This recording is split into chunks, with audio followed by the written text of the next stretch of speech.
Fast rock. Okay, so start. So the first get this all prep.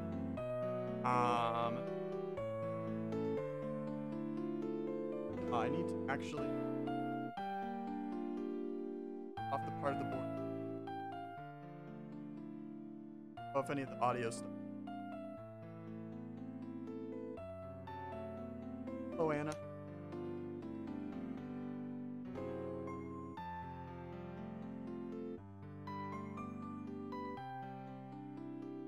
So with this board back here, got this chip. The issue is I want to cut right here. If I do that, I break the chip. So we're gonna take off this. Hey, Wesk.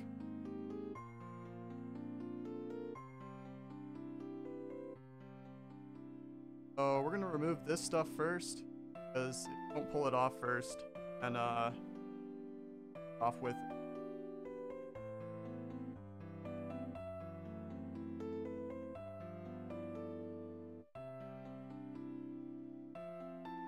Already installed RV. Oh, the software stuff. Canceling is wrong? Okay. Is that better? I think it might just be the noise gate, actually. My mic is in a weird spot. I'll change that once I get this chip off.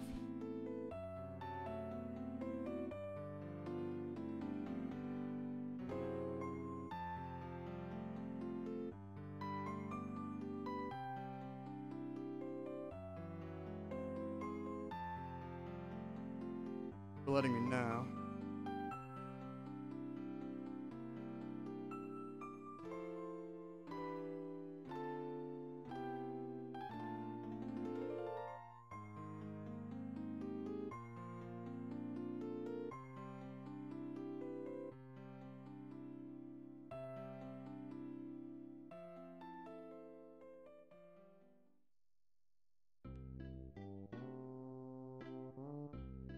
Daniel? Hello, still Bayon.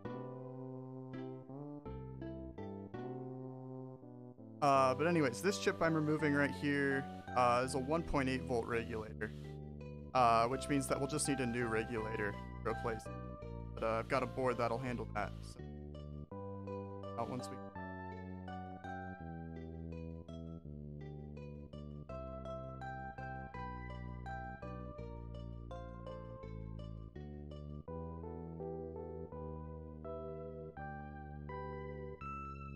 Chip is a pain.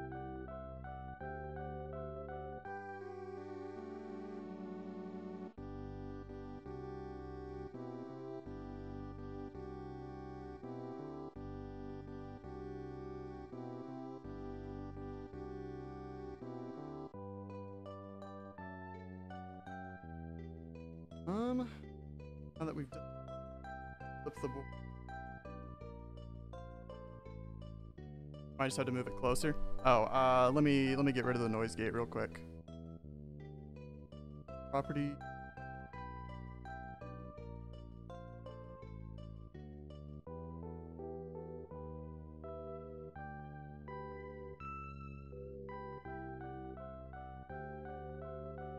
Get how to get gate.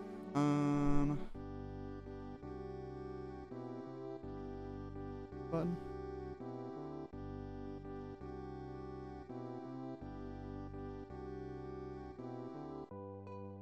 Hey, MP3. Still the same?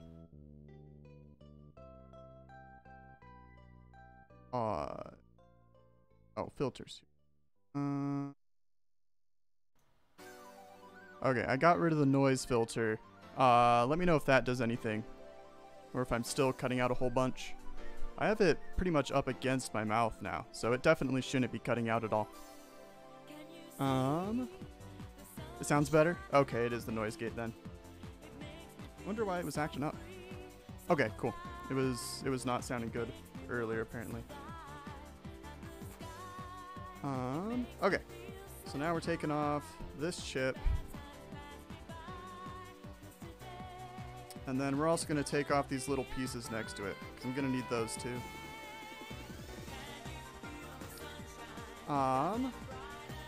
So to prepare for the stream, I assembled all the boards I'm going to need. So hopefully it should be pretty quick. I think the slow parts are just going to be soldering a bunch of wires, but that's part of the process, so we can't really cut that out. And then the case we're using, I'm going to be using the clear case I got. It looks really nice. I'm a little bit worried that it's flexed a bit.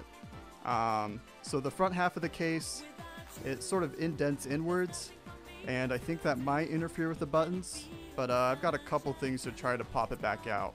But I think that's the scary point of failure that might happen, but we'll see. And then when I take off the NAND, I try to heat up one side of it first and then the other side. Helps it come off easier. Okay, we got that. Now I just need to grab the little guys.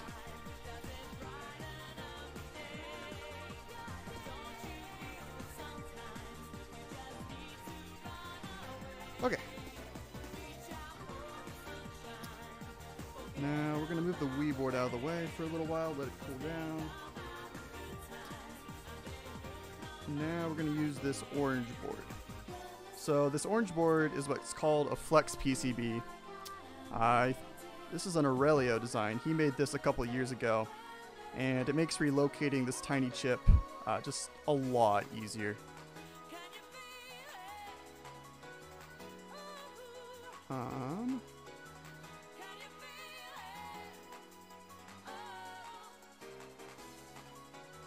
One sec.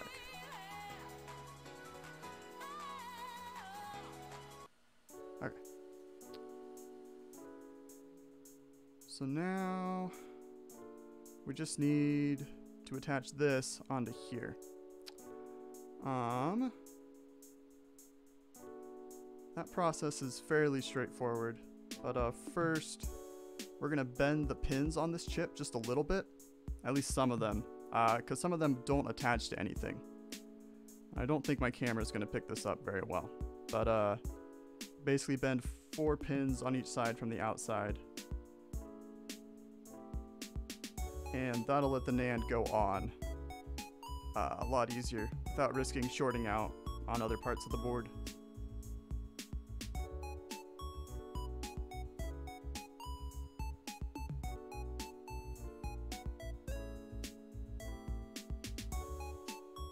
Okay, just like that. Can't really see it still, but that's okay.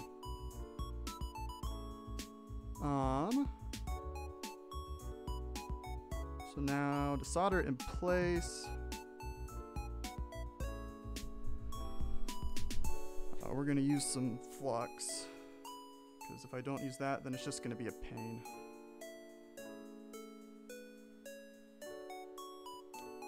But I just want to solder one leg of it for now, so that way it's still a little bit flexible at least.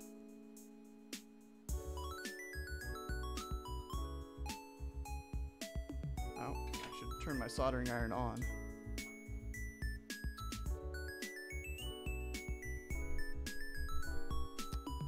That might help. I'll be back in a sec. I'm gonna go wet my sponge.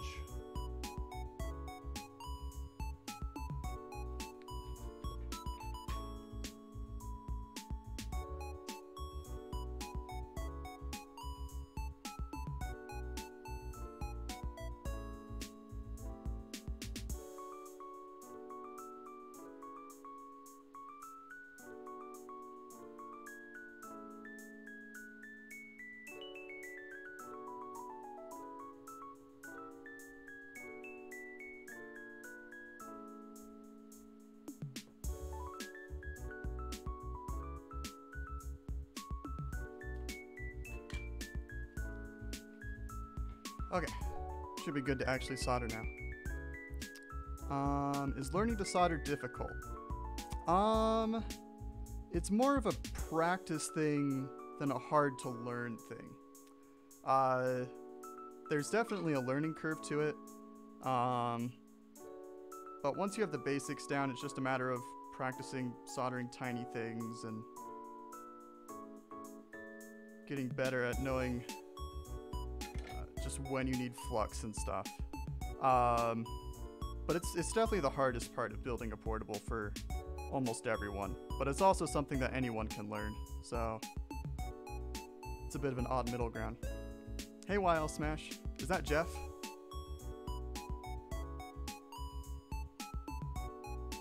I think I have that in my memory somewhere. And then now that I've soldered one pin, I just want to get the rest lined up perfectly. Ah. I think I might remember that from back when there were like bit-built streams a long time ago. There was like Shockslayer, Aurelio, and Noah all working at something at the same time.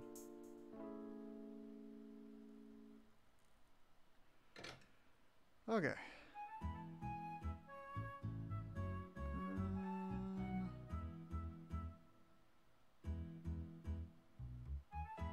Don't quite have it lined up right. So we're gonna shift it over just a little bit more.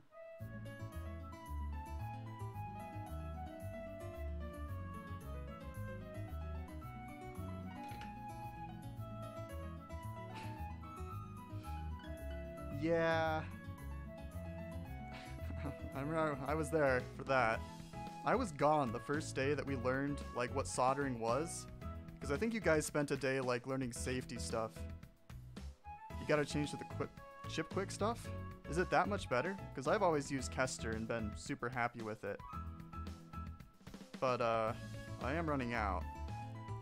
So if it's worth trying something else, then it might be.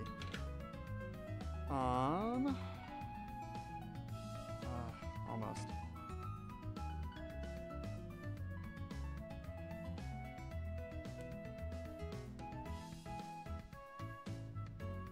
Used it before. Okay. What kind of surface am I working on?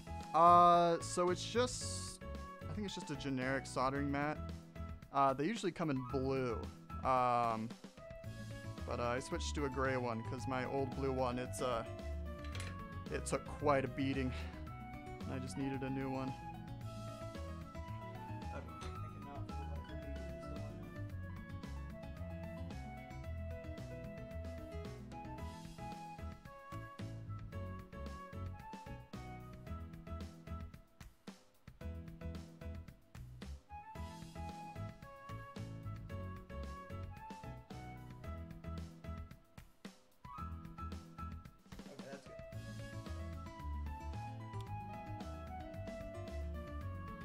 Oh, yeah, that is the one downside to this mat. Like when I'm like building like a bunch of boards at once, yeah, the mat just poofs up everywhere and it's very obnoxious. I like move the boards around.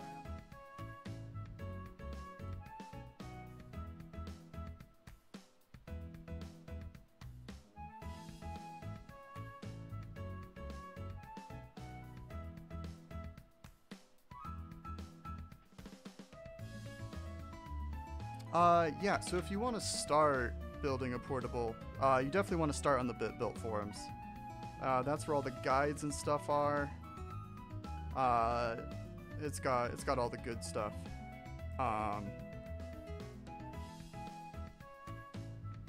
If you do go there, you'll want to start in the Wii section and then in the guide section, because the guides will talk about how to trim a Wii, how to figure out which Wiis are trimmable, and all that good stuff.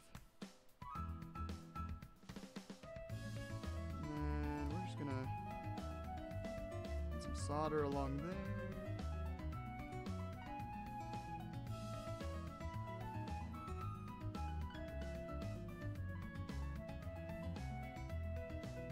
Stick vise? I think I've seen those. Are those the ones that look...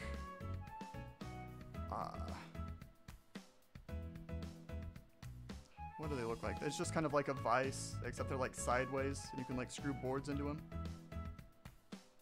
Those do seem handy. Ursa Flux. I've never heard of Ursa before. Are they an electronics company, or are they something else?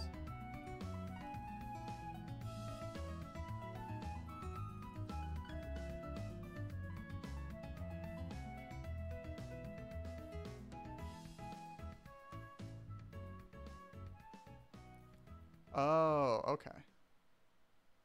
Huh. I might have to check one of those out then. Oh, they make soldering irons. Okay.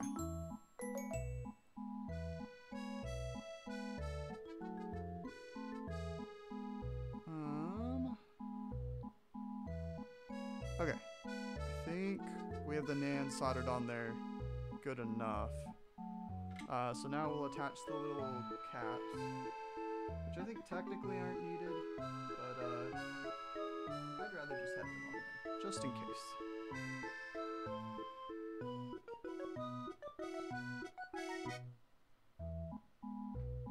I think these are just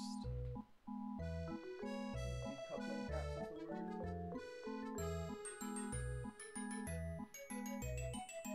Which I think just helps stabilize the NAND.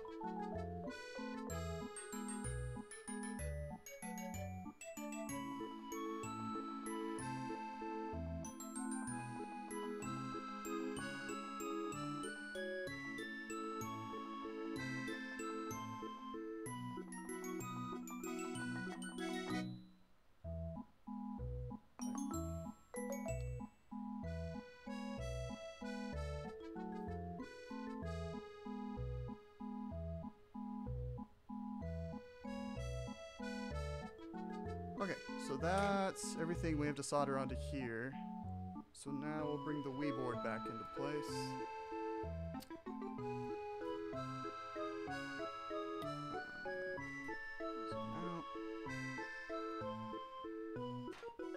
Prop it up with this, because I get annoyed when it starts leaning because of the memory card ports.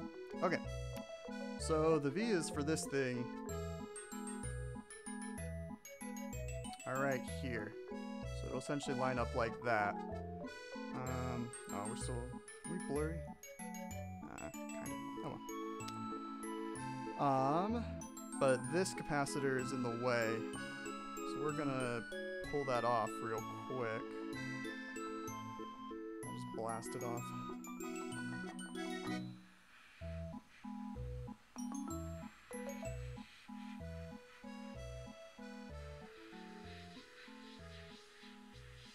And then I think you do have to relocate this one. At least I always do. So we're going to end up moving it to the front of the board in a little while.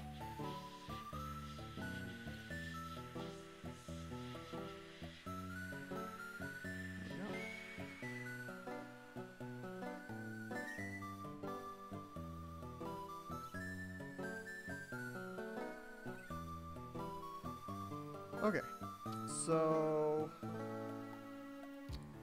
sometimes what you need to do on these boards is, you can see how these vias are all bronze, and that means solder will stick to them really easily. But on some Wii boards, let me see if I've got one.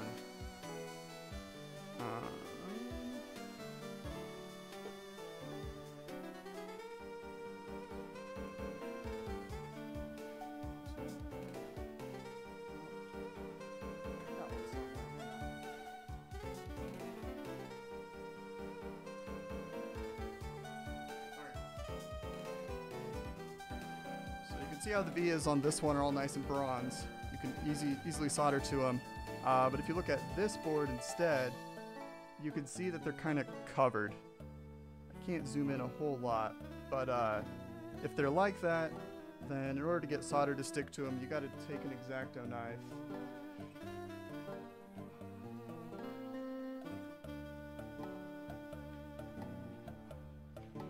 And just scrape along the via so that it turns bronze. I'll try to do that on one real quick.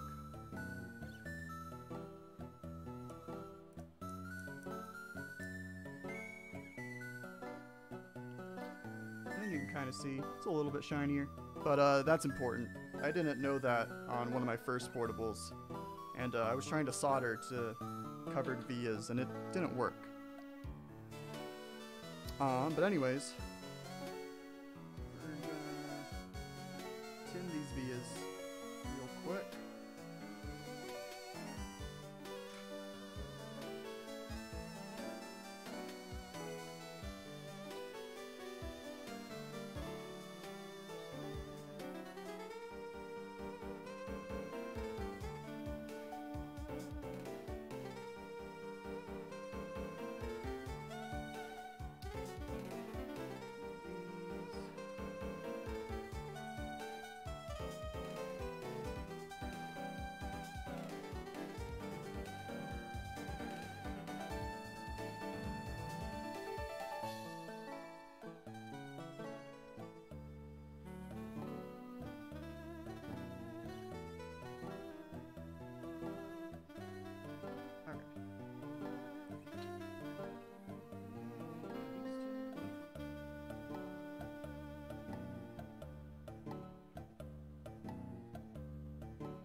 then we're gonna clean it off real quick. So that way there aren't any flux residues in the way when we stick the orange board to this board.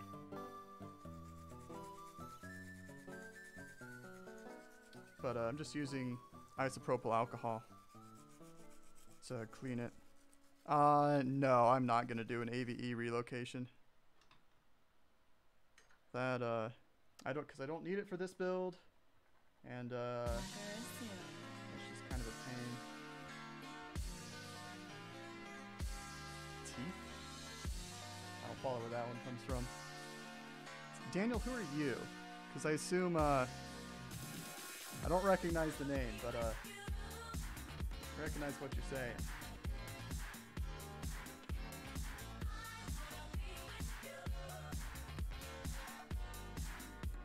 Illegal emerald. Oh, okay, okay. Do recognize that name.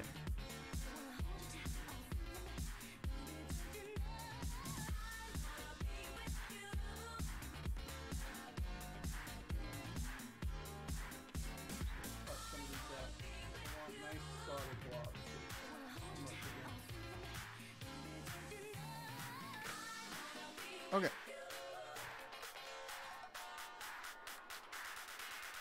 So now we need to get similar solder balls on the bottom of this orange board. And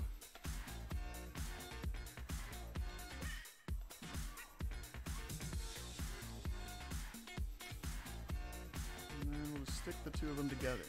And hopefully that'll work.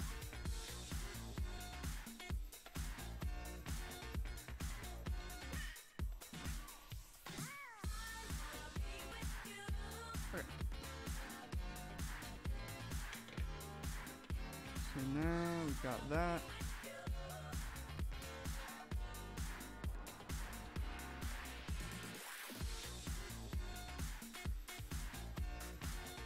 Okay. So now our orange board just fits in nicely. And I need to make sure that it's lined up perfectly, or else we'll have NAND lines shorted together, and that's always a pain.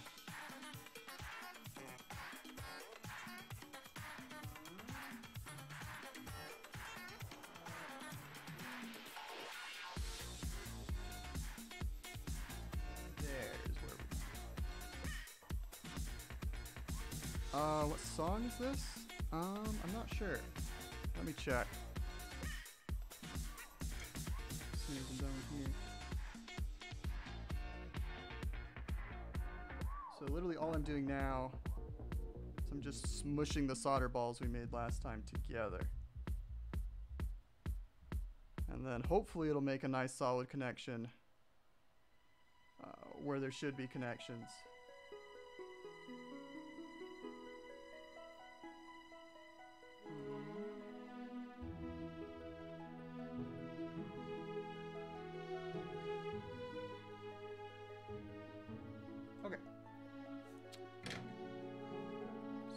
That's, in theory, the NAND relocation is done. But we're gonna run some checks just to make sure it's actually done correctly and that nothing is shorted. Which is why we do the NAND relocation before trimming, because if you do it after trimming, then you lose access to these pads.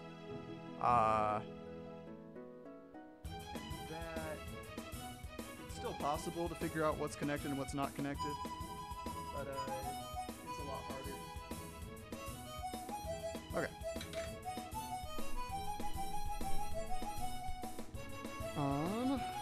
Go ahead and clean everything off real quick.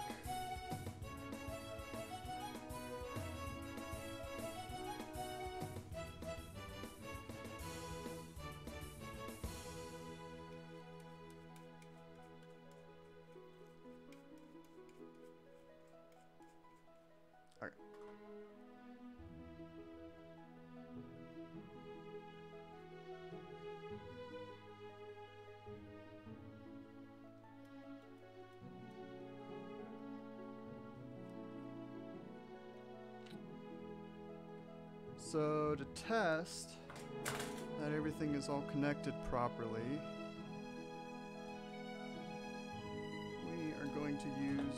handy dandy multimeter. So I'll usually just use the continuity mode on this, which means it beeps if 2 points are connected. And so I'm just gonna touch it to one pin and then the pin where it should be over here. Because basically what we've done is this chip used to be right here, we moved it here. And so if everything's connected properly, if we measure here, it should still be connected to here.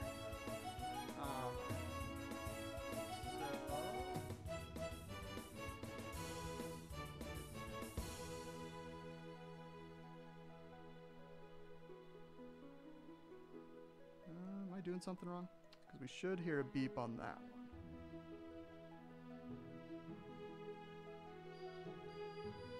Yeah, okay. So those 2 points are connected, which is what we want. The one below it isn't connected. So I need to figure out where it's not connected.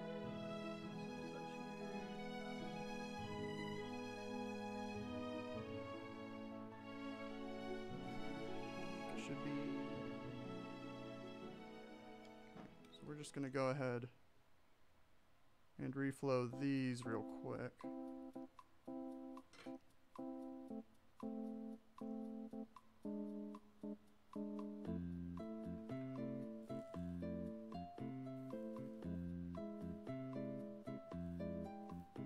Okay.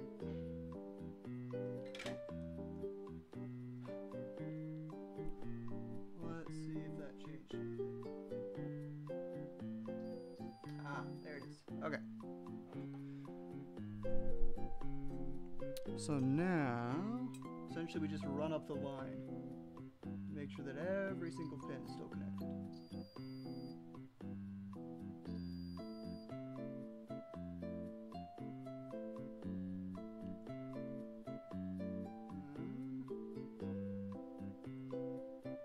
Okay, we have another one that isn't connected.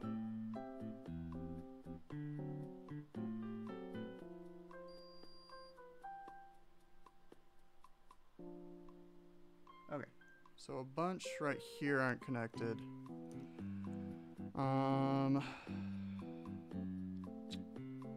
That is tricky.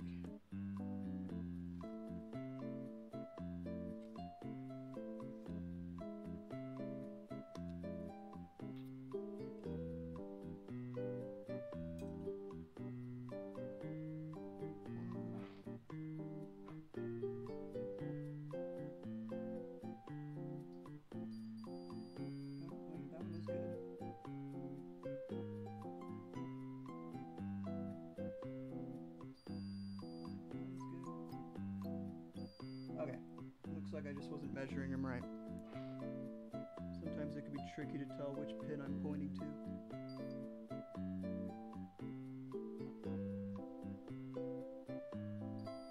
Okay. That's one half of it. And then the other half.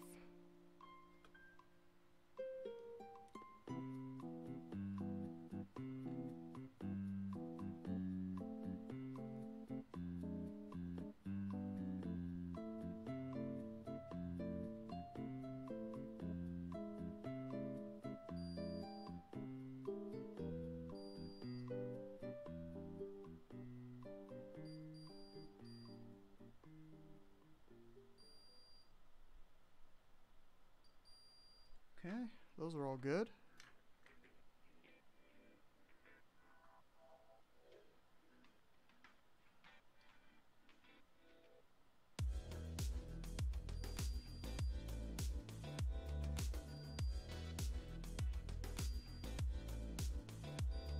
Okay, so in theory, the NAND should be all relocated properly. Let me just check ground and voltage real quick.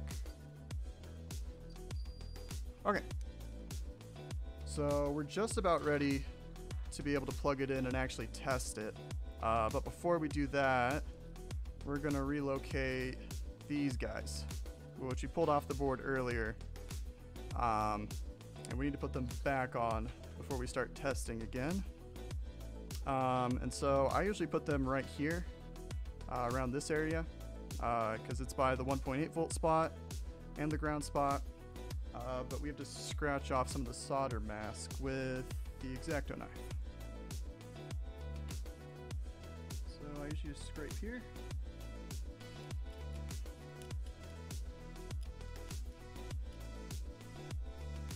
Just enough so that there's enough of a pad to solder to.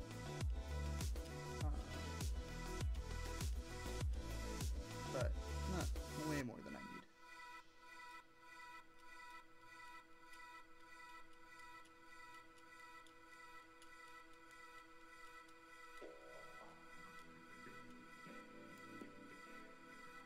Okay, so that's the pad for the small guy. Then for the big guy, we'll go the other way.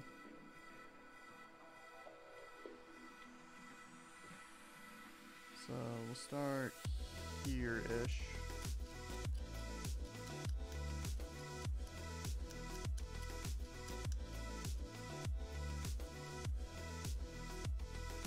And I think we go to about here.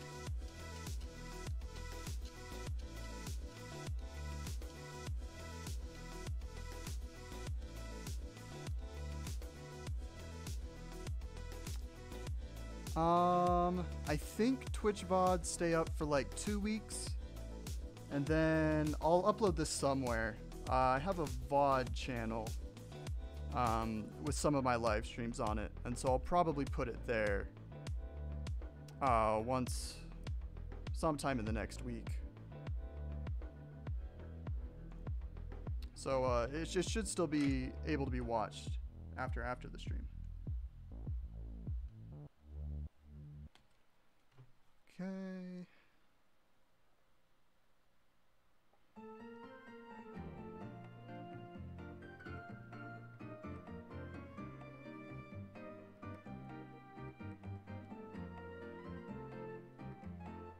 There we go.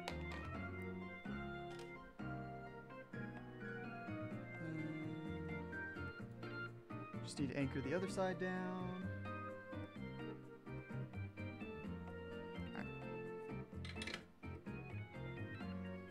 And then this one, it is important which way it goes on. I don't even know if you can see it. One side has a line. The line side needs to go on that 1.8 volt spot.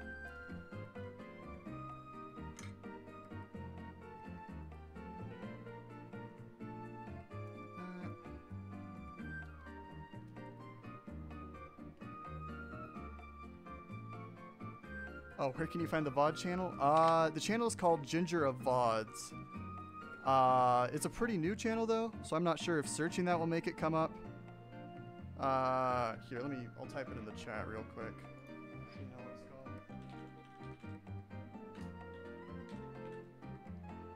There we go. But you'll know it's the right channel because I uploaded the battery life test on the PS2 portable to that. I think that's the only video on it right now.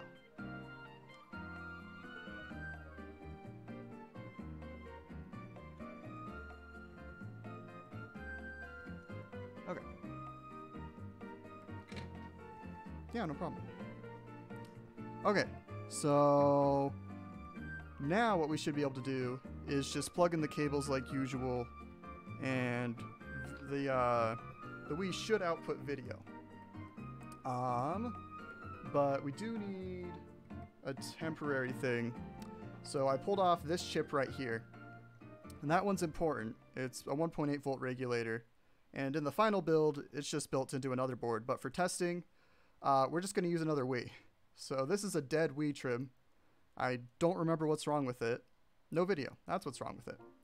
But I'm just going to wire this up and essentially have a zombie 1.8 volt reg.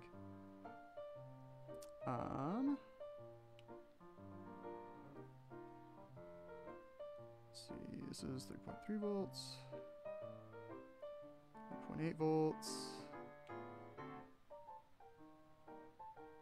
and ground.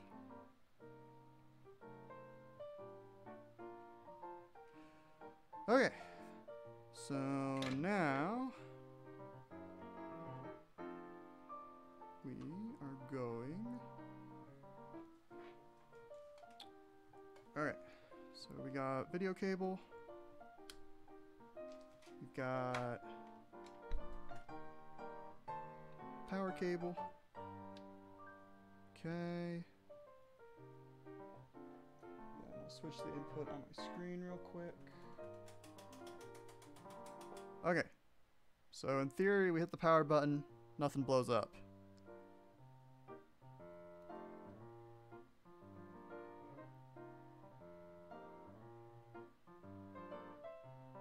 Okay. Nothing blew up, but we also aren't getting video out on the Wii.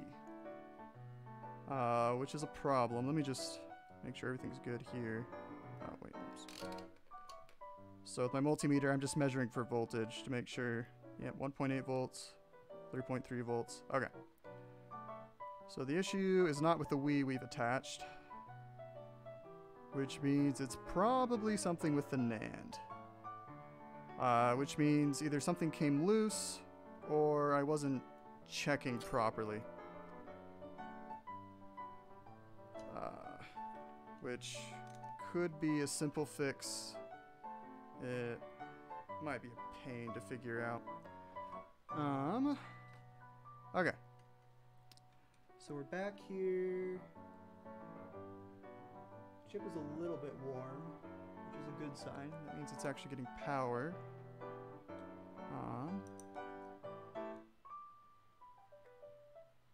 Okay, so I'm just gonna remeasure everything, but I'm gonna check for shorts first. So basically I'm just seeing if any of the two pins are connected.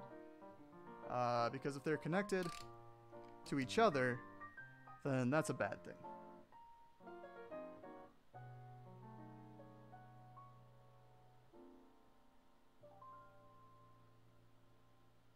Okay, those are all good.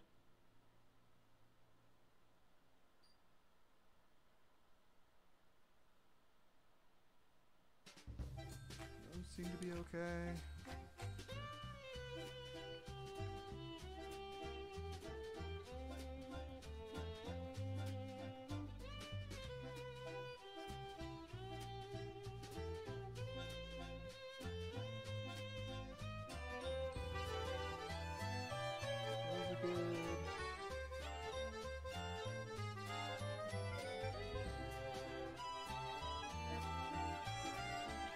Okay, well, we can say with reasonable confidence that the issue isn't a short.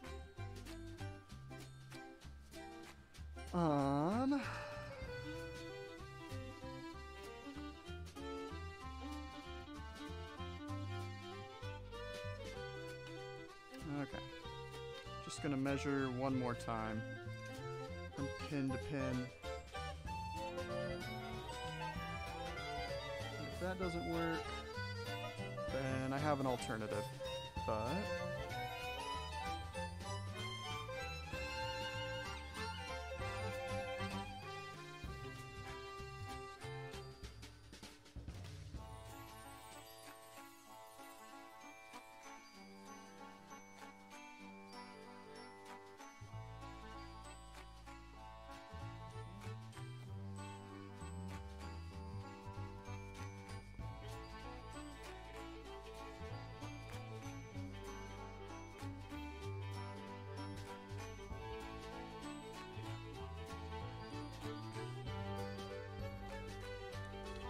those are definitely all good.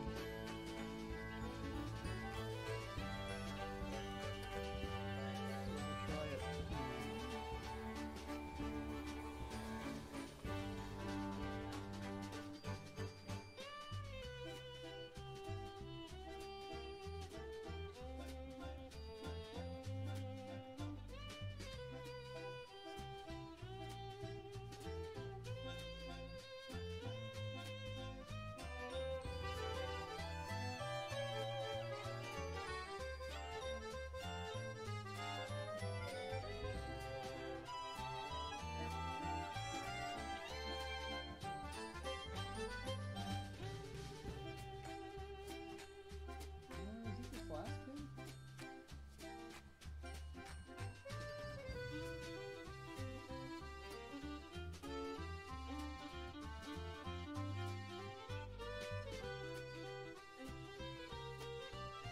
wait, I think I might have found it.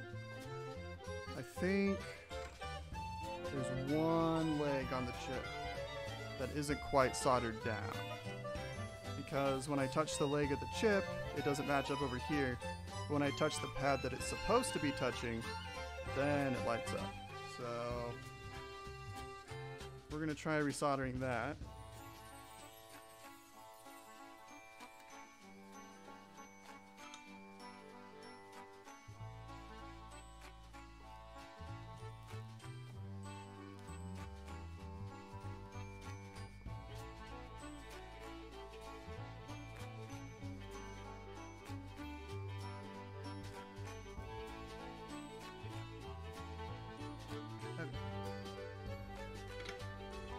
Let's check again.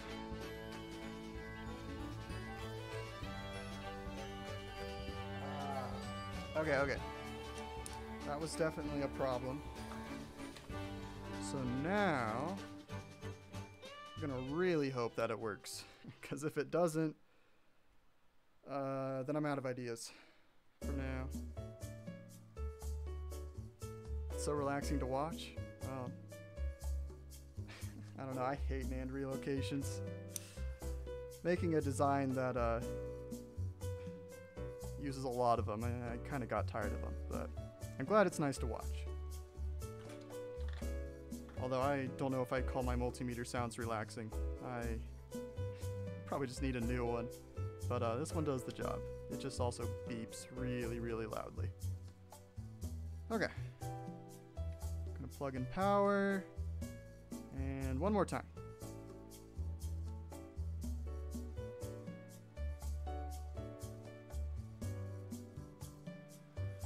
Huh. Okay, still says no signal. Which means that I don't know what the issue is. So, we're gonna power it off. Then, where did I put that? One second.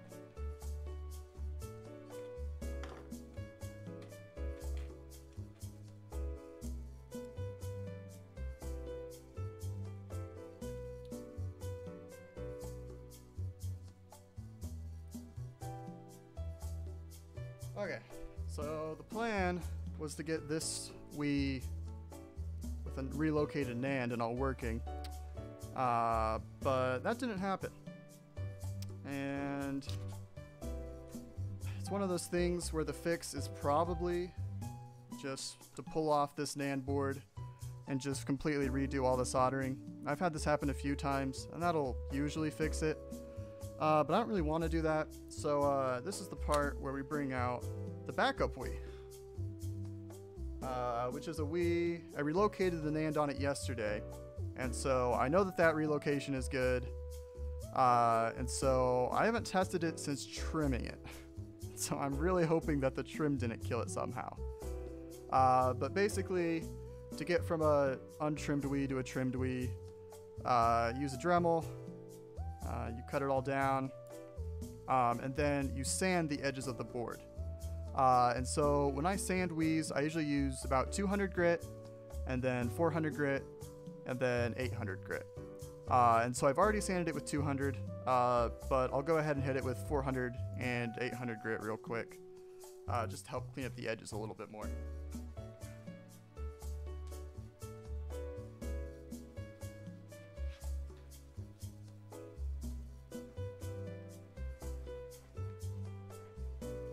Okay. So this is the 400 grit sandpaper. And so usually with 200 grit sandpaper, you have to sand with it for at least a few minutes, just along all the edges, because that's when you're getting most of the roughness out. So the reason why you have to sand down the boards, or at least Wii motherboards, is because they're what are called 4-layer boards, which means that the way a circuit board like this works is you have traces on the top. You can see like the various lines going from things to things. You've got traces on the bottom. but there are two hidden layers inside of the board that also have traces on them. And the edges, if they're rough, then those traces can short to each other. So if you have your ground line shorted to like a voltage line, then that's very bad. Your Wii will not work if you try to plug it in and get it working. So we just give the board a nice sanding to make sure that won't happen.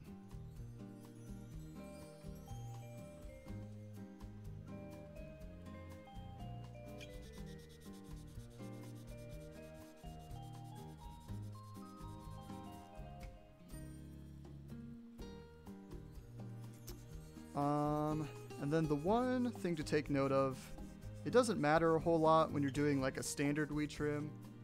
Like, where'd it go? Like this one. If you're just kind of cutting it so it's like 4 sides or however many sides that is, then you don't have to worry about these inside corners like this one. But if you do have inside corners on your trim, then you need to be especially careful when you sand it. Because it's really easy to just kind of skip over that part and not sand it out enough. Shorts build up in that really, really easily.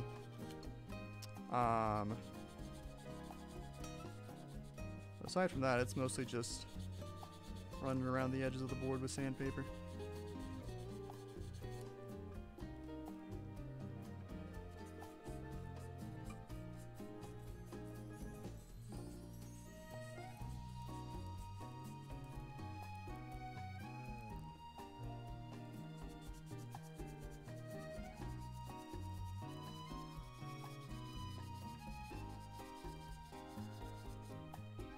Okay, I think that's just about it for the 400 grit. I don't remember if we did the bottom or not, but I'll sand it again anyways, just in case.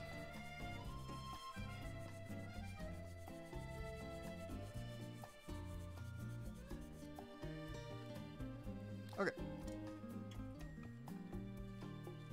Then we'll use 800 grit sandpaper. And if you're not familiar with sandpaper grits, basically the higher the grit is on the sandpaper, the smoother it is. And so when you're sanding down a motherboard, you want to use rough sandpaper first to smooth it down, and then you want to use smoother and smoother grits from there to get it really, really clean.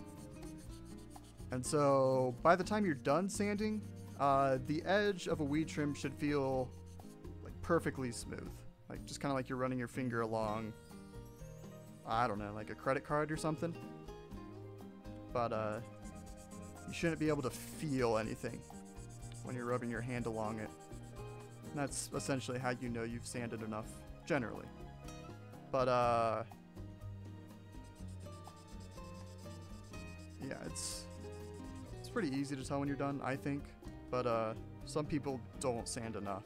I think just because they try to rush it, or because they don't use high enough grit. I know some people will go up to, I think, like 1,000 grit, and I think 800 is plenty, but if you're worried, you can always go smoother. And smoother grits are nice to have when you're doing like case finishes too. Like if I'm wet sanding a case, then I want to go up to as high as I possibly can, grit wise at least.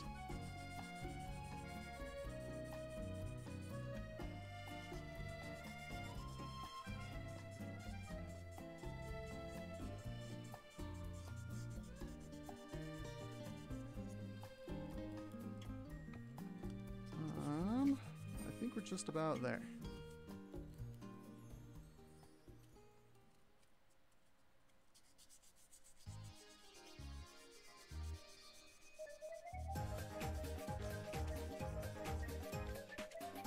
Okay, so in theory, our edges are all nice and smooth, and this is basically a finished Wii trim. Real quick, we're gonna clean it up, because we don't want the dust to stay on the board. So that could potentially cause shorts, and that would be bad. I think it's pretty unlikely, but better to be safe than sorry.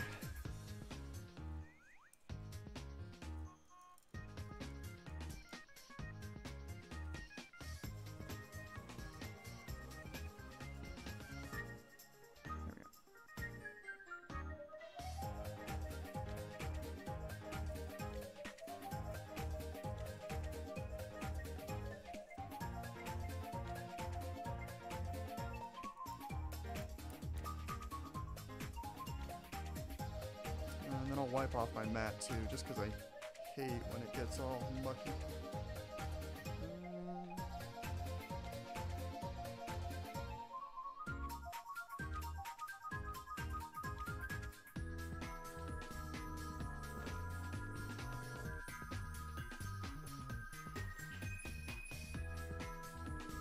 Okay.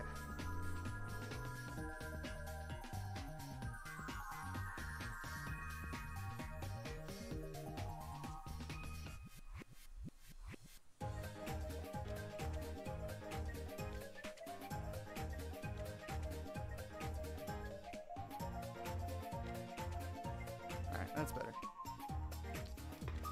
Okay. So now the next step is to make sure that this Wii board works. Because we want to figure out whether or not it does before we take all the time to put it into a portable. So to do that, we need to run voltage to it, and we need to be able to pull video out of it. And those are the two things we need to test. So to get voltage out of it is pretty straightforward. So I'm using this board. It's called a Wii PMS. It's based on a design that G-Man did. And so what it does is it handles all the battery stuff, all the charging stuff, turning the console on and off. It just does all of that for me, which is really, really nice. So what we're going to do is we're going to solder a button to this board. That'll be the power button. It's just a temporary thing for testing. But we'll attach this on here.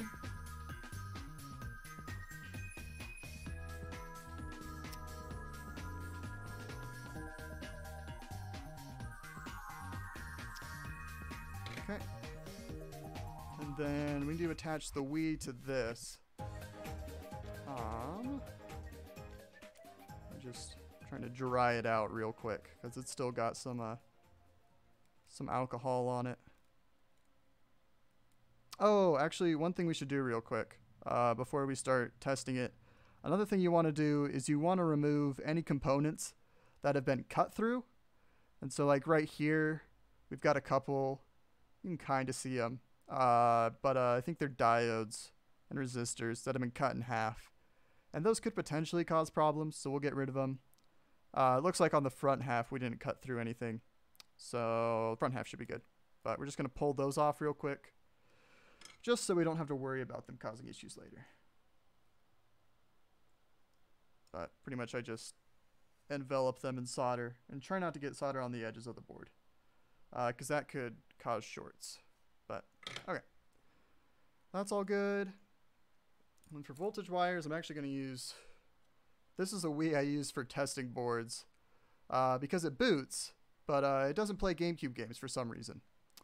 And so I use that to test like voltage boards, because if this board dies, then that's okay, because it's not super useful to me anyways. But it does well enough that I can connect it to a voltage board and see if it actually boots up.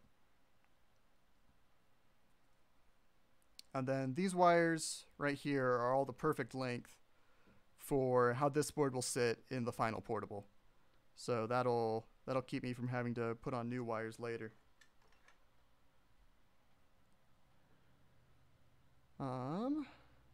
Yeah, so the Wii needs 4 voltages to run properly. It needs 1 volt, 1.15 volts, 3.3 volts, and 1.8 volts. And so this board provides those 4 voltages. Wait, you can't see it. All right here. So that's what those 4 pads are for. And then it also supplies 5 volts, because we're going to need 5 volts for the screen and for USB. But the Wii itself doesn't need 5 volts. At least when it's trimmed like this.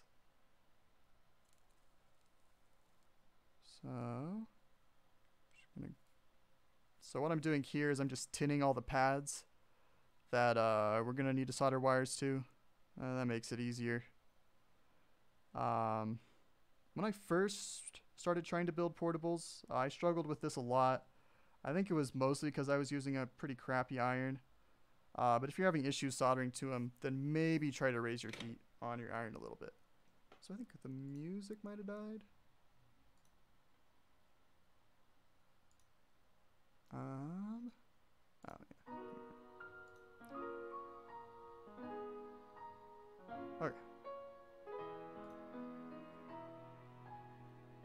And so now our wires should go on very easily.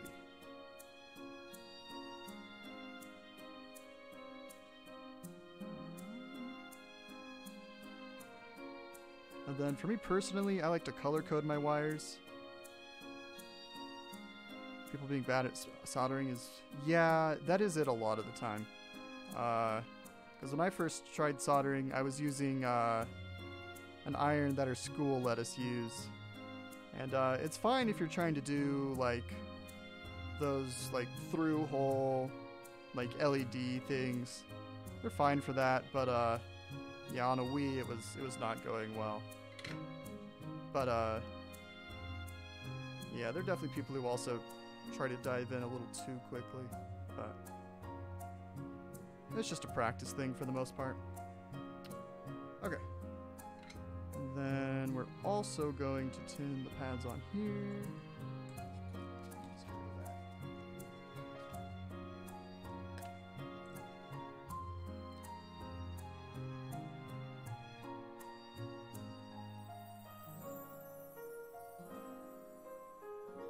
And then the way I laid out the board is such that the wires just go on perfectly in order. So that way I don't have to worry about wires getting tangled up around each other or any of that, which is nice for this portable. But this board wouldn't work very well on other portables where I have boards in other spots, stuff like that. But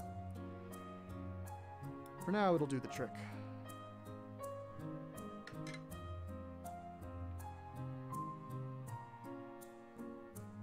That wire isn't long enough.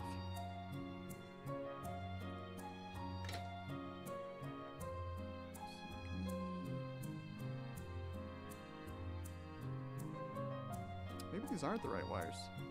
Because it definitely shouldn't be this tight of a fit, I don't think. No, I'll figure that out later. But for now, they'll be fine for testing. Okay. So one last thing we need to do is we need to be able to get video out of this in order to see if it actually works. So my setup for testing that is this is just the port from a Wii that's been desoldered, and then I just run wires from it for ground and composite.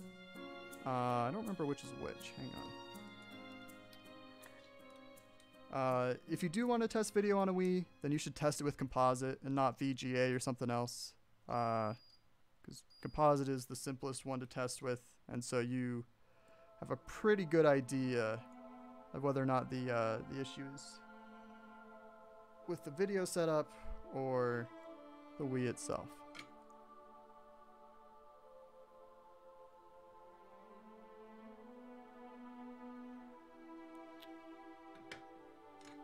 I'm pretty sure this point right here is ground, so we'll just use that.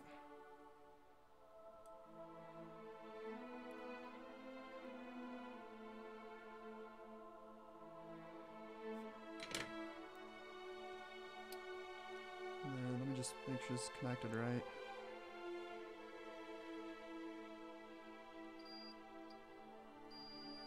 It's not. I flipped the wires. Okay. That is why I check. So I've made that mistake quite a few times.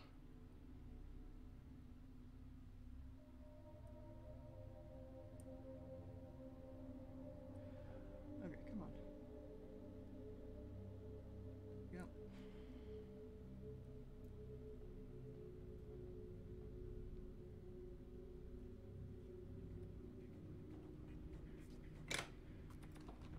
And we'll check one more time.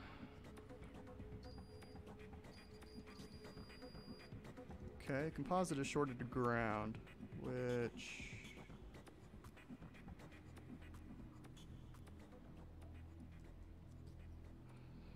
I think that's the downside to trying to use this pad. Hang on. About now.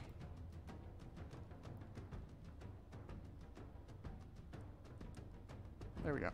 Okay.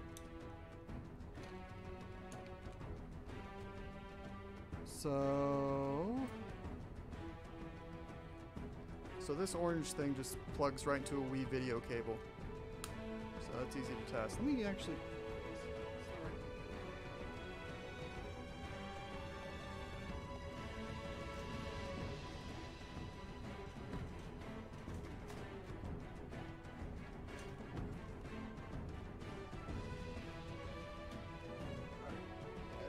Wii video cable. Sometimes I have two of them back there for some reason. Okay, so now, last thing we need to test is a power source. And I've got... shift these up a little bit. I've got these batteries with just wire soldered to them. We should do the trick. And then you always want to attach the battery last, just to be safe. But okay.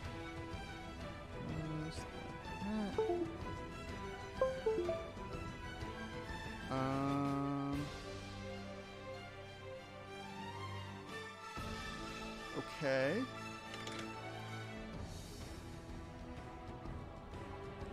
I soldered the battery wire in place. And that turned off my camera? No? What happened?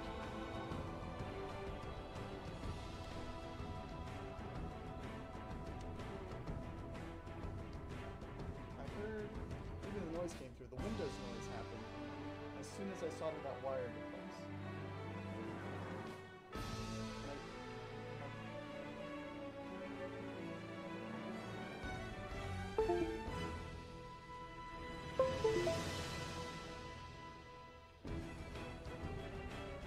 That's concerning, because this board shouldn't have any point of contact with my PC.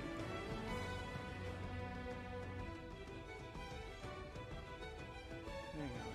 What's going on? Action device.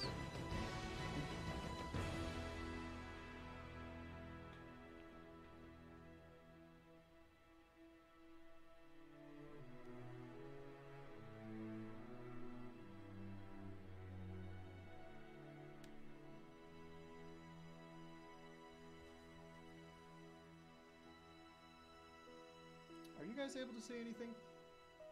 I don't think so.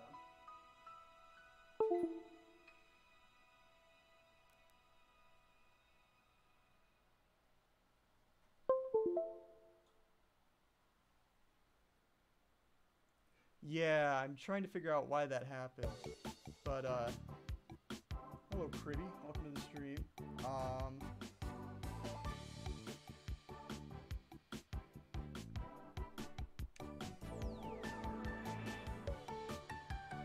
Camera's on. Yeah, I see that there's no video. I'm trying to figure out why that happened.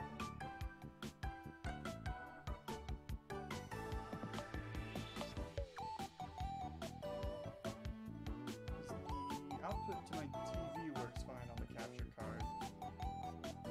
But... hang on, copies...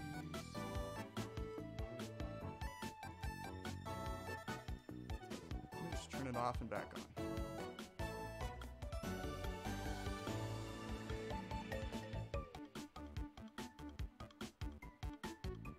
Okay, there we go. I don't know why that happened. It's a little bit concerning, but I'm gonna hope that this wire isn't messing with my capture card for some reason. Okay. So back to where we were. So when I hold this power button, the Wii should turn on.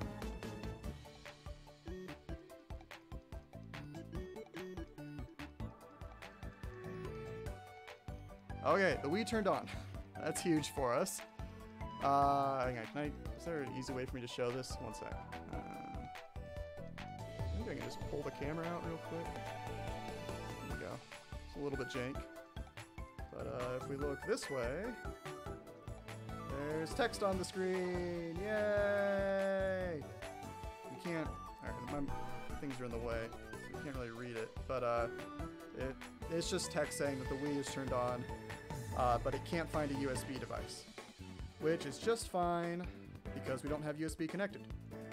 So it shouldn't be able to find a USB device. Okay, so that's a relief, because if this Wii didn't work, then I would be in big trouble. Okay, so what this means is that the Wii is done. So we're going to start on building the actual portable. We'll go ahead, Okay, taking the wire off doesn't kill my capture card, so that's very exciting. Oh, I'm gonna move this one out of the way. I don't want to get it mixed up with the good board. Okay.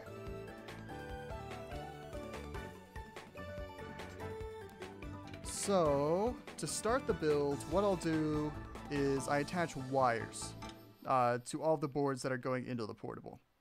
And to help prep for the stream, I attached a lot of the wires to the boards because it's pretty boring. It's just me cutting a wire, soldering it, and as fun as that is to watch for a little while, I don't think you guys want to watch it for 2 hours. So we're going to fast forward through here, and I'll show off the boards real quick. So this is board number 1. I already soldered all the wires to it, but this is just the controller board. So it's got pads for DS Lite buttons. Basically, these things sit on here, and then when you push down, it connects the little squares here, which causes a button press. I've got the same thing for the D-pad. I've got a thing for the speaker, start button, and then this chip right here is a microcontroller, and it has a software called GC Plus on it, which basically emulates a GameCube controller, so that way you don't have to cut it up, or cut up a GameCube controller and try and fit it in here somehow. So that was made by Aurelio, and it's a very cool project. And then these gray things are not supposed to be there, but because of the way the case kind of flexes, and I'll show that off later, we might need it. And then on the back here we have connectors for the switch sticks, and then this right here, it holds a cable that goes to the other half of the board. So we'll be connecting that up. That's one of the last things we do, but that'll be later.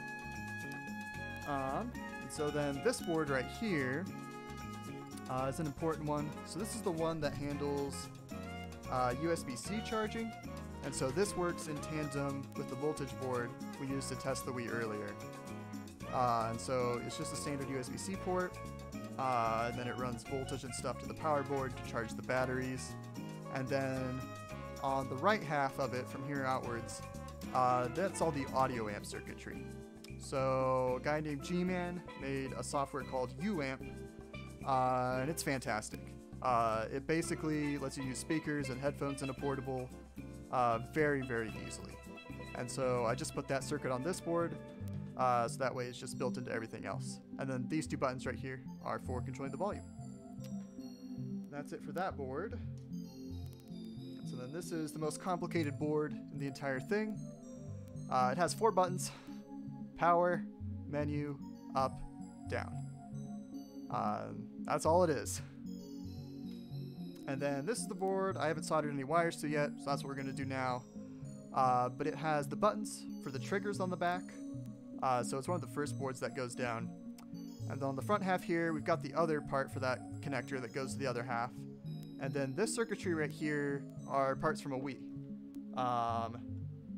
You can see right here, this chip is this chip, this chip is this chip. And so it's called the MX chip. And what it does is it's responsible for the clock in the Wii. So that's why there's a battery here, because there needs to be voltage going to this chip all the time in order for it to know what time it actually is. And then it also has some like font stuff, so that way you can play virtual console games properly. But yeah, so we're just gonna run a bunch of wires from it, because these pads right here get kind of blocked because we stack other boards on top of it. But yeah. Hello, Dr. Grimspoon. So most parts are reused from original Nintendo parts. Kind of. Honestly, the only parts of the Wii that get repurposed is this stuff right here, and then the Wii we cut up earlier. All the other chips and stuff are from other places you can buy. G-Boy custom PCBs look so clean. Yeah, the G-Boy is very, very nice. These are different boards than are in the G-Wii, just because the the G-Boy boards, just because the G-Boy boards don't actually fit in here, unfortunately. But I'm a big fan of the G-Boy. Funnily enough, the G-Boy I built was a clear one, and today we're building a clear WiiboyColor, so finally catching up. Okay. So when I'm putting wires on, I like to go from left to right, just because since I'm right-handed, I'm soldering from the right, and that helps keep things a little cleaner. So maybe we can zoom in a little bit more.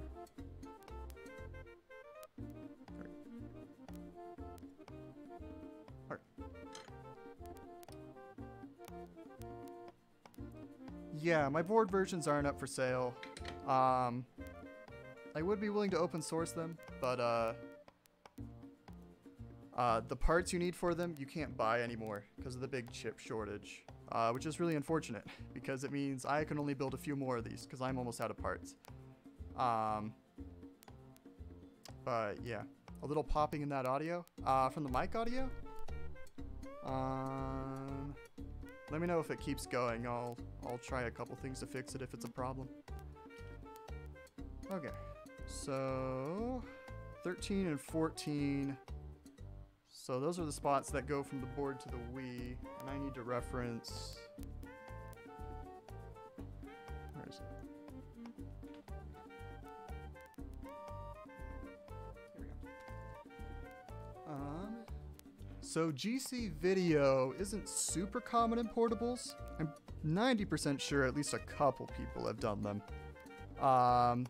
But the most common method people use is VGA video, which looks really, really good in my opinion.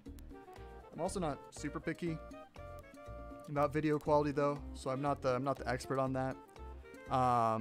But the ultimate solution to like perfect video quality in portables is going to be direct drive. So Aurelio, who makes a whole bunch of different boards and stuff for portable Wiis, he basically made, oh, actually I can show it. I've got one. One sec.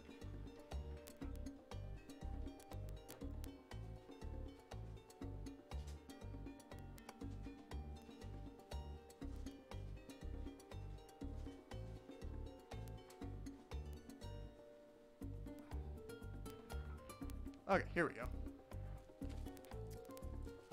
So this is called RVL LCD DD, which stands for direct drive.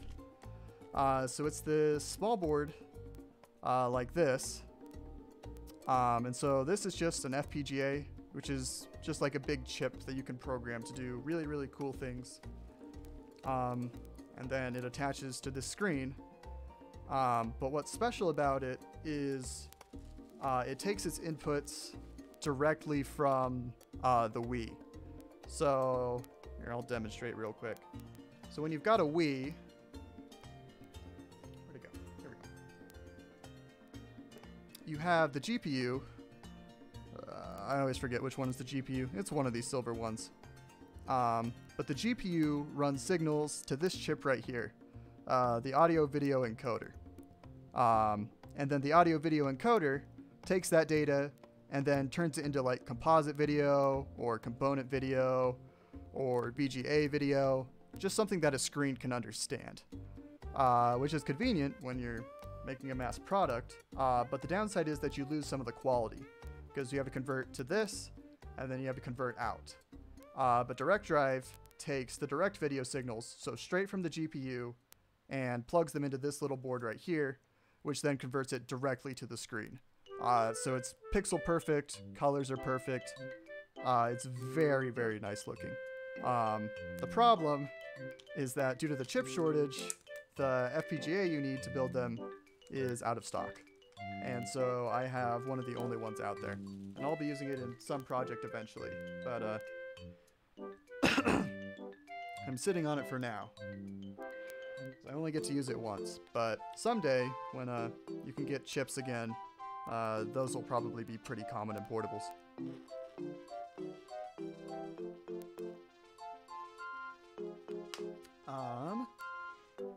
But yeah, we'll get to the screen stuff later for this portable. Okay, so back to putting on wires. We got distracted.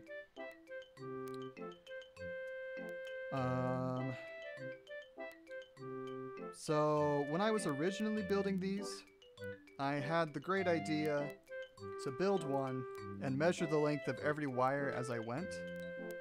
So that way I could just cut wires and try and mass produce like WiiboyColors really easily. But that ended up just being a miserable process, and I would never do that again. So I wouldn't recommend it. But the nice part is that I now have a record of how long every single wire needs to be for this portable. So I literally just have baggies that look kind of like this. And it says 68 millimeters for the triggers, GR 13/14. So I know which pin it goes to. But that's definitely overkill. Oh, okay. I always forget that you guys have to actually be able to see what I'm doing. Very needy of you.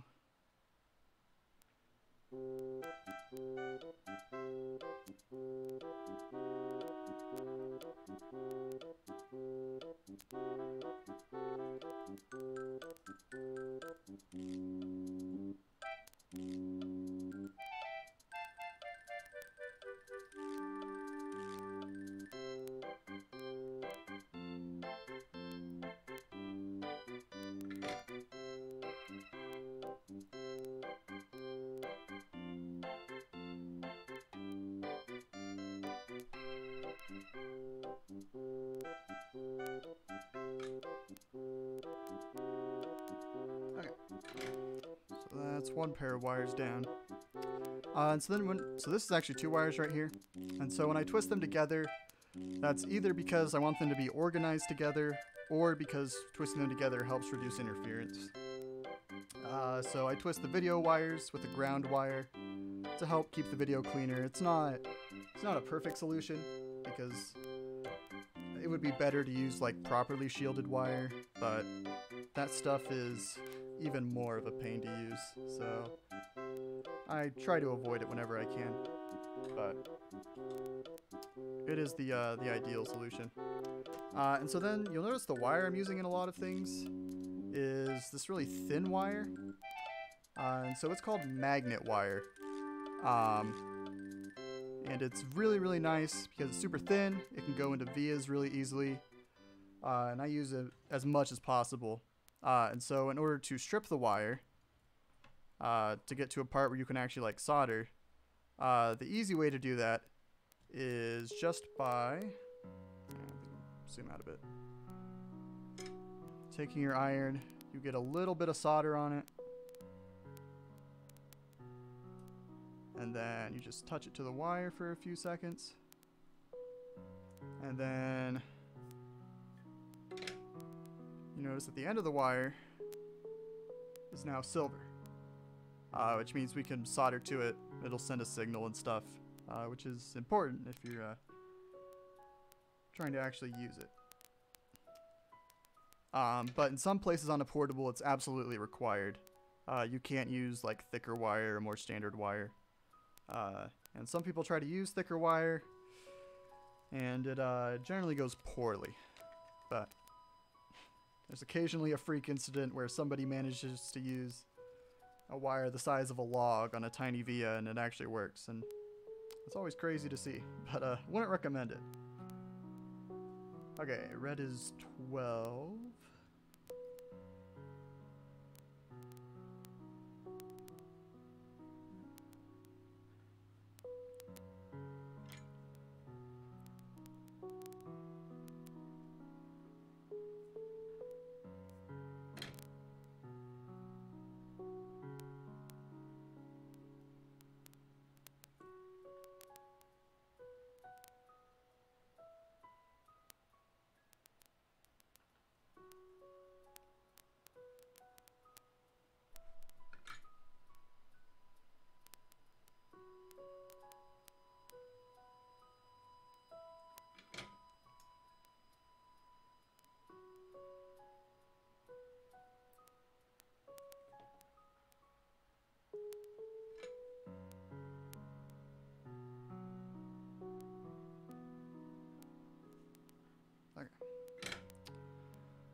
The next wire is the data wire for the controller, because we're going to need to pass that to the other side.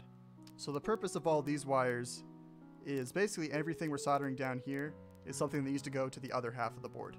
So this board sits on the back of the portable, And if there's a wire that we need to get to the front of the portable, it's going to pass through this board. Which honestly, it would be faster to just run wires directly from one point to the other. But this helps make the internals look all pretty. Which, since we're putting this in a clear case, is pretty important. But on most portables, I would not recommend using a connector like this, unless you just want really, really pretty internals, which is a good enough reason. Okay.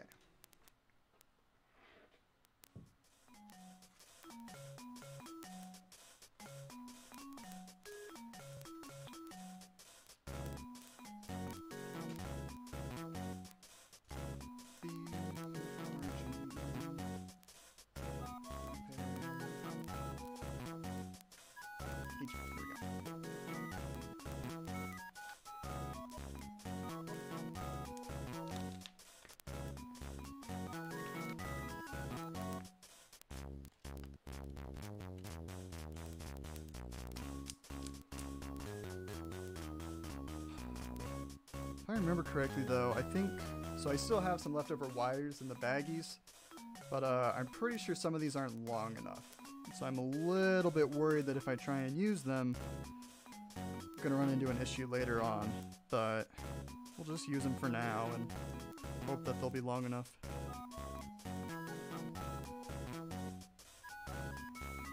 Could come back to bite me. We'll see.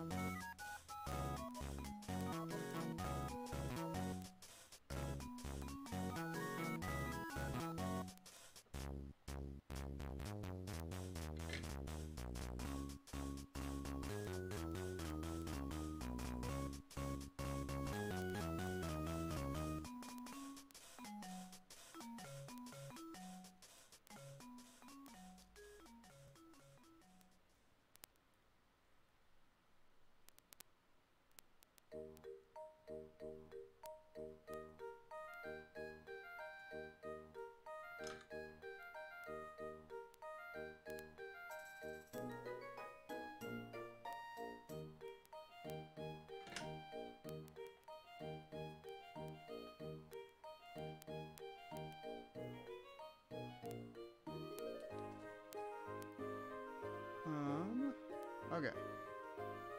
Then the last wires we need are video wires and then a couple of voltage wires. So we're almost done.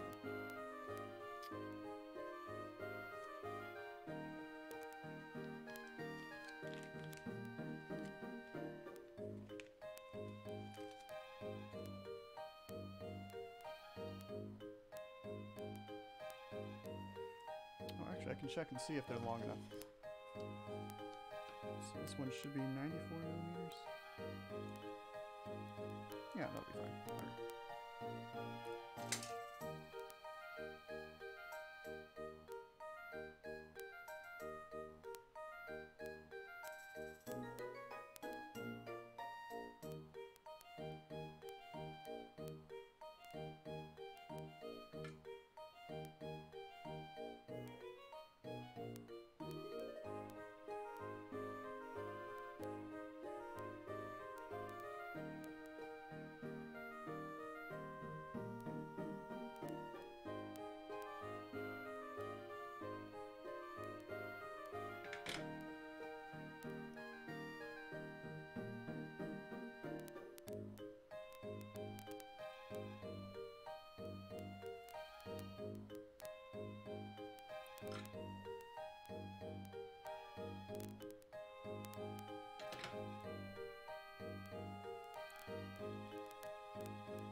Okay.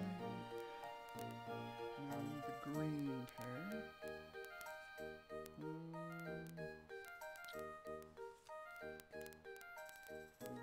Don't like how loose they are.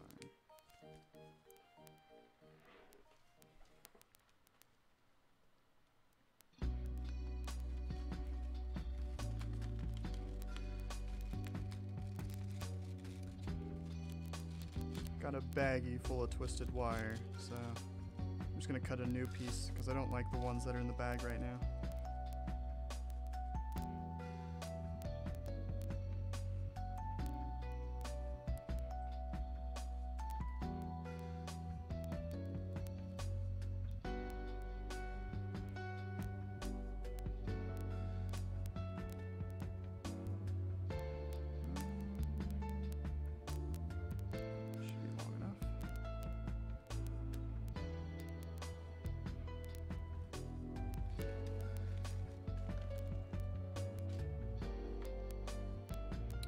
one of the parts I don't like about twisted wire is that when you twist a lot of it, you have to like pinch it just perfectly in order to get the two ends to split away from each other. I actually got it first try on this wire. That's it usually takes me so much longer than I'd like it to.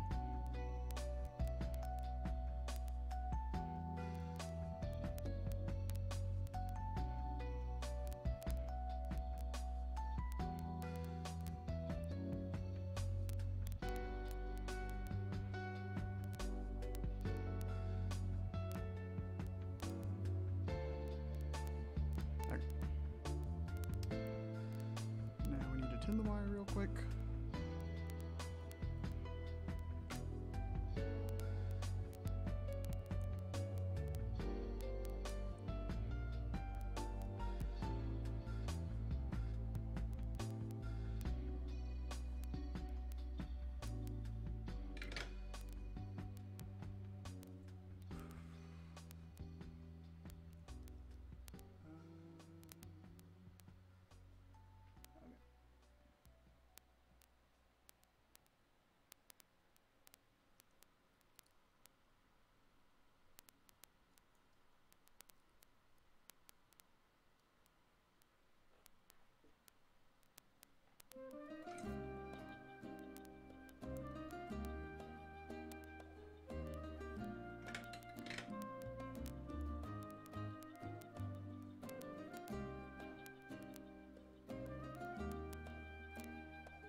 Okay, one more. Okay, these need to be 94. Just make sure it's actually long enough.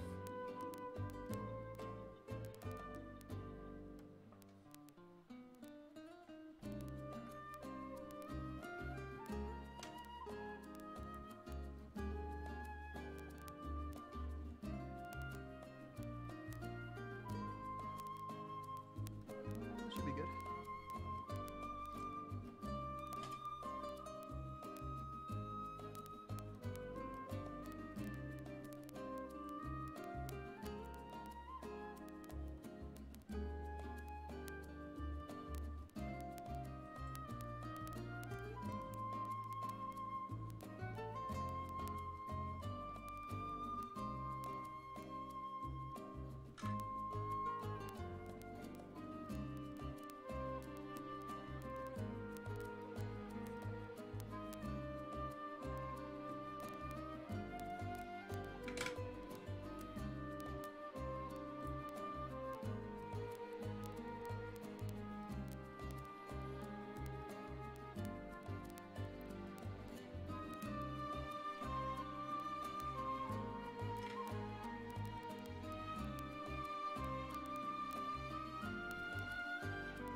Okay. So now we just need to solder wires to these voltage spots right here, but those ones are quick and easy.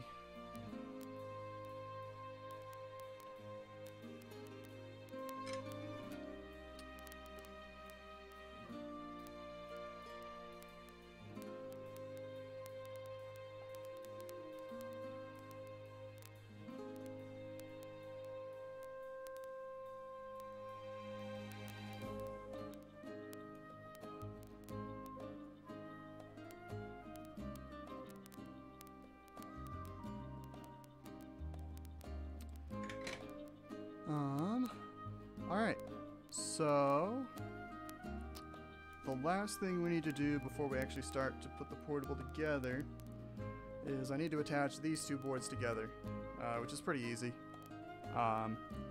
But it's just because there's a very narrow spot, and if I put this board in before attaching this board, then they just it won't work out.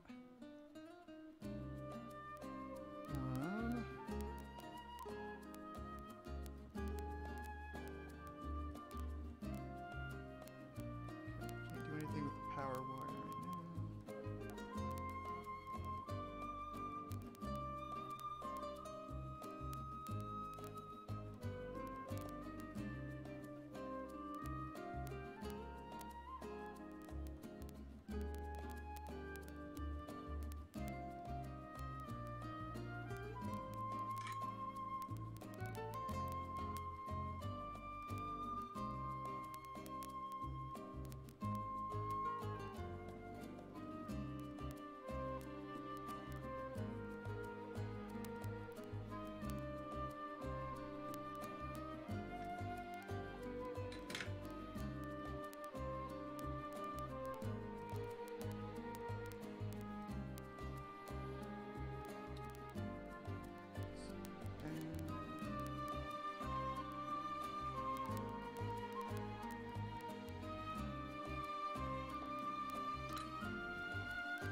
Okay.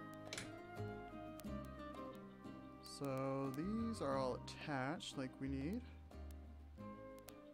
So time to bring the case in.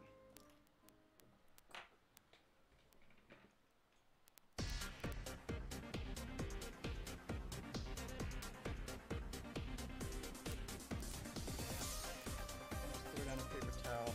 When I'm working on a portable, sometimes my mat is a little dirty. I like to keep the case nice and clean.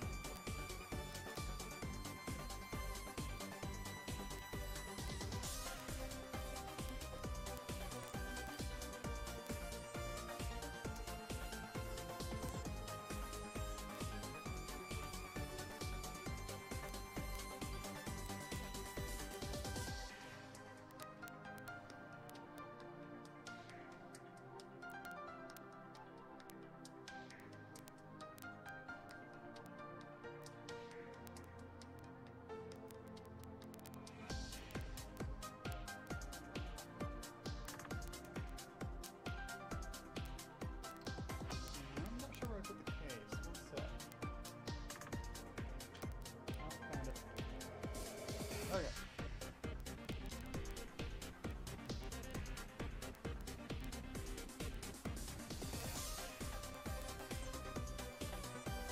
So this is what we're working with. We're going to set the front half aside for now, because I'll generally do one side of a portal first and then the other side, and then do the process of connecting them together. So let me go grab the buttons real quick. We are going to need those.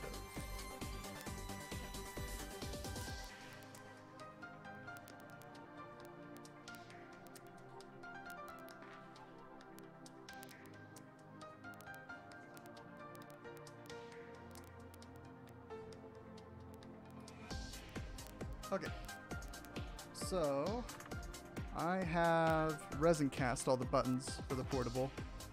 I opted to do them just in clear because, well, it's a clear portable. Might as well do clear buttons as well. So right here is where the triggers and the Z buttons go. So I'm just going to try to slot them in.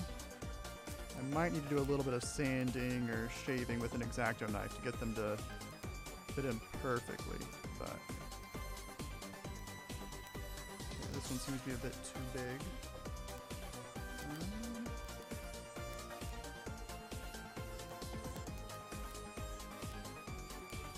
Very carefully scrape at the edges a little bit, just to make it a little bit smaller.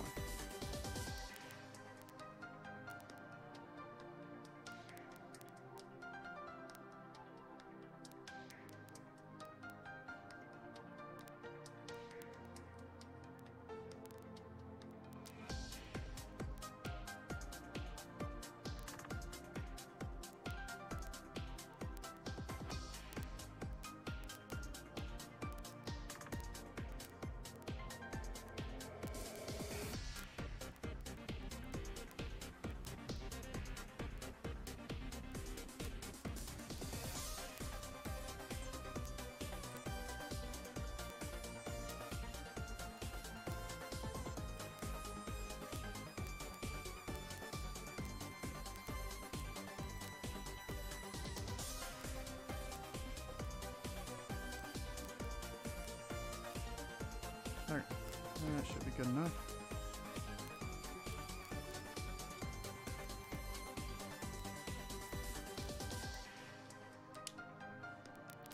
Is there some other issue here? It's not fitting in nicely like it should.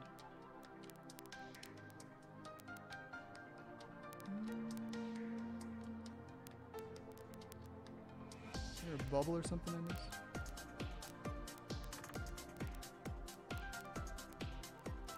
Doing clear buttons properly is a pain. These ones have tiny bubbles in them that I don't think you'll be able to see through the camera, but in person you can tell if you look closely enough.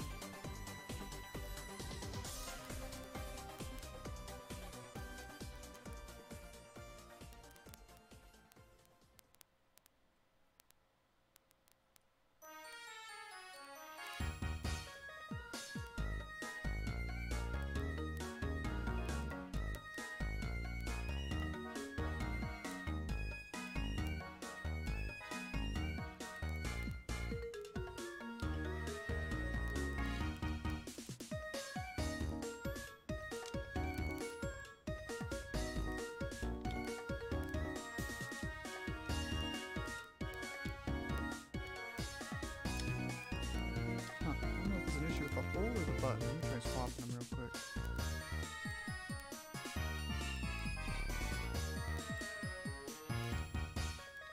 Huh. Okay, it's an issue with the hole. It's a little bit trickier. So I can't just shave more of the hole off without ruining the finish. We'll try to put the buttons in place. And if the triggers aren't moving properly, then I will shave more off, I guess. I don't know what else I could do. To fix it, but the buttons fit in here, and then the triggers board is what goes over them.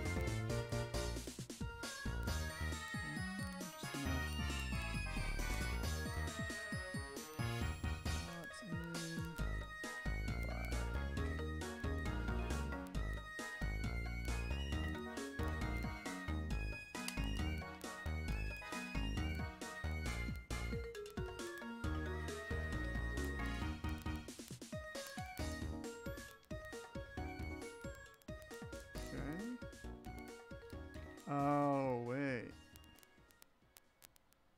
Okay, I forgot about this.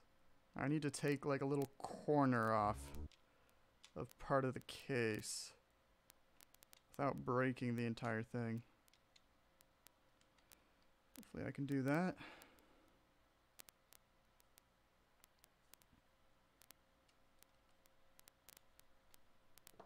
Unless there's some other way, but I don't really think there is. So I think we're gonna grab a set of flush cutters and hope for the best.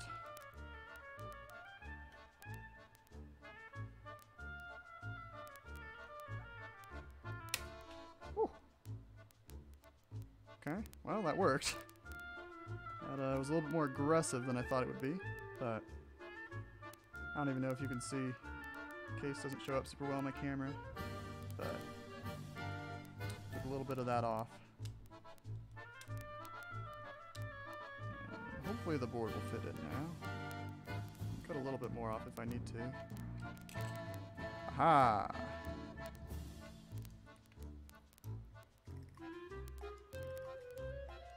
Okay. The fit here is weird.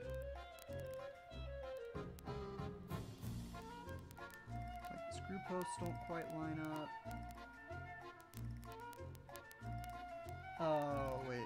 Okay, I need to cut just like a tiny bit more off. And then it should line up. Let's see.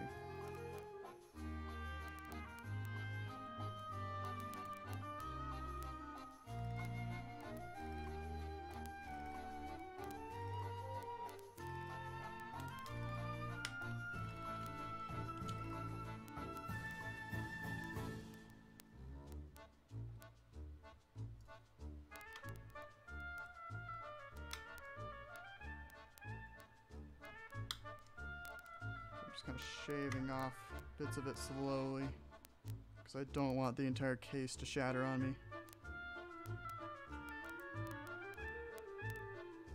Which I'd imagine should be pretty hard to do, but only got one case.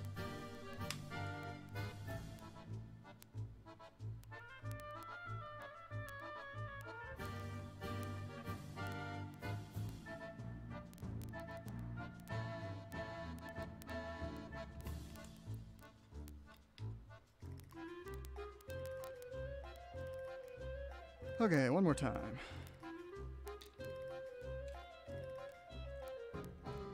There it is. Okay, that's the way it should fit in. Okay. Let's put the triggers back in it now. I'm gonna shave a little bit more off. Just to help a little bit, maybe.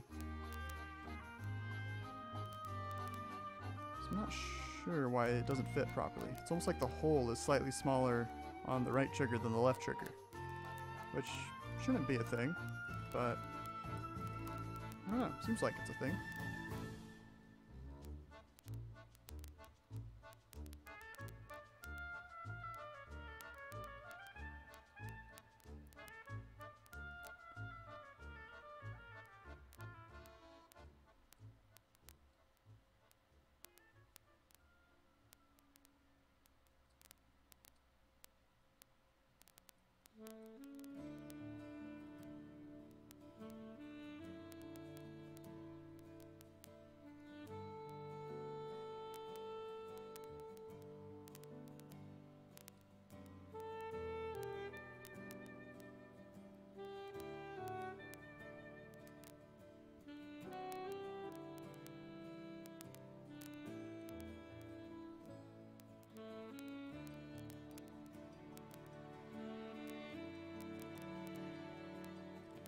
Okay, I'm gonna take just a tiny bit more off, and then hopefully that's enough.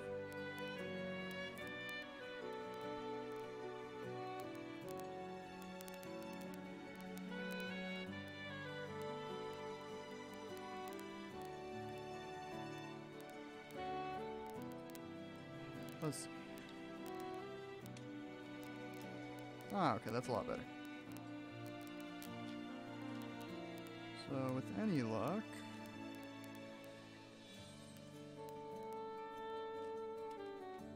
drop those in. Let's see. Now our triggers board should fit in. Nice and easy.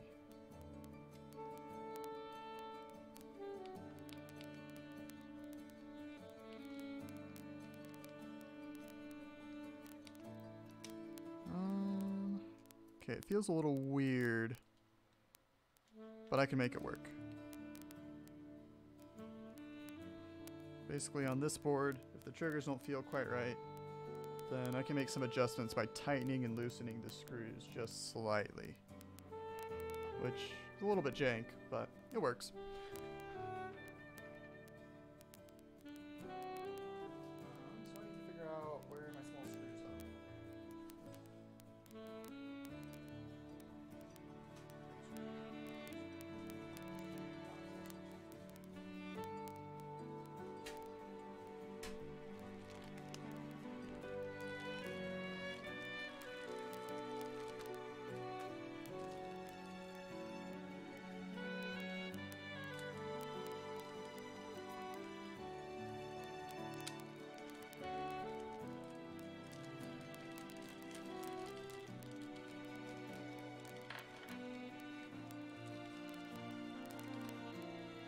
So the screws I use in my portables are just pretty standard 2mm screws. And for small stuff, I usually use ones that are just 4mm long. And that's usually plenty. Hang on, I think my screwdriver's in the other end.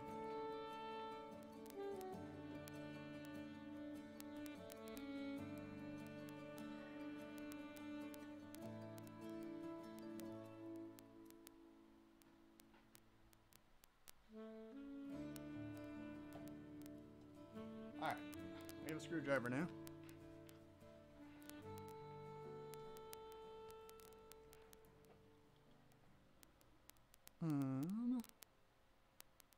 So we'll start with the metal screw.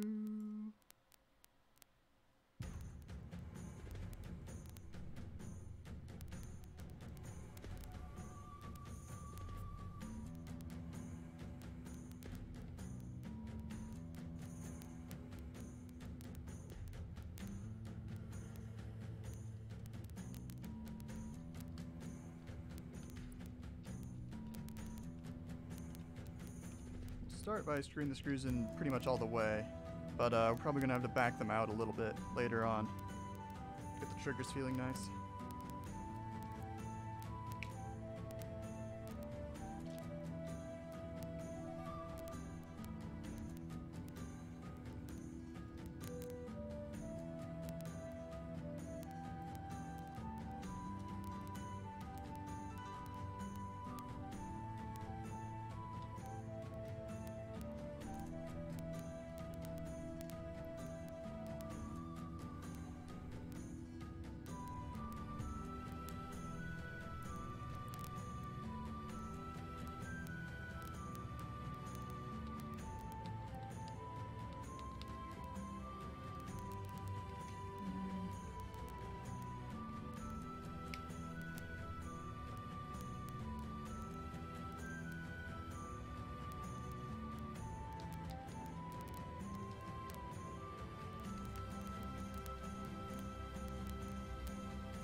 Okay, so it's all screwed in. What it... Oh! There's a flake. It's stuck to the bottom of the board. I want to get that out. Dang it. Can I blow it out? Okay, I dislodged it. I don't know where it went. Oh man. I'm gonna be so annoyed by all the dust that's in here. Like wipe down every single surface before I put a board over it.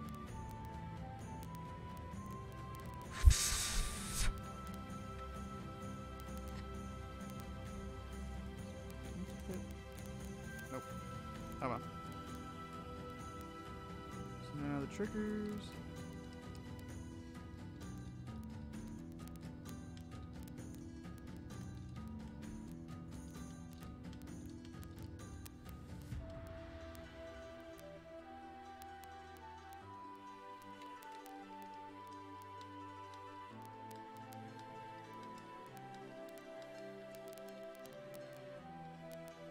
The right trigger is a little bit loose, but the left one is a little bit not loose enough. So... to fix that, we'll try loosening these a little bit.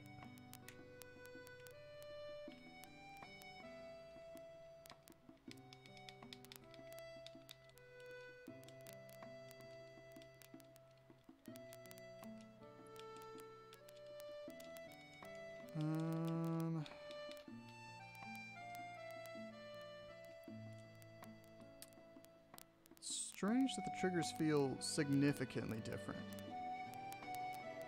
Usually they're pretty similar, but something with this case, they're not similar. Which means that getting them to feel good is hard.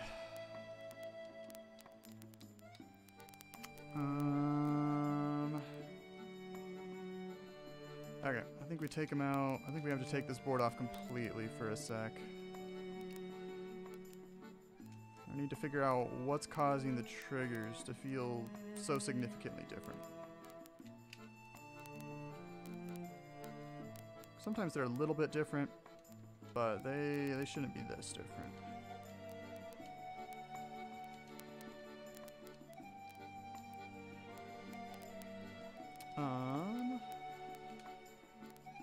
But worst case scenario, I make some modifications and then they become single button triggers rather than double button triggers. Double button triggers are nice because it gives you some analog control in games like Super Mario Sunshine, but at the end of the day, I'd rather have triggers that feel good.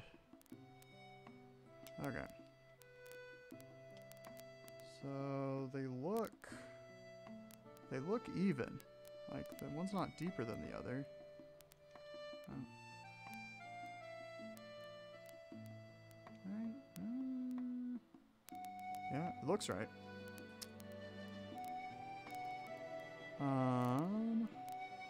This trigger was getting stuck a little bit, so we'll need to change some stuff there. And this one is just too thick or something. Did I solder the button down wrong? Oh, whoops. Because that could be a reason. So basically one of them has a much more deep feel to it, and the other one is considerably more shallow. And I want them to feel relatively even. It's okay if they're a little different, but the triggers look perfectly flat to the board, so I don't think that's the issue. So it's something with this case.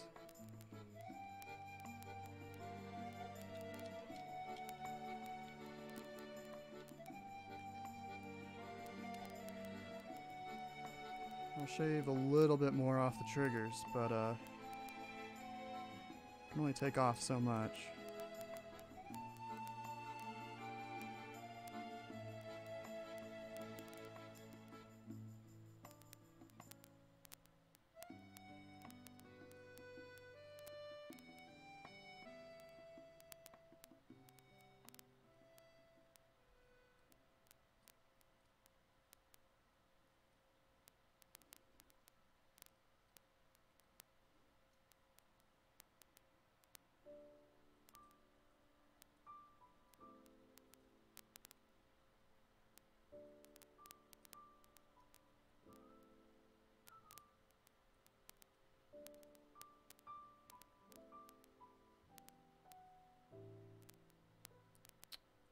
Another solution could be to scrape like a little bit just off of like the back of the trigger.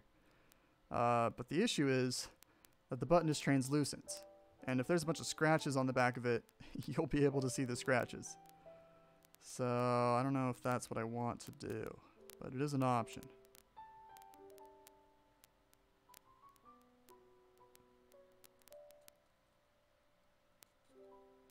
So let's try it.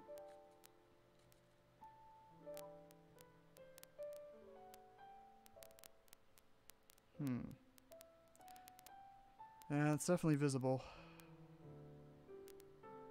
But it might be the only way to fix it.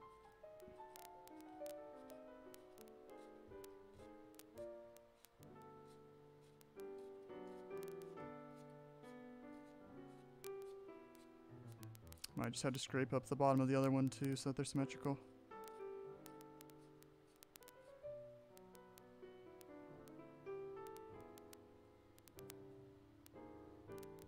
Alright, that doesn't look too bad.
Okay.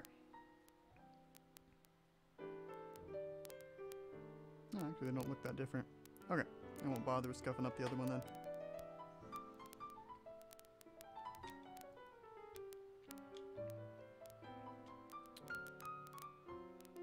I'll just trim a tiny bit more off of this one. Because it was getting stuck a little bit. I don't want that to happen.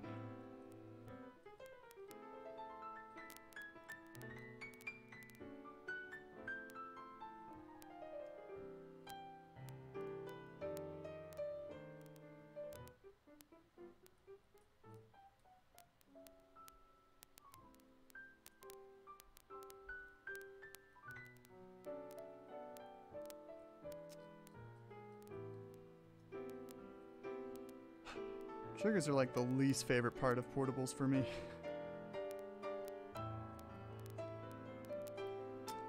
They're always finicky to design, and at least in this instance, they're finicky even once they're designed. But I think the tolerances on this case are different from the shapeways ones that I would usually use. Which I think is why we're running into issues with the triggers. But I'm hoping that the other buttons and such will slide in a little easier. The triggers are always a little bit more picky than the other ones, but... Okay. Let's take one more swipe at it.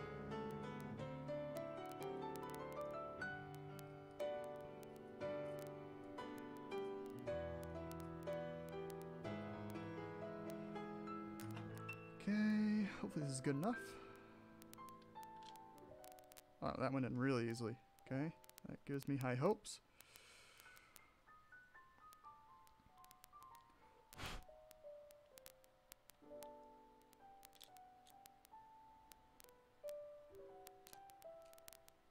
Okay, move you out of the way.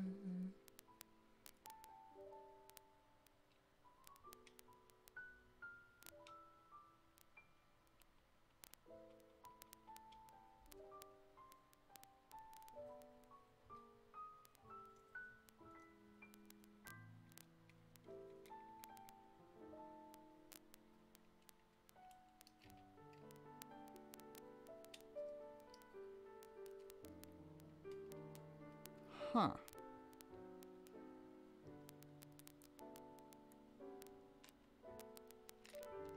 It's still hitting higher up than it should. That doesn't make any sense.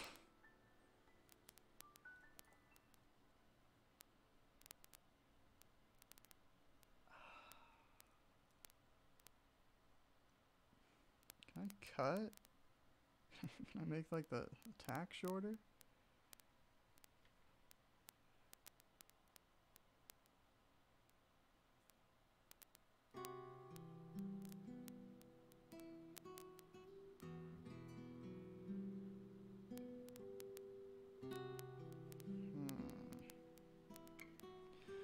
Alright, might just have to say screw it, move on. Because I do not get why the triggers are so different.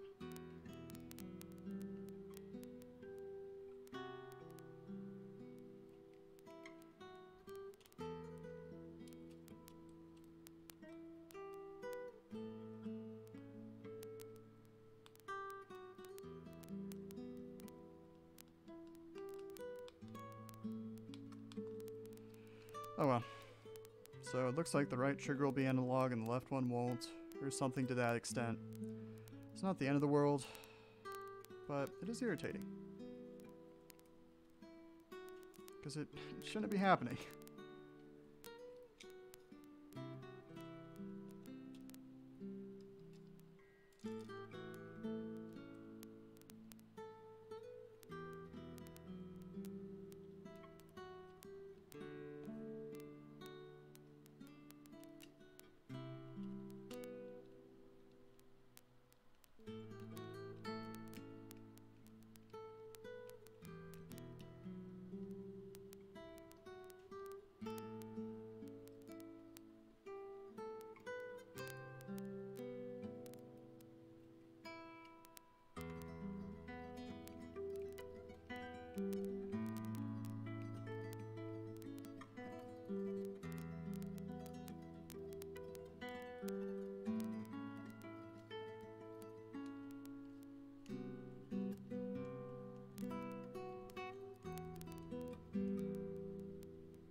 also don't want to take this board on and off a whole bunch, because I'm a little bit worried that the screw posts on this case might wear out quicker than a normal case, but I haven't used this material enough to know for sure.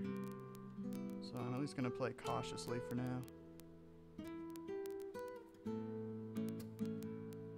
Okay, but once we get this screwed down, I'll make a couple small adjustments, but ultimately the way it is the way it is, and I don't know how to fix it. Okay, so the right trigger feels great. Like, it feels perfect. And the left one, there's no halfway press. I can try loosening these a little bit.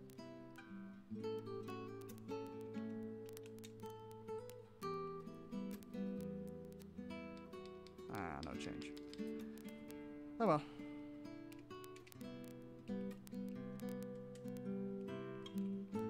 Okay. So now the next thing we do is we get the buttons that go in these holes in there, and then we'll screw this board into place. This part is always a little bit tricky because I have to hold this at like an angle to get the buttons in, but it shouldn't be too bad. Let's see, power button goes on the bottom.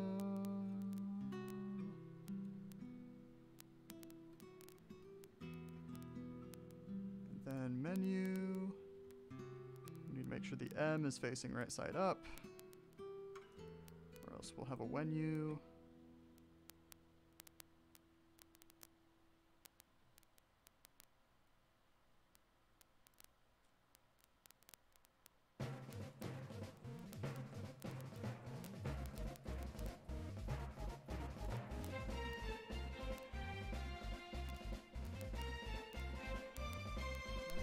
Clean this button out properly.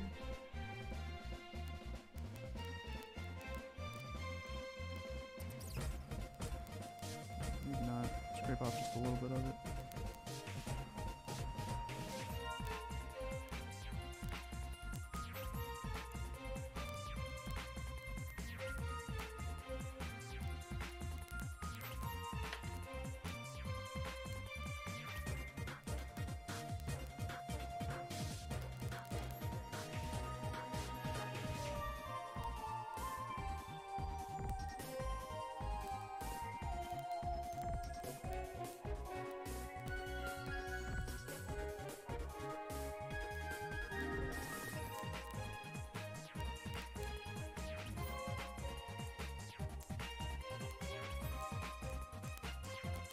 Weird fit. This case is being a little weird. Like, I'm having things not fit that have fit on every other case I've ever used. It's a little bit concerning. If it's off for small things like this, then it might be off for big things.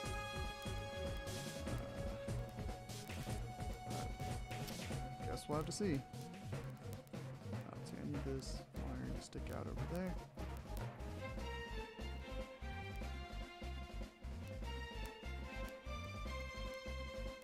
Okay. Now we just screw it into place.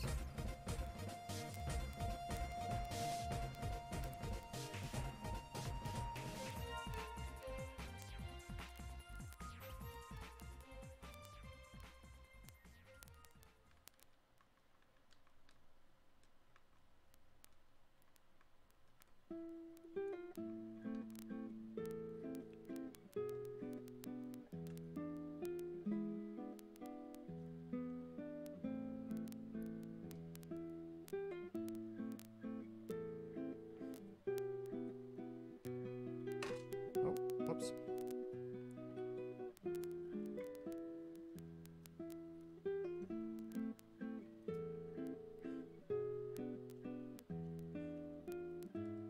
You also don't want to pinch any wires, because that will just cause headaches later.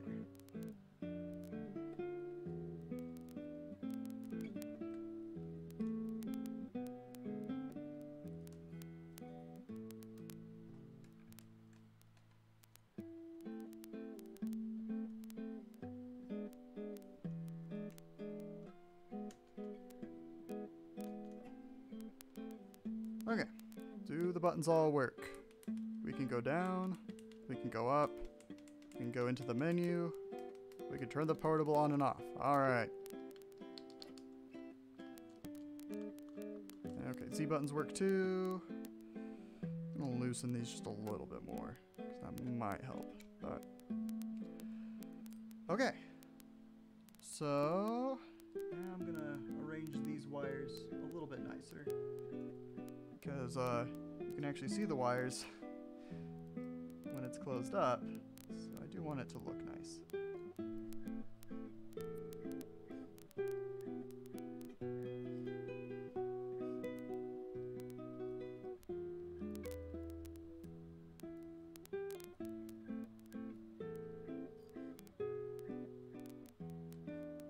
Okay, that's good. Okay, so the next step, now that the trigger board and this board are in, I think it's fan and heatsink. So, since we have a whole entire Wii in here, we do need a decent cooling setup. So for that, we use this fan, this heatsink.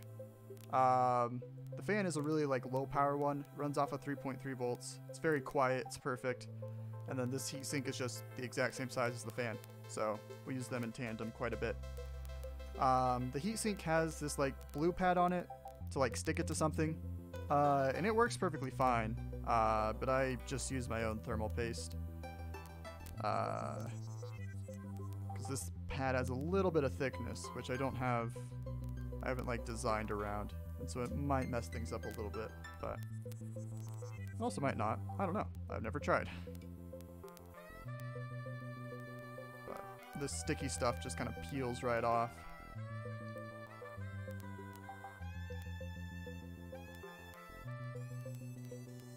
And there we go.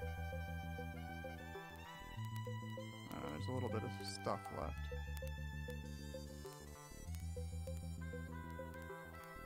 Yep.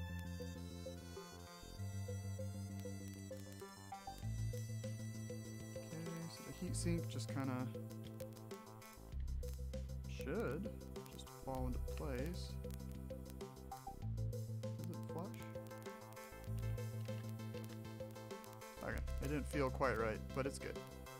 So that sits there, and then we'll take this sticker off of the fan just because I don't like how the sticker looks.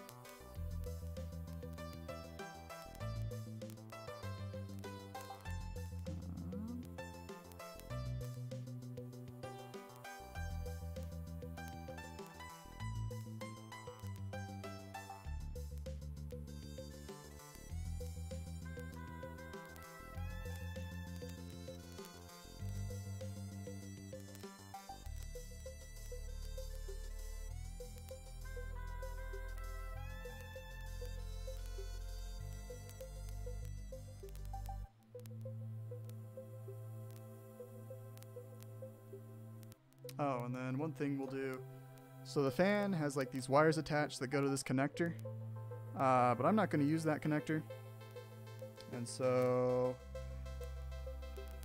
I need to snip the end of this off,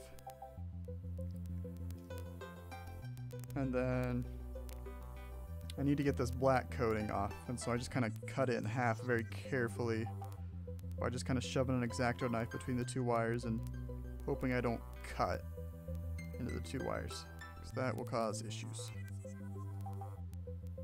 But once I get a cut going, I can just kind of peel it off. There we go. Just do this.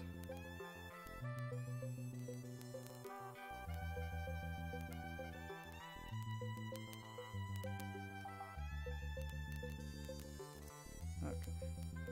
Now we're stuck, so we'll do another cut.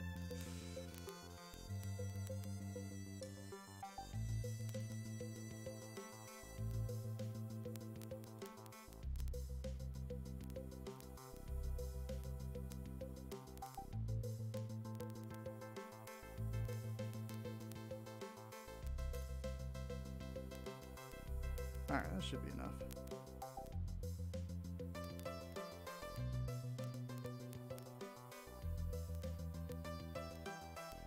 Hey, Shock Slayer. How's it going?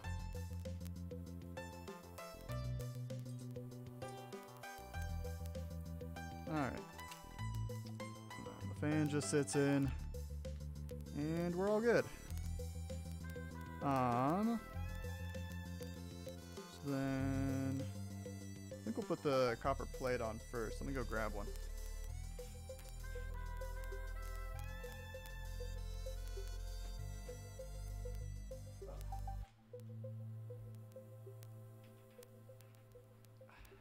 Hanging out. Anyone else here? I'm not sure who's here right now.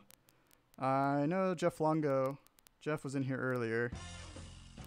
Wes popped in for a bit, but yeah, I don't think you know good old Nutty, if I had to hazard a guess. But alright, so I've got this copper plate, and this basically just goes between the heatsink, the fan, and the Wii, just to kind of connect everything together.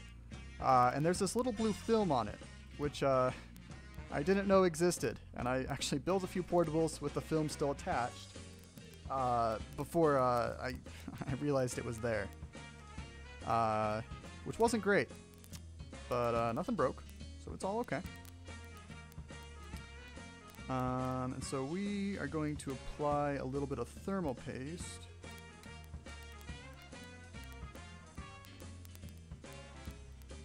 Yeah, you have the same stuff? Yeah, this is the stuff from Online Metals, I think. But I think I did like 3 commissions with it attached. And yeah, that was a pain. But it ended up being okay.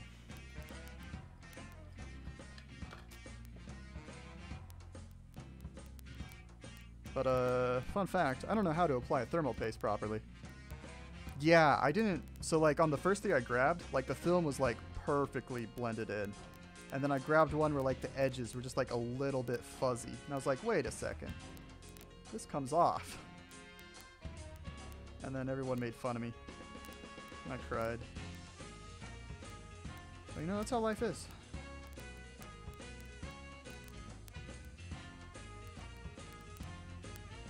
Alright. Hopefully that's within the range of enough and not too much.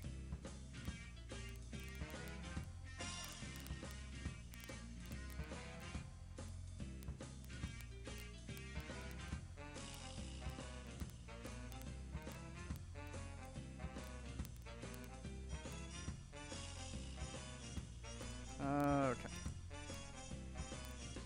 That should be good.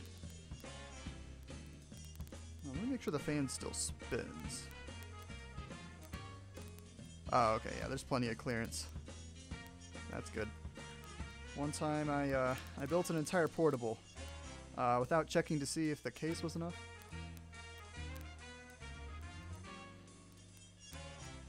Oh, okay. Yeah, I did like some online research, and like everybody applies it differently. So I just kind of assumed that nobody actually knows how to apply it. But yeah, I used to like spread it around, but I don't think that was the, I don't know if that was the play or not. So I just kind of do like 5 small dots on like the fan and the heatsink and call it a day. As long as it's not like spewing out the sides, I think it's okay. Thanks for Carrot. I'm glad you like it. And so I have a couple convenient pads for the fan right here.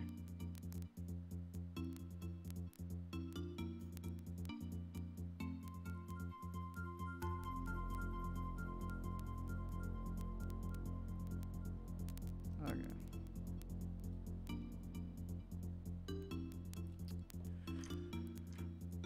Do need to strip the fan wires. Oh, I also need to make sure. Okay. Yeah, we're good there.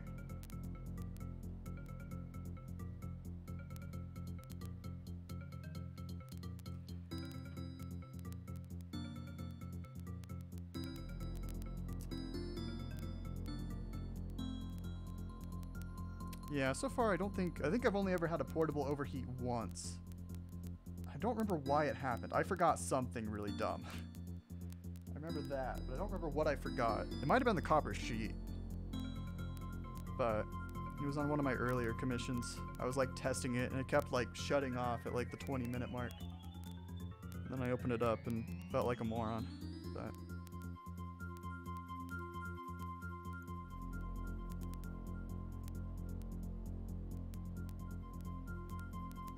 I mean, I think the setup you used to use, like on the, you did a trim commission for me a long time ago. And the heatsink on that one was tiny. But I think the fan had a little bit more oomph to it.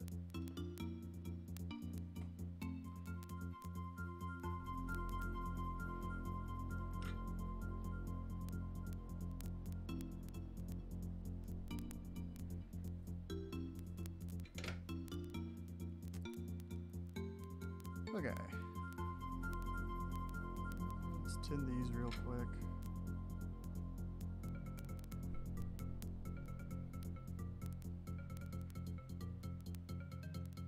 I think that would have been 2017, 2018. I would have been 16, so 2017. But unfortunately, I don't have that trim anymore. But I wish I did. I'm honestly amazed that I did not kill it. Because looking back at the Waluigi, that was something. But it's probably a good thing I didn't kill it. Mostly placeholder heatsink designs. I think it was like super glued on there or something. So I don't know if I could have gotten it off if I'd even wanted to, but I think I might have used that same heatsink on the Waker. Although Waker probably isn't a great example because it completely melted down.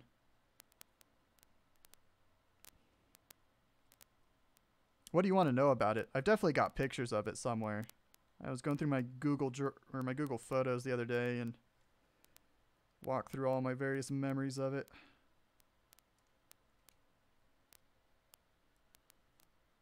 Oh yeah, there are BitBuilt DMs with pictures of it too.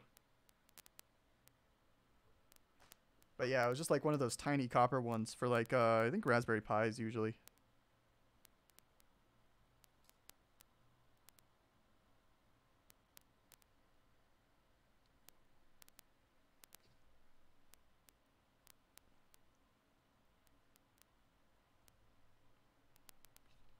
There we go.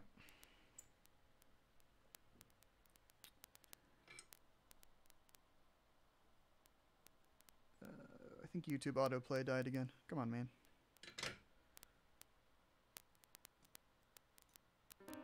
I'm still here. There we go.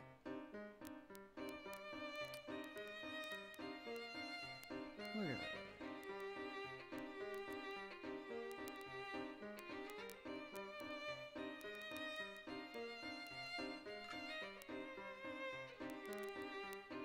There we go.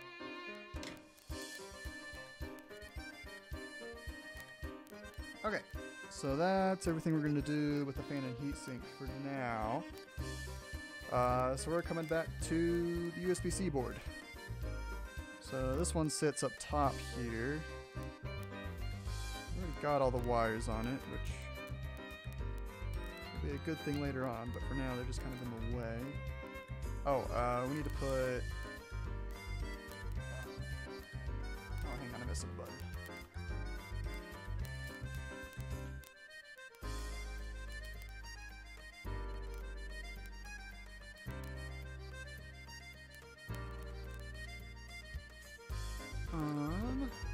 Okay, I've lost the volume button. That's a problem.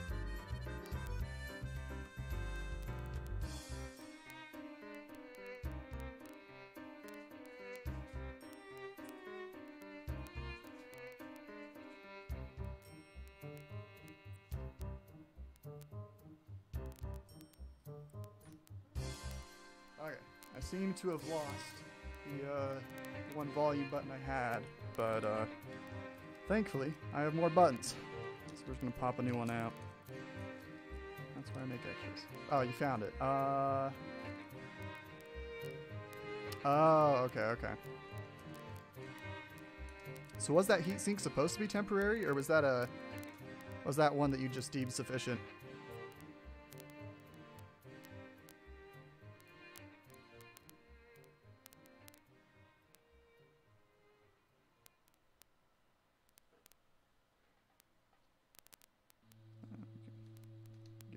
I don't want this.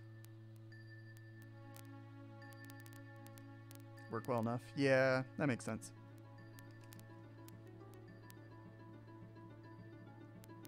I'd really like to start using, like in like my new designs, what are they called?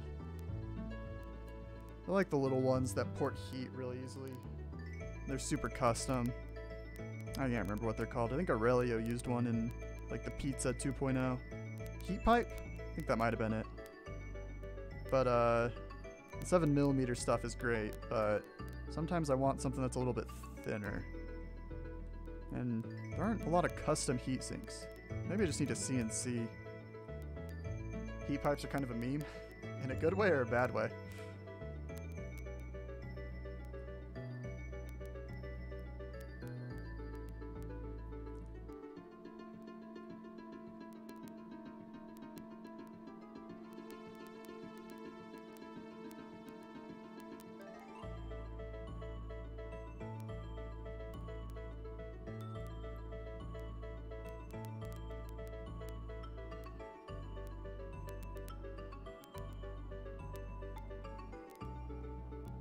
They're involved in store acquire fins. Yeah, I guess so.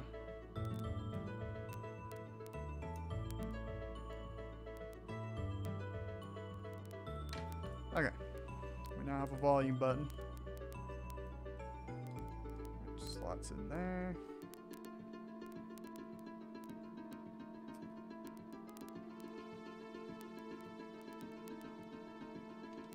And then this board. Sometimes a little tricky, but come on, man.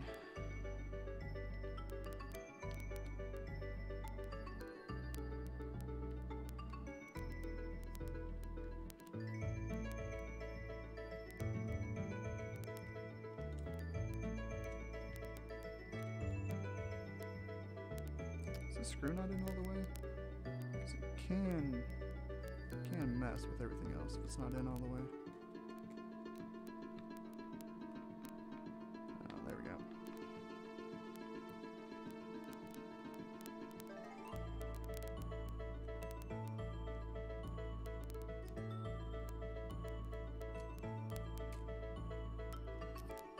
Yeah, it does still get hot. I think I just need like a super thin cooling setup is what I need. I don't really care how hot it gets as long as it doesn't overheat. But I don't know, maybe a heat pipe isn't the right thing for that then. Because I think Aurelio's was like 5mm thick or something. I guess the total setup. But I could also be completely wrong. It's been a while since I looked at that. Yeah, I should be at MGC. I booked flight tickets, and I'm loosely slated in to a room with Hacker Billy and Crazy Gadget. I need to follow up with him though, because I should probably pay for that. You know, maybe.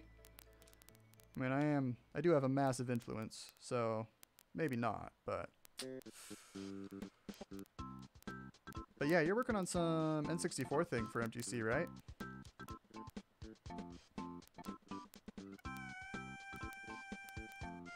You still have an extra bed if anyone gets owned? That's good to know. Yeah, I'm excited to see that. Should be very cool. There hasn't been a whole lot of N64 stuff this year. I think last year there were a bunch of them, but I think there's one guy. I know there's at least one person working on one right now, because he's been posting pictures of his trim and stuff. Ah, okay. That's good to know. Curious to see what that is. I don't know much about N64 cooling. I think his name's Sparkle Bear. I think that's what it is. He's on the Discord a lot.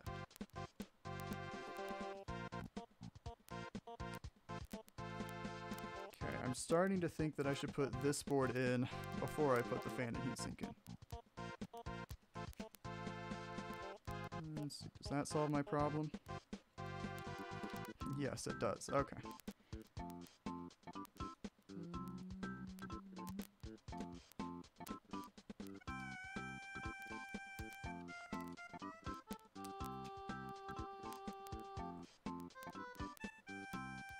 Oh, okay. Yeah, when you're posting stuff about your setup, I'll be sure to keep an eye on it. How close are the N64 and Wii in terms of like heat generation? Because I think a lot of people don't even use like a fan on their N64 portables. Oh, is this case completely screwed? What on earth?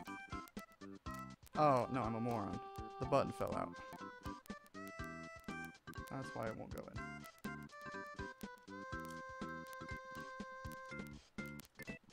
There we go. No, wait, that wasn't the problem?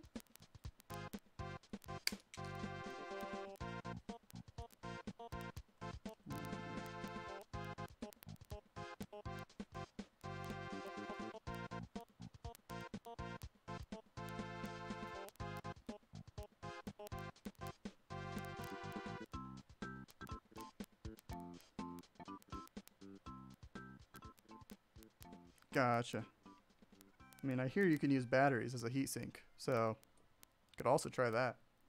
You love masculine streams? Don't worry, I only have the most masculine streams here.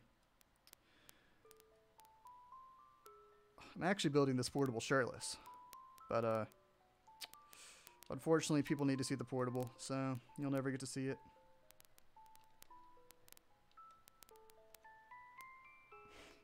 Oh, the heatsink is batteries. Ooh, that's the play.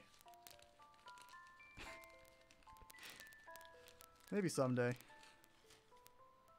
Maybe when Elon Musk starts building portables or something. Just funnel millions of dollars into heatsink battery.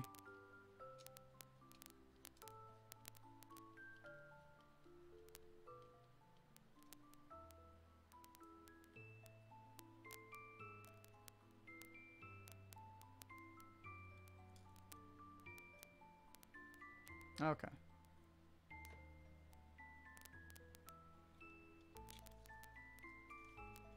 Should probably learn more about cooling setups, because for the most part I just kind of float on like what other people have done. Which works, but I kind of want to do more than what other people have done, so...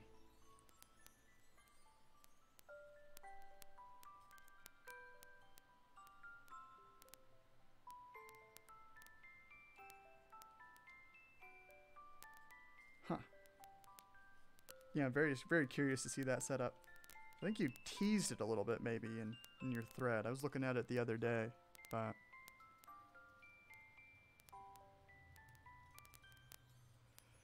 Okay.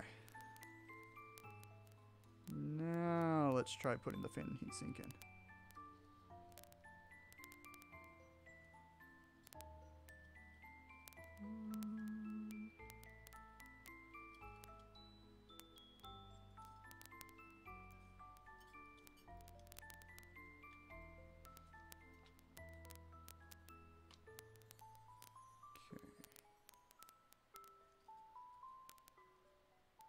Alright, there we go.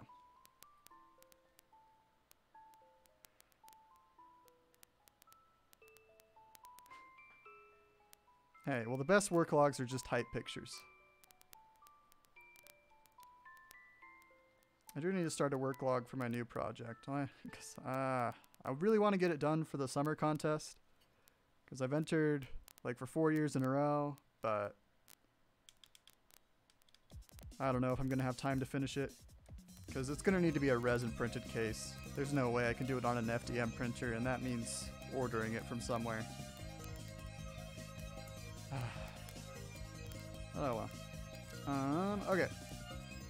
So now we got that board in place. We're going to run some of the wires down. This one is for the speakers. So that's got a spot already.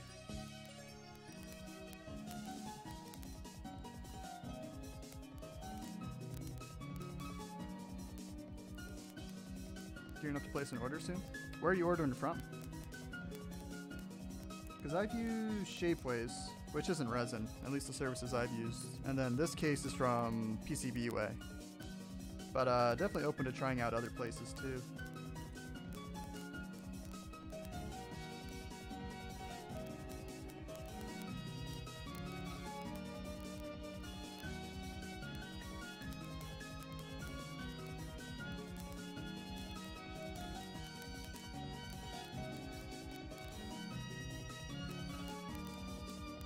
Okay.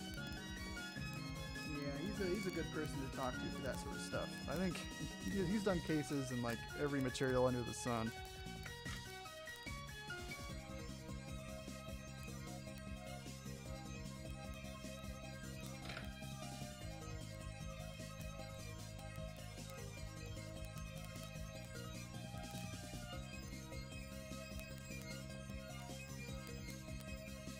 Yeah, I think he got that one from PCBWay too.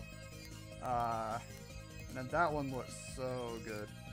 But I think he said it cost him an outrageous amount. But it looks pretty sick. But I don't think he's the one funding the case, so that's why he went with it.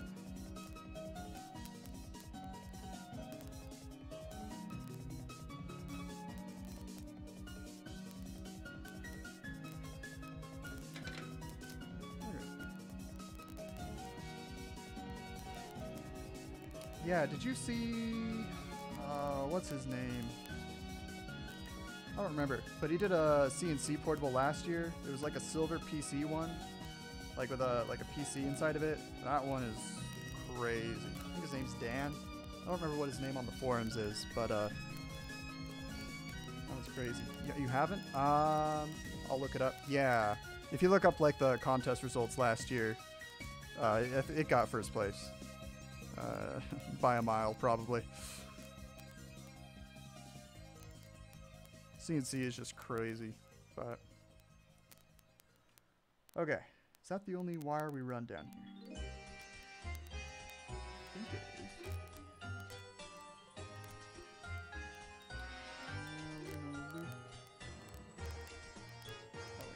5-volt one stays down here. Embed a fan into a custom heatsink. That sounds interesting.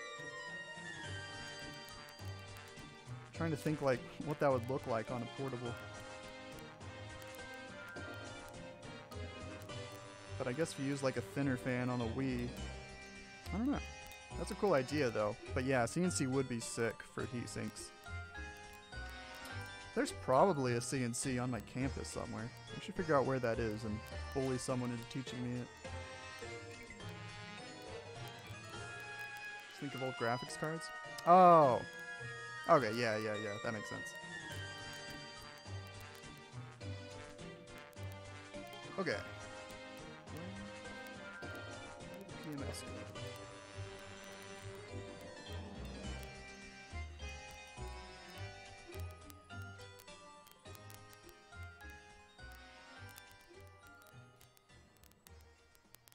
Ah, here it is. Okay.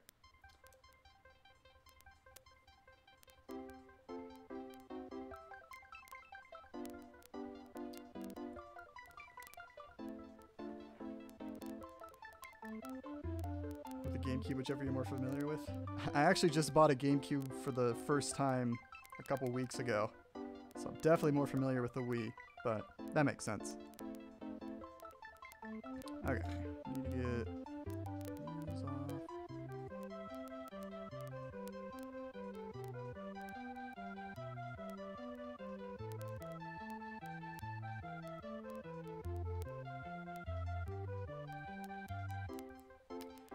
Okay, so the PMS just sits right on top of the triggers board, which is great unless we need to change something on the triggers board, in which case it is no longer great.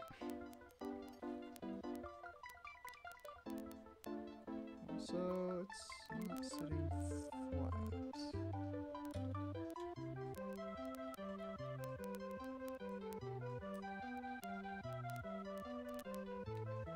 Yeah, that's definitely something I don't put a whole lot of thought into. It's usually just, okay, where does the vent go for the heatsink? Alright, that means the fan has to go here. But, yeah, there's definitely a lot you can do with it.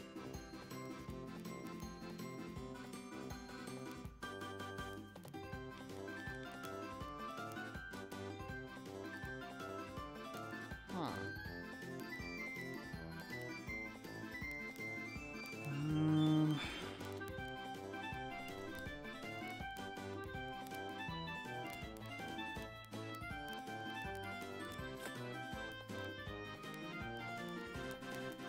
Alright.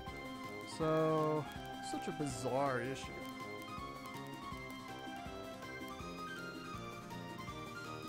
Oh, wait a second. Alright, I just remembered something. I'm using the battery straight from a Wii, but I forgot that I can't use these in here because they're too tall. I have to use a special thin one I bought. One second.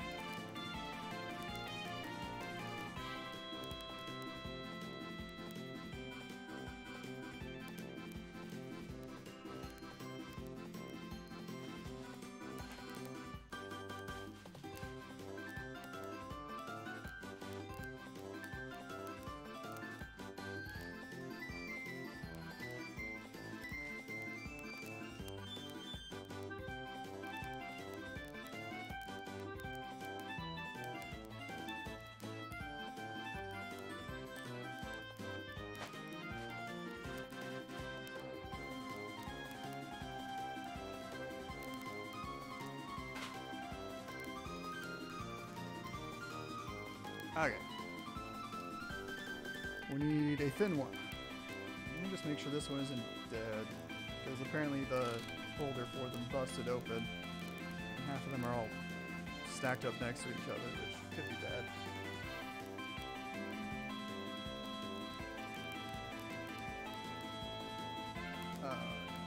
Mega dead.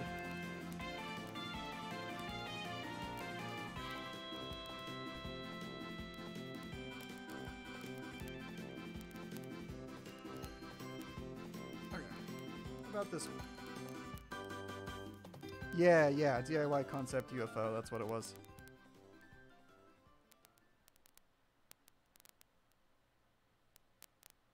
Is my multimeter dead? No,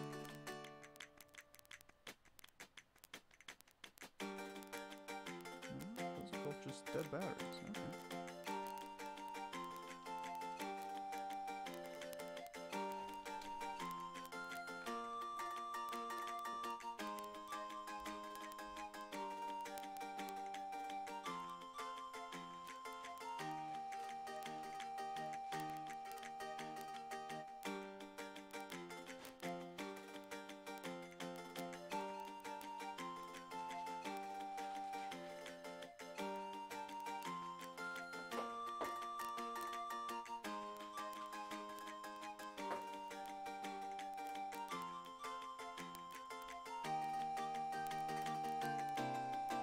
Yeah, it's CNC'd.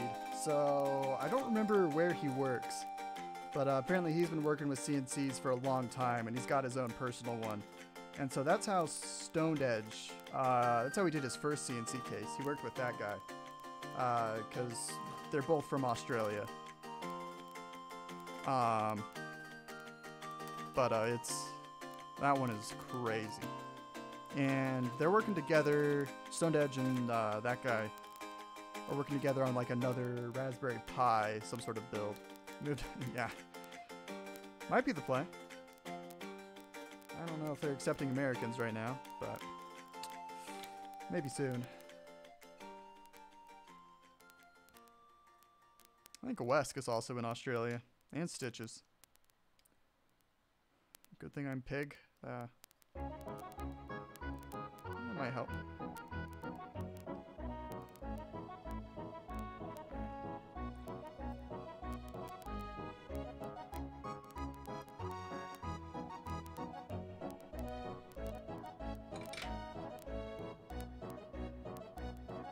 Okay.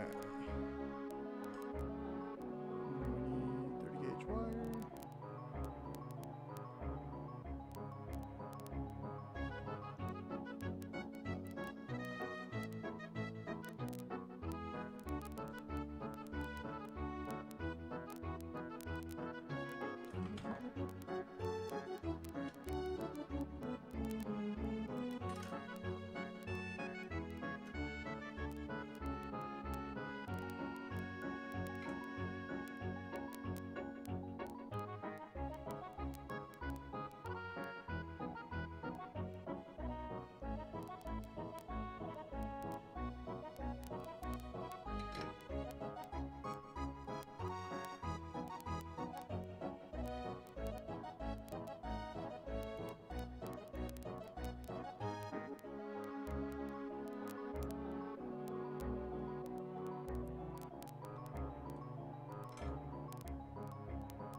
that I always manage to put the clippers in the most obnoxious spot to grab.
Alright. Where did I put the captain tape?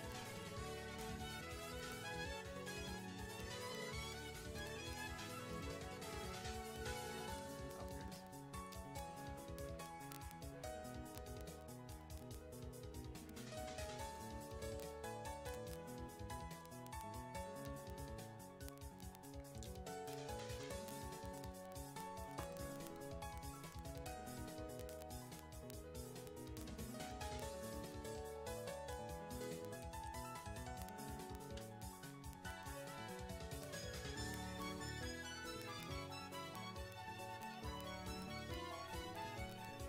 Okay, now does the board fit on there?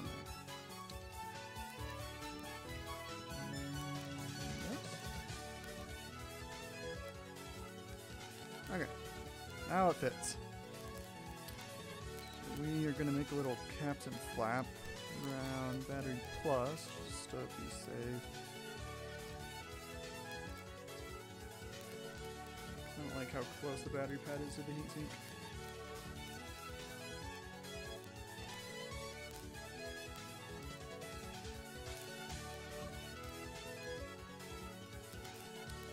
There we go. Alright. So that sits in there. I think we can screw it down.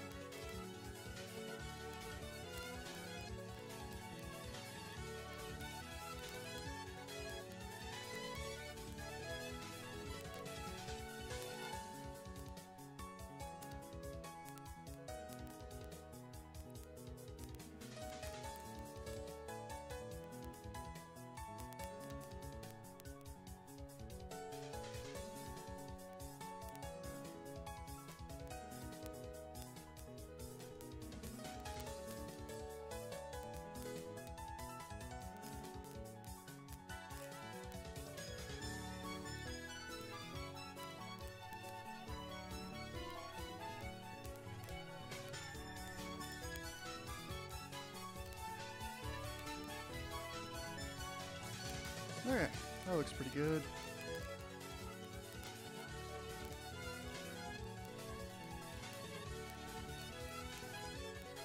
Triggers still work? They do.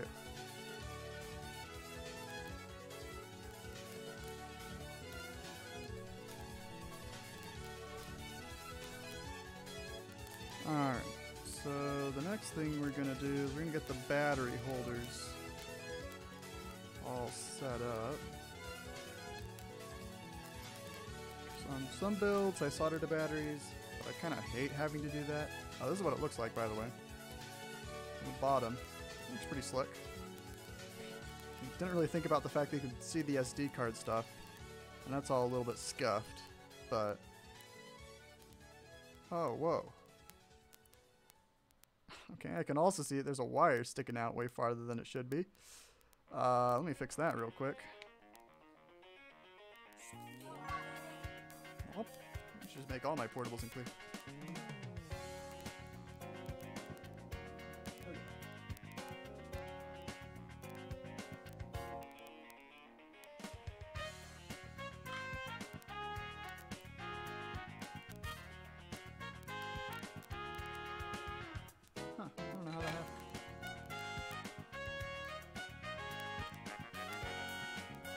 Oh. I don't know. The ones I have haven't been too bad to solder to. They look like they're made out of copper. I'll show them in a sec. But...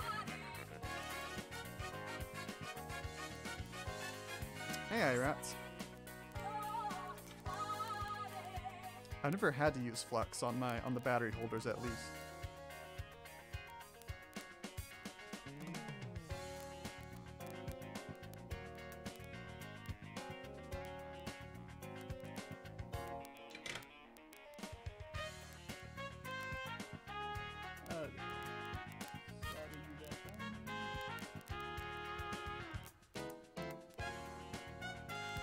Oh, flat cells. Oh, okay, okay.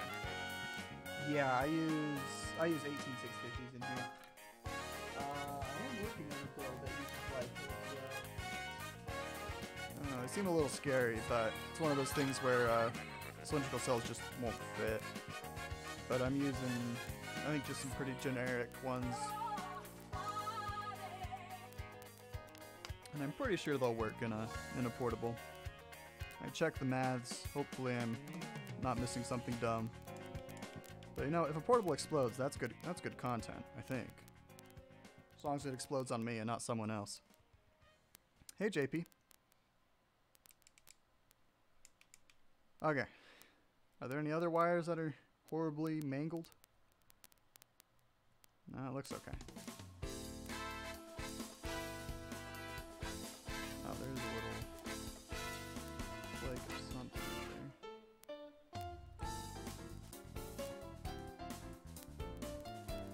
there. 2.7 volt, 9 amp hour? Oh, that's a big one.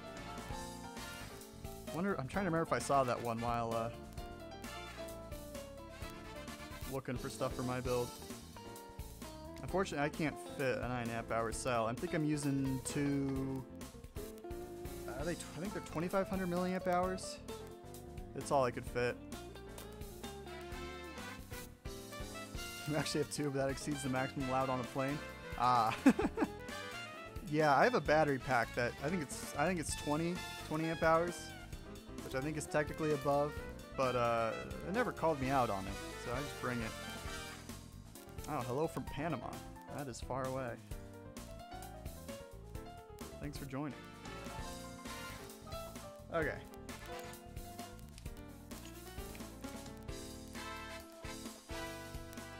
$5 hours at minimum? I mean... yeah, I'd imagine you're getting at least that much. Because, I mean... like, 4 cells on a Wii... I use 3,400 milliamp hour ones. So that's like almost 15,000 milliamps. Follow me on Instagram. Ah. Happy to hear it. Alright, the one annoying part about the battery cells on this one is that they're way too like long to fit inside the case this way. And so I have to chop a bunch of it off, which is a little bit scary. But I basically just apply a bunch of pressure with flush cutters and then wiggle it back and forth a bunch with pliers, which generally works, but sometimes it snaps at an inopportune time. Hello from Redacted. I know where Pig Island is.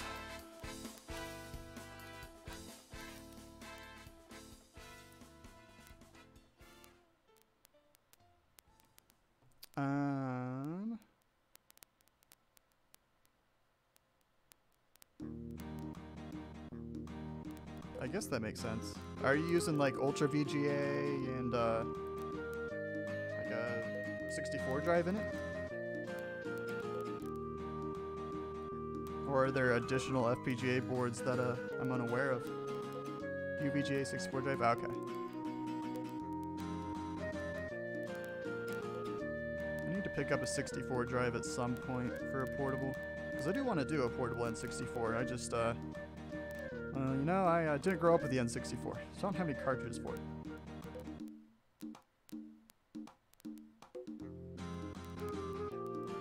Gotcha.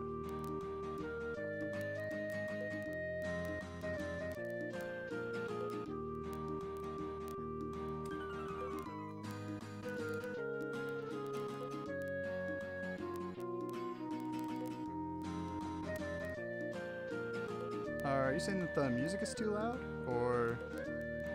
I'm not sure I follow that.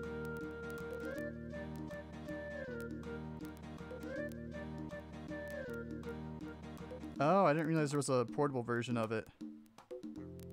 Music is a bit louder than your voice. Ah, okay, okay. Let me... Oh, the song's changing.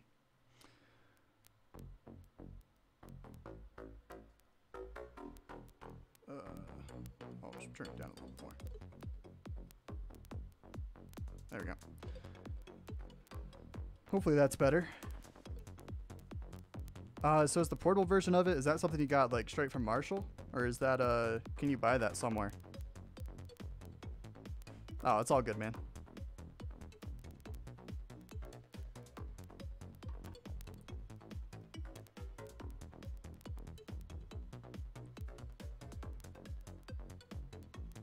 There we go. Managed to wiggle it off. Ah, nice.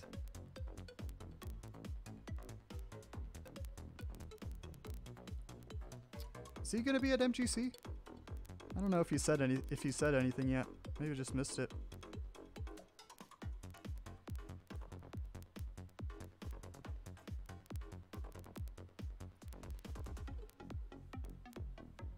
Oh, gotcha. I don't even know that 64 drive had Wi-Fi. He may or may not. Gotcha.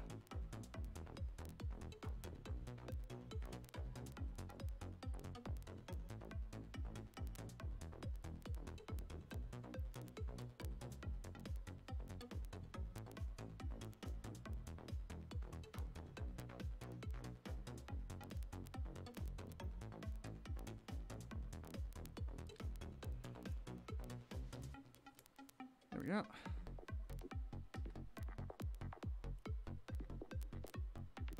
Alright, just need a couple more.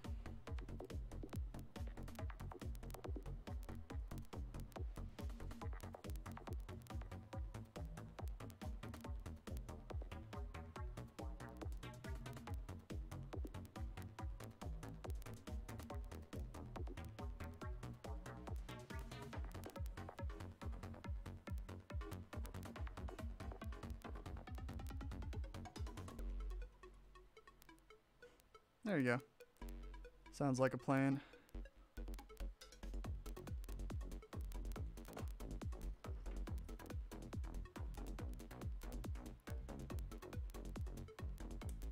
I think I've got a... I need to pay Shank, I think. Due to order a bunch of Ultra HDMIs, so I've at least got one of those on hand. Ah.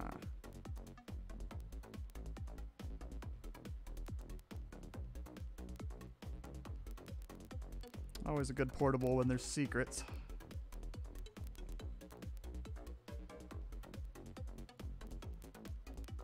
Ah, that's unfortunate. Oh well.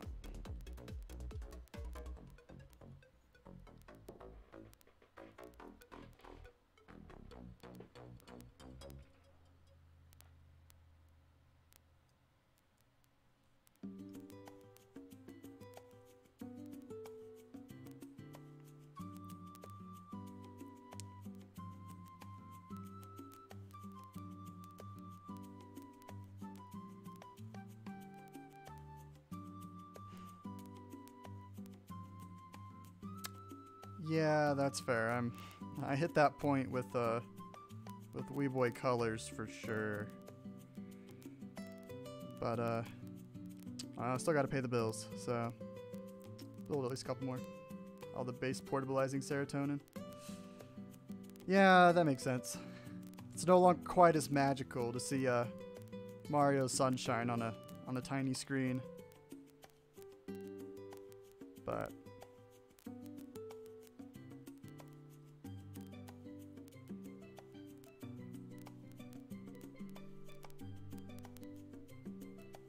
alright, hopefully that's enough to wiggle it off.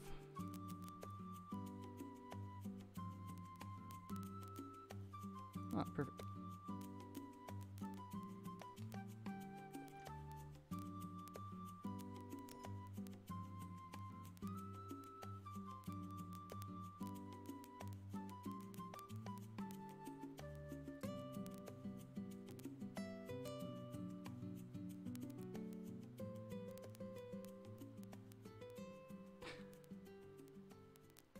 Yeah, programming, that's one of those things I need to get into more. Because microcontrollers are sick. But I have not looked into it enough. I at least got a couple classes in C and C++, which should help. But I also haven't used that in like 2 years now. But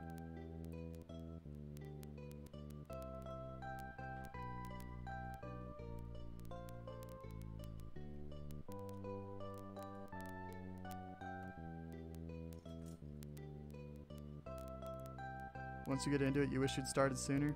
Yeah, it makes sense.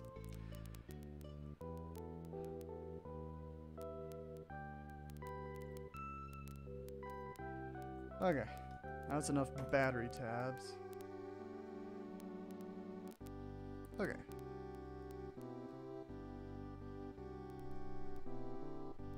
Oh, that's zooming in. Okay.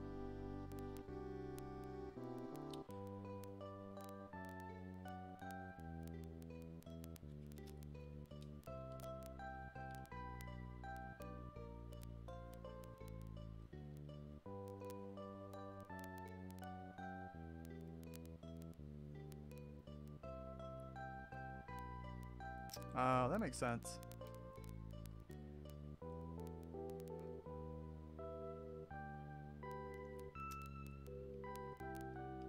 My issue is usually trying to think of something cool that's also doable.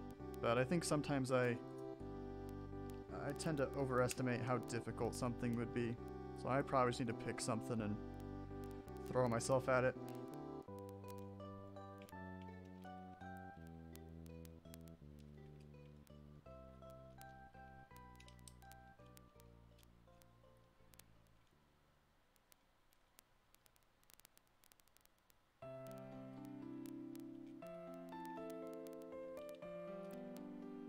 Okay.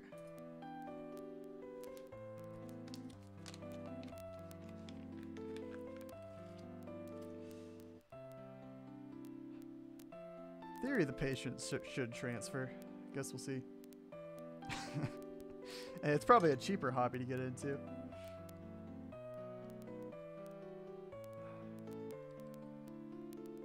I don't know. If you do fry a text editor, I feel like it's gotta be worth something.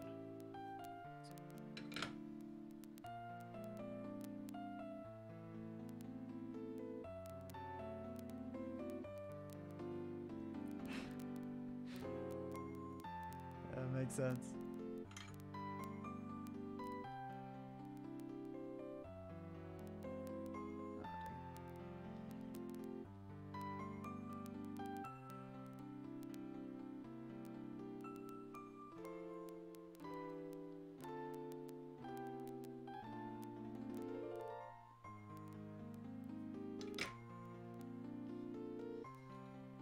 Okay.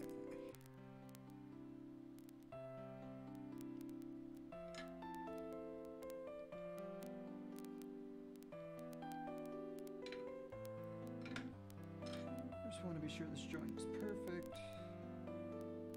This is a very bad one to have come loose.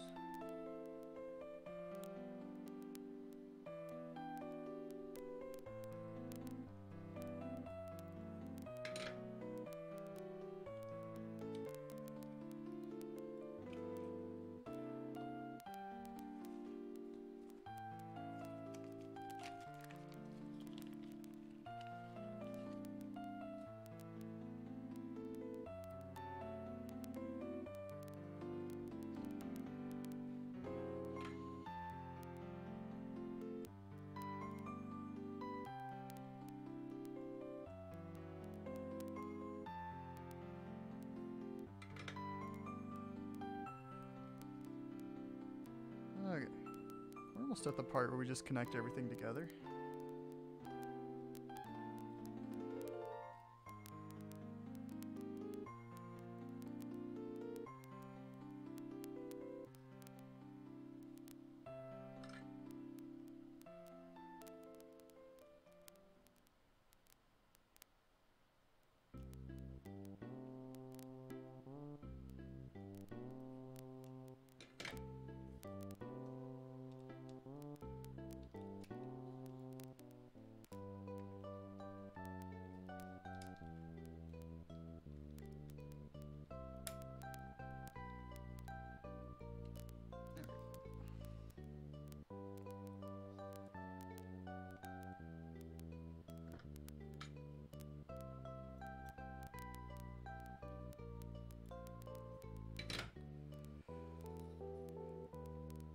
Okay. Now it's wire time.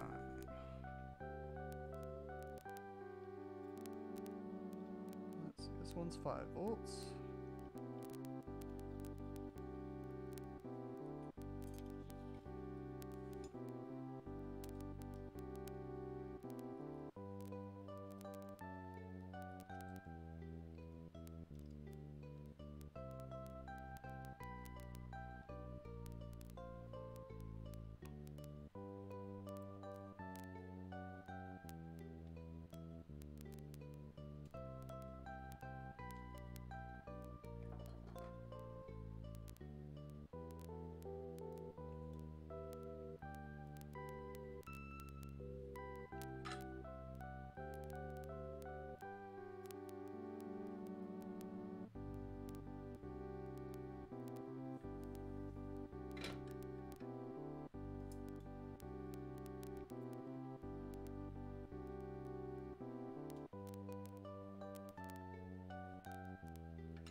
All right, man. Thanks for stopping by.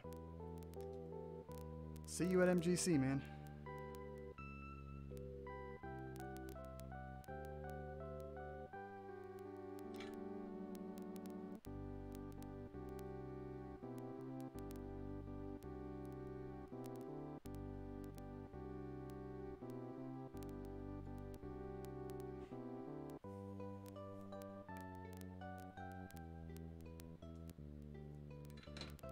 Alright, well, I don't really have a whole ton to say about what I'm doing right now. It's mostly just taking wire from point A, attaching it to point B.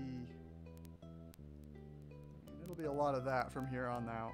But right now I'm attaching the power wires, because this board on the top is the power board, and power needs to go pretty much everywhere. So various wires for various voltages are going here and there and everywhere.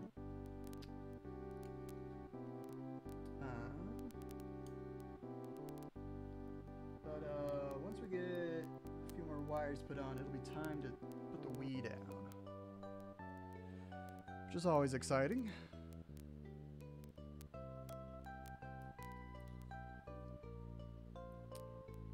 Okay, so we could finally attach this power wire that we've had hanging loose for forever.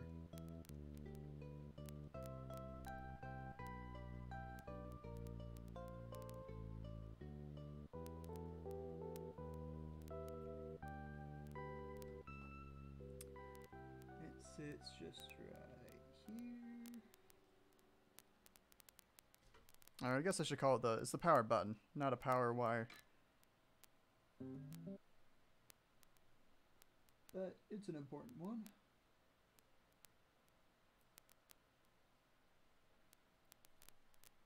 Oh, one other thing about the top board I didn't mention. It's got a little LED here, and so that's just kind of indicate like the battery life and such.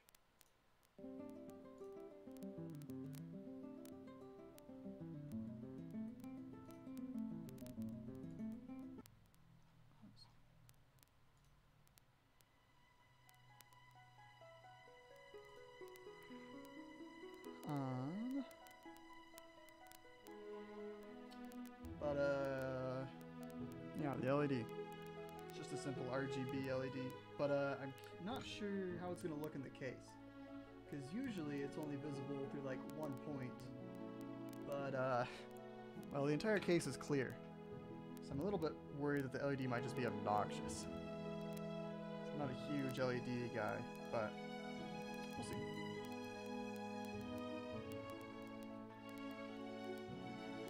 Okay, next up we need VSys, which is just the system voltage.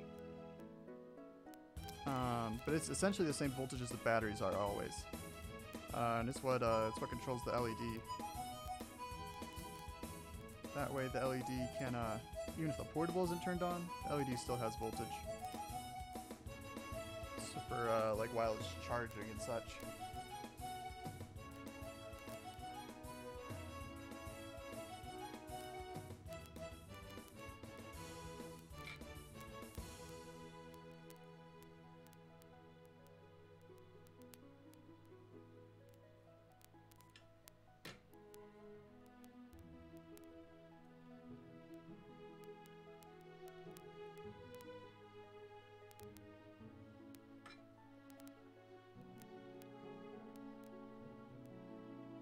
Okay.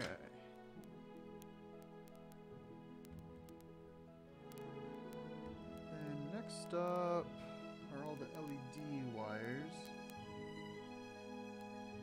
Which means we need a red, a green, and blue wire doesn't really exist, unfortunately, or else I would use it.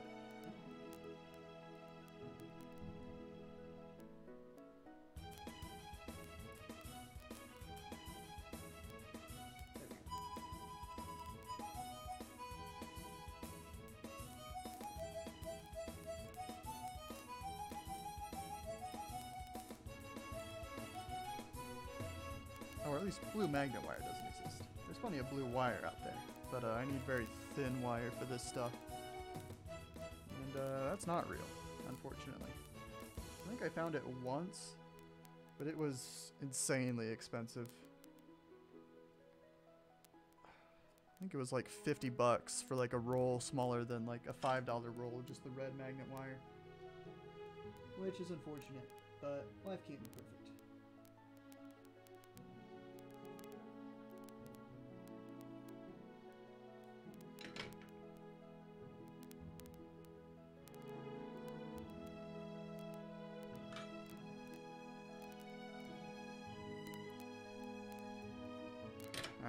Next up, green wire.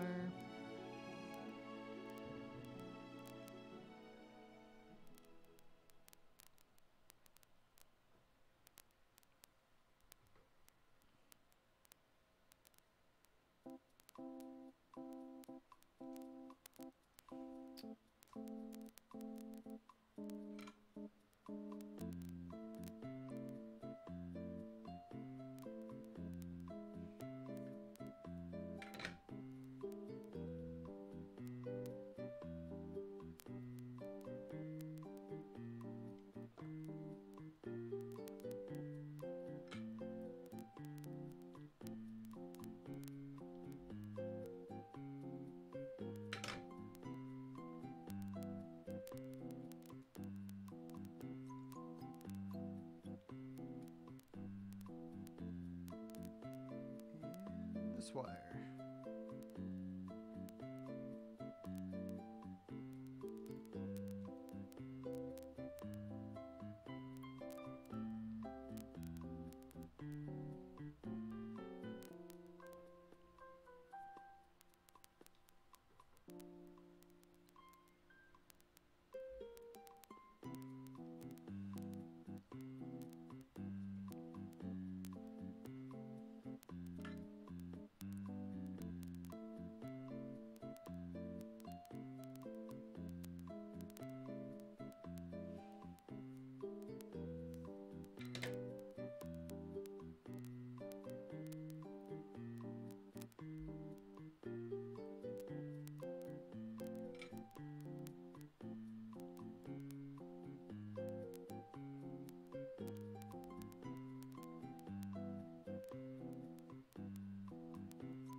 Okay, and then I think it's just...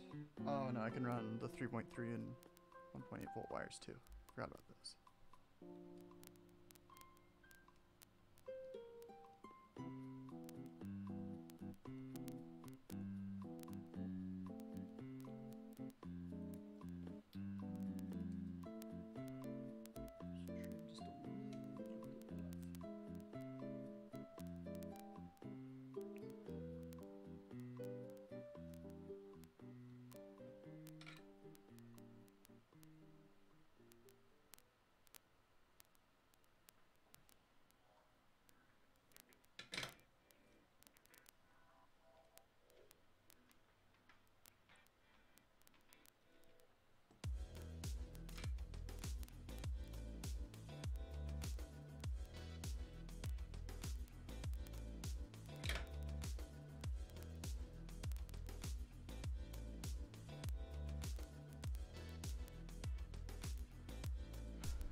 Okay. Now, let me just make sure I remember which wire's which. Yeah, okay. I try to always have green wires be 3.3 volts. But I wanted to double check to make sure I didn't switch the wires, because that would be very bad. Killed an audio amp one time by flipping the wires, and that was not fun.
Okay, now it's just 5-volt wire and the charging wire, and then it'll be on to the next step. 5-volt wire is always super long. Whenever I'm cutting it, I always have to give myself just way too much slack, or else I undercut it by too much.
Whoops.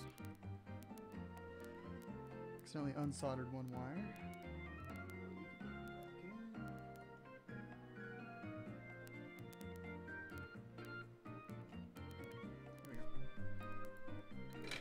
Okay, and the nice part about this big yellow wire is that it helps squish all of our other wires down, so that way they don't pop out. Not out of the solder point necessarily, just out of like the nice like rows I have them arranged in, which is good when it's a portable that you can see the inside of.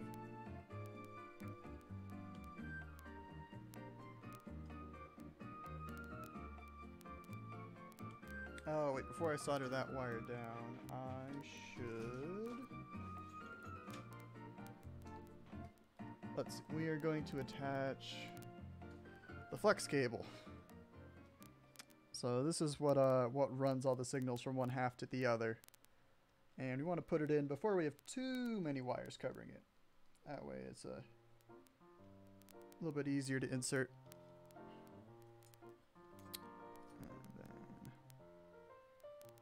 Close it up. Perfect. Alright, now I can put down the charge wire.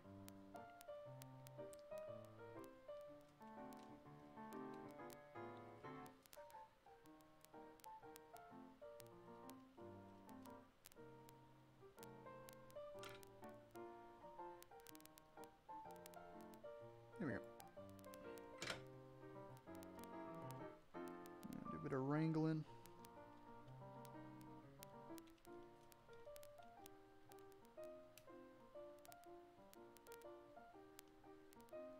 Perfect. Okay. Oh, here's how it's looking on the bottom. Oh. Looking pretty good. Okay.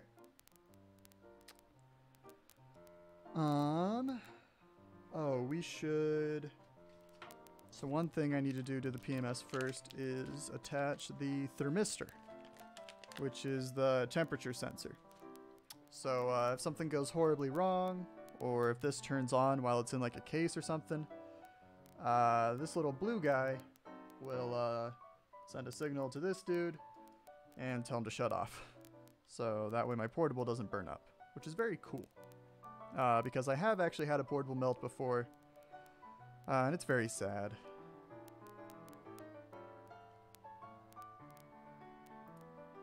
Let's see, so this is how... Oh, wait.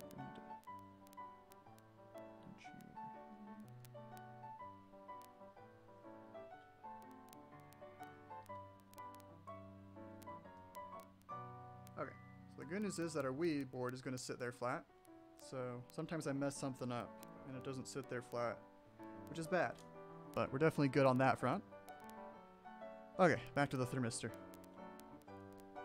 So I need to line the thermistor up so that it sits in between these two chips, which is a little bit tricky, but there's a bit of leeway. Newer versions of this board come with like a custom thermistor that like solders to a couple points on here, so you can't mess it up. Just sits in there really easily.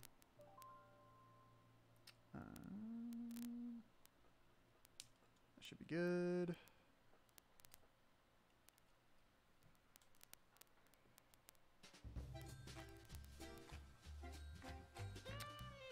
Stripping these little blue wires is a bit of a pain though, because they're so thin.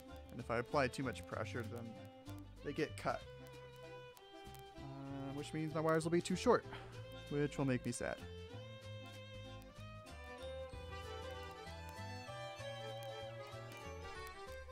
No, not hard enough.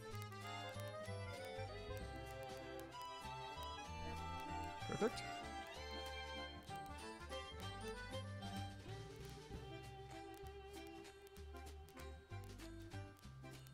For some reason I remember the thermistor wires being shorter. I think I might be forgetting something.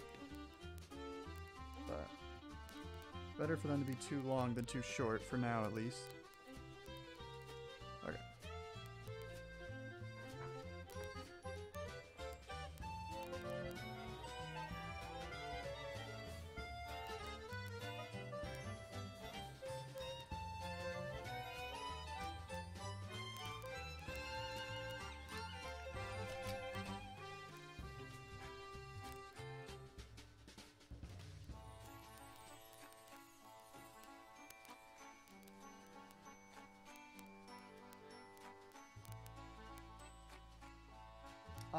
So the contacts for the batteries are from DigiKey. I'm not sure who you are. So I won't explain DigiKey to you in case you already know what it is. I might have the part number right here. Yeah, here you go. Okay, you know DigiKey. So I use these. They work really nicely with 18650s. And yeah, they're perfect for what I need. I used to solder to batteries, and I don't really like doing that, but yeah, I definitely recommend those. I think the Wiiboy uses the same ones. It might be a little bit different, but very similar part number, at the very least.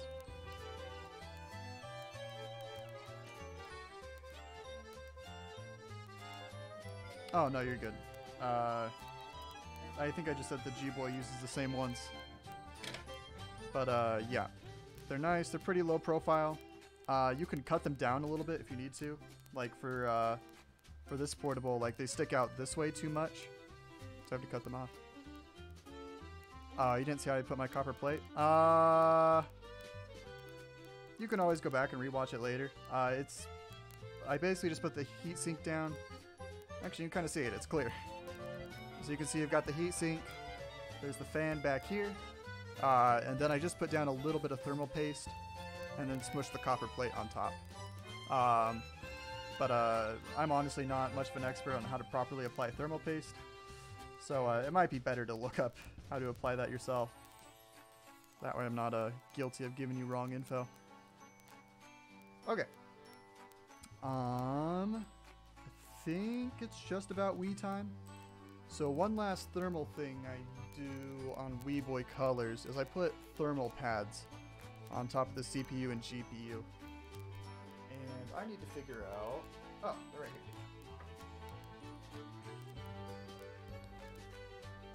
So I just got this blue stuff. And then I just cut... Where the scissors?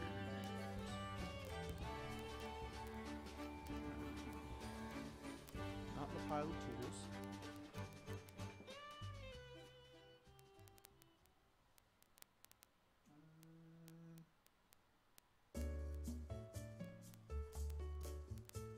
You know what? These are scissors enough.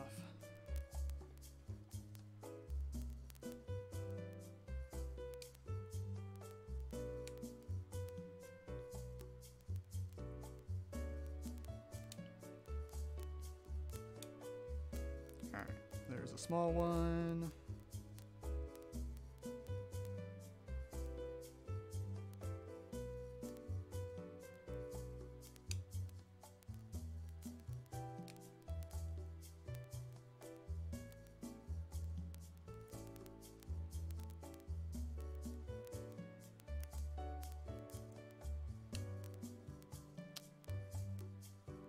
Man, where did I put the scissors? I hate using these things on this. I swear, I spend more time looking for tools than I do actually building a portable. Found them.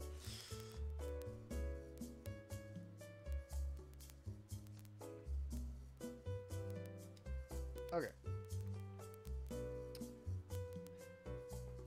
And then the reason I use this instead of thermal paste on Wiiboys is because I messed up. And when I did the design, there was a very small space between the Wii and the copper plate. And so I just fixed it by using thermal pads instead. And then I've just kind of been doing that ever since. But it works.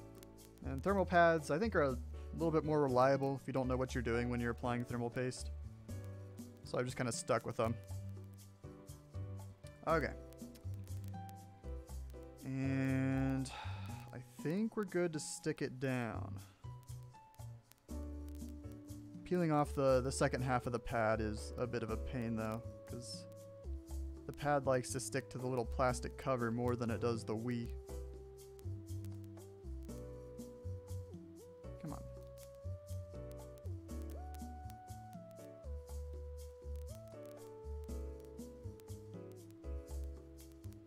There we go.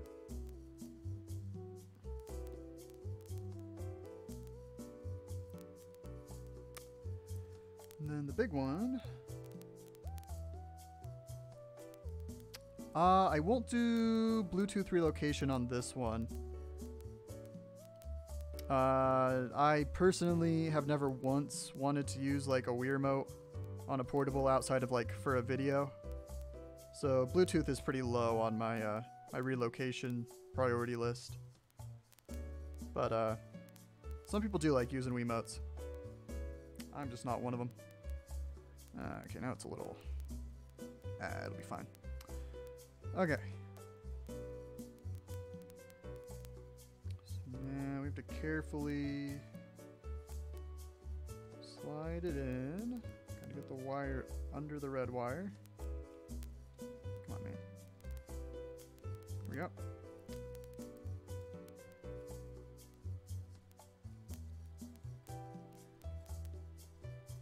Then this goes down.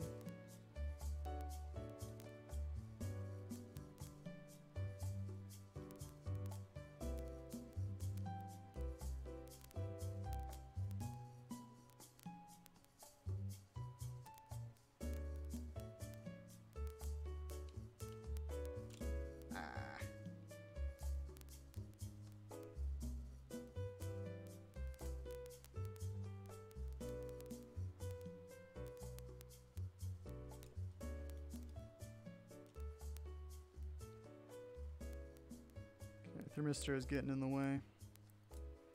I think I left it a little bit too much slack, but that's okay. We'll just stretch it a bit. And then the Wii will have room to go down in place. Okay. That should be good. The wire goes under again.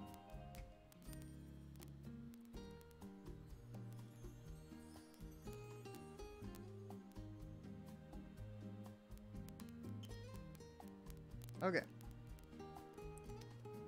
Should be good. So we'll go ahead and put in a couple screws on the Wii. I don't want to screw it in fully because there's a decent chance it'll have to come out again because I forgot a wire or something. But maybe it'll be perfect. That's what we hope. I'm not super great at perfection yet. Still working on that.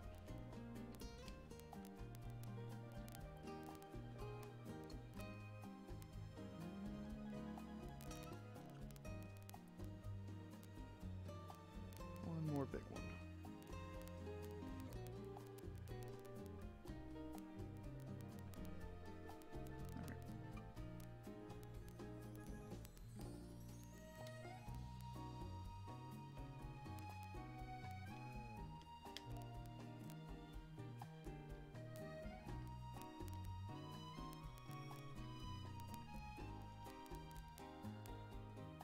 Oh, that's kind of cool.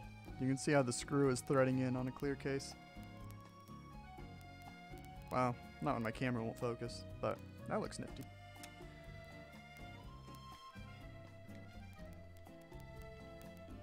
Okay, we'll leave it at that for now. I really feel the elevator vibes with this music. There's some good elevator music in this playlist for sure. I think this is a Mario Odyssey song. If I remember correctly. One of the lake ones.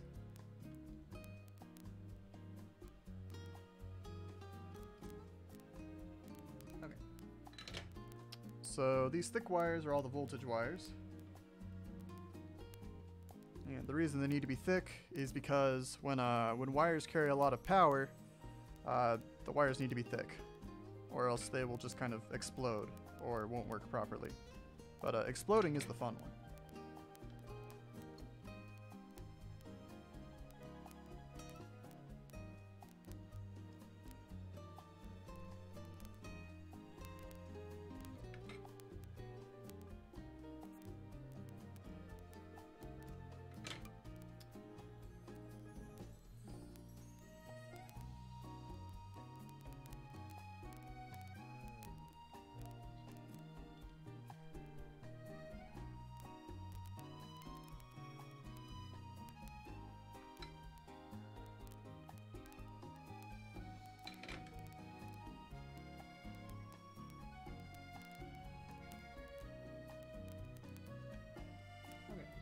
Voltage wire.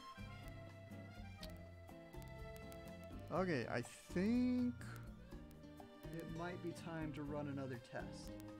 So now that the Wii is in place and all the voltage wires are down, the Wii should boot. And if it doesn't boot, then we have a problem.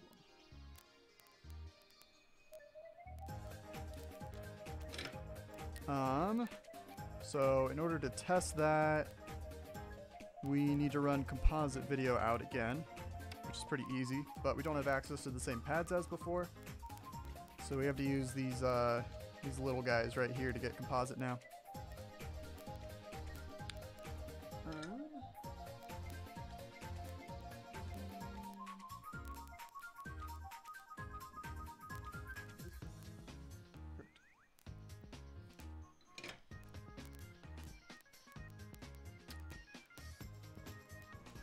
And then we'll use our Wii connector from before.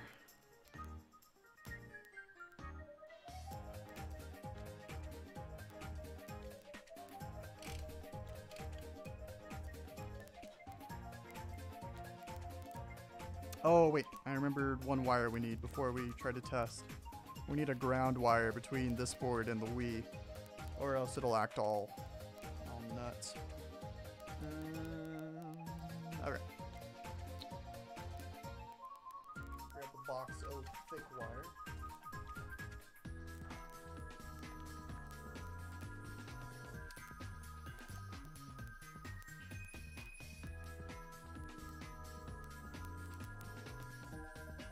And probably in the next half hour, I'm gonna take like a 20-minute break to go use the bathroom and eat dinner real quick.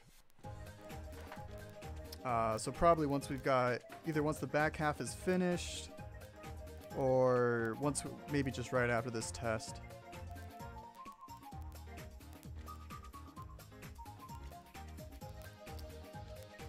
you guys will be on your own for a bit.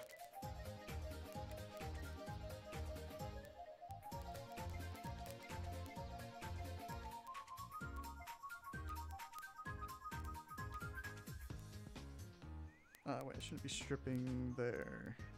Hold on.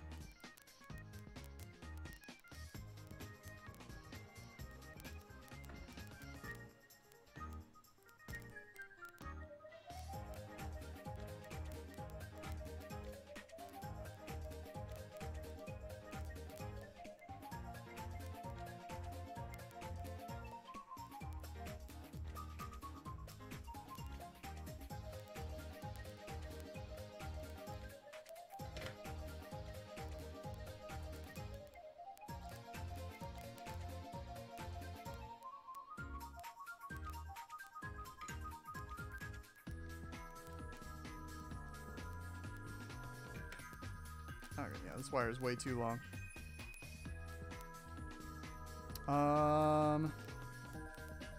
So there's not... I mean, there's probably some way that you could do math to figure it out. But generally, you need a 22 gauge ground wire for anything that has big power going through it. When it comes to a Wii. So big power, the Wii uses big power. The PMS is a big power board. The USB-C board, you definitely want 22 gauge wire on the charge pad and the ground pad. And then for pretty much any other voltage line outside of those, you can use 30 gauge. Oh, geez. Okay.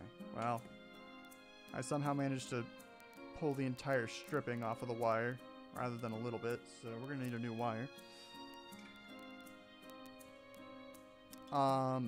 But yeah, I use 22 gauge basically on just those things, and then everything else is 30 gauge if it's voltage, 34 gauge if it's data.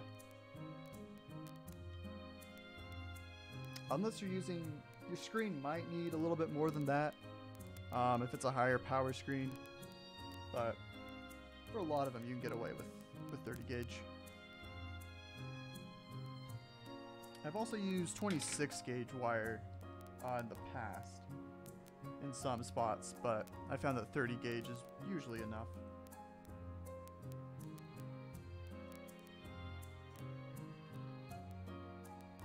Okay, try again.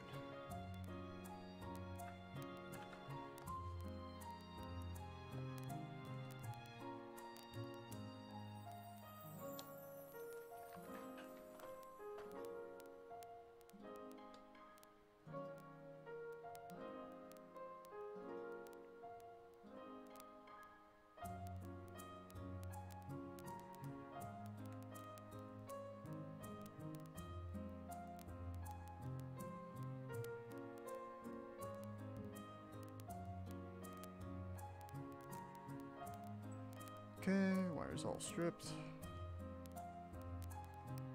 Just tin it one more time. This time, let's not strip it like a moron. There we go.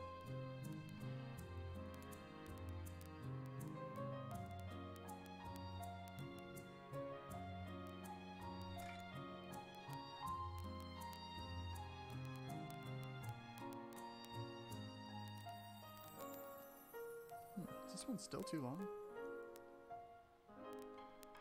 Ah, that'll work.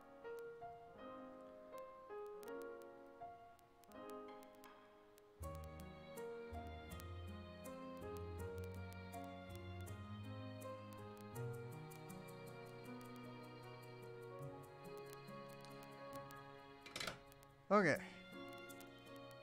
I think now it's testing time.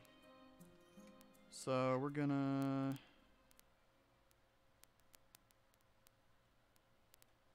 attach this one to composite.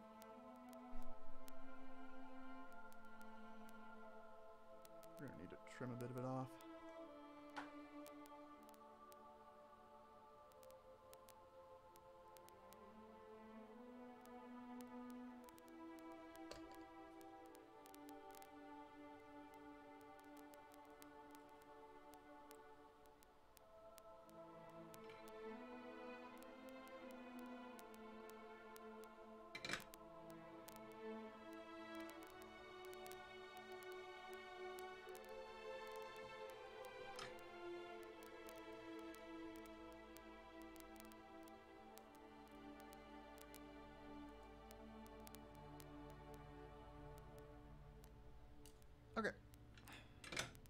just make sure that's actually connected properly.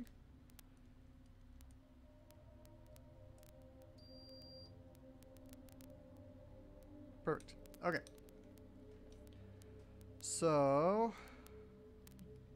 bend these wires out of the way, these wires out of the way.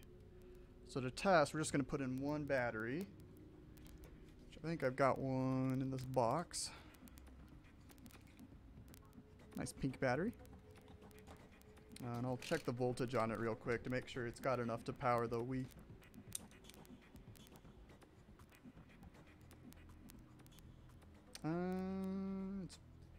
It might be too low. Do I have any batteries up here? What about this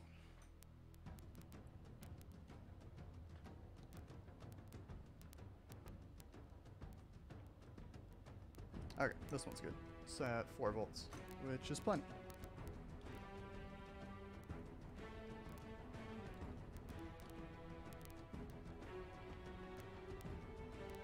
Okay.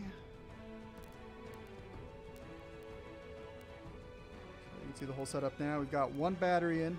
I made sure the orientation is right, because if I flip the battery, the board will blow. So we're going to hold the power button for a few seconds. You're going to see this LED come on. And hopefully the output is, or the video is going to output. Alright, let's see what we get. Well, we got LED. Aha! And we got video. Let's go. So we're still getting just kind of this black text screen, and that's just because we still don't have USB wired up. I always like to test that it works before I wire up USB, because USB is these two wires right here. And if I have to take the Wii out to redo stuff, then I have to undo those wires every single time, and that's a bit of a pain. Okay, that's great. So things are going really well so far. There's probably 2 or 3 hours of work left. So basically, all the rest of the wires up here all need to attach to the Wii, but that should be pretty quick. And then after that, we'll get started on the front half. And the front half is a lot quicker. There's a lot less wires. It's pretty straightforward. So I'm going to leave for like 20 minutes. I'll leave the stream running. I'm going to go grab dinner, going to go use the bathroom, and then we'll pound out the rest of the portable. So I'll just add like a text widget real quick. One sec. Text, add source. Make a new source. Add source.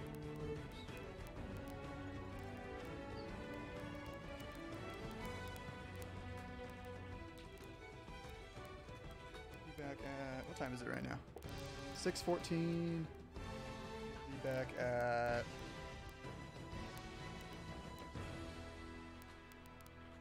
35.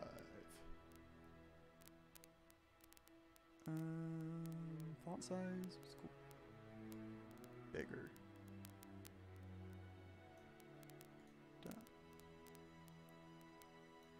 Okay, I will be right back.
All right.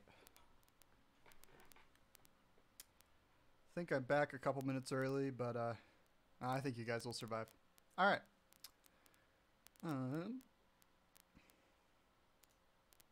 We don't need that anymore. Okay. So when we left, we were coming off of a huge victory.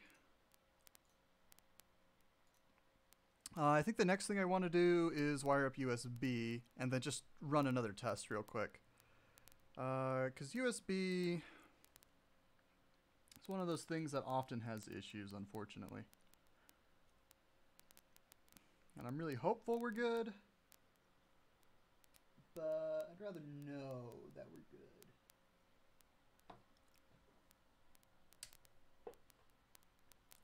Oh, the music died. Yes, continue watching.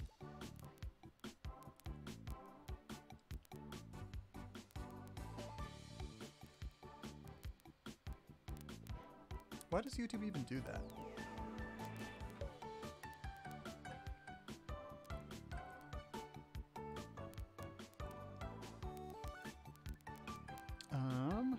Okay. Soldering iron is all fired up.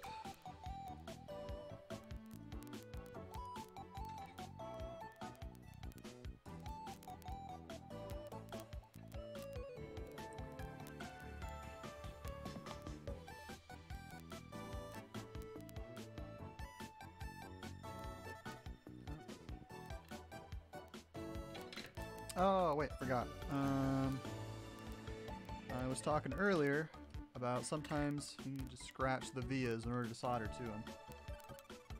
And this is one of those ways.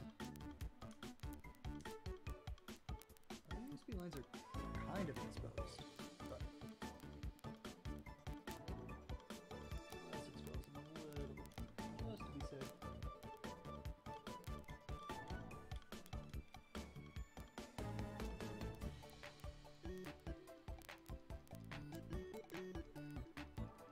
Should be good.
Okay. Testing time. So this time when I turn it on, it should actually like load up a menu of games and stuff.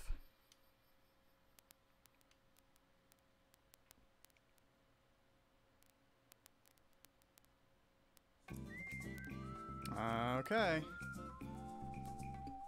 Behold! Ba-boom! Alright, that is wonderful. That means there are very few things left that could have gone wrong on the back half. Which makes me very happy. Because I really wanted this to just be a nice put it together and be done. It's still too soon to say that that's what we've got, but that at least is still possible. Okay. So since USB works, I feel happy to go ahead and just solder all the other wires down. Because at this point, the only thing I haven't tested is audio, which rarely has issues. so I'm not too worried about audio.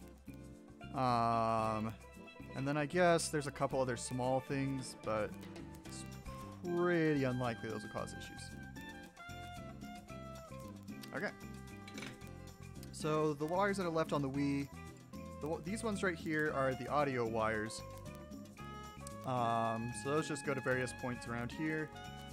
And then all the ones down here are for video, the controller, and then the board that does like keeps track of the clock and stuff.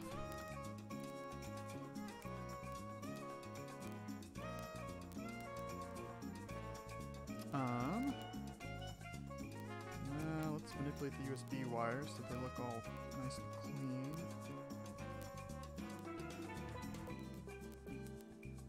Should be fine. Okay. Let's start at the top.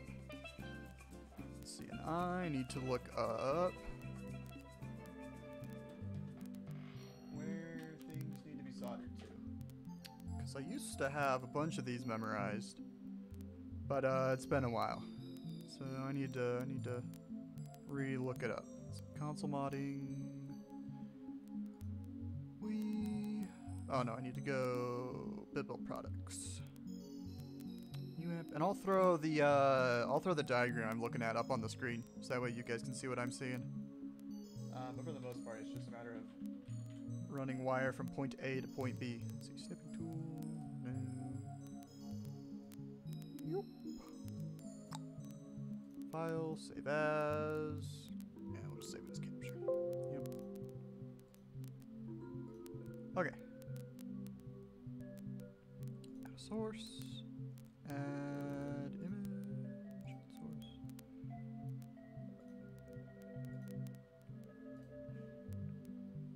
Alright. It's right here. There it is. Okay, so I'm looking at this picture right now. So, looks a little muddy right now. Make the white brighter? That does not help. Okay.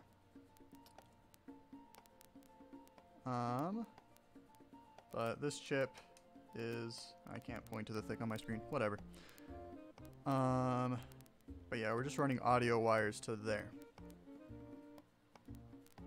So first, we're going to expose the vias. So that way I can actually solder wires to them.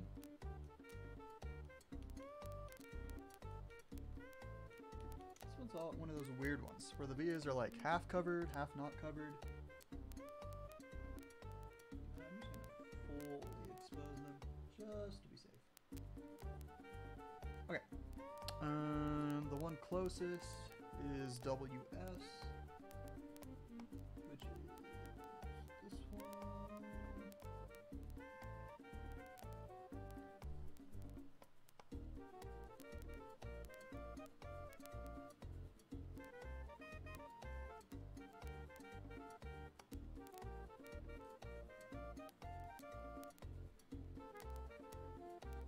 Okay. We're gonna snip it.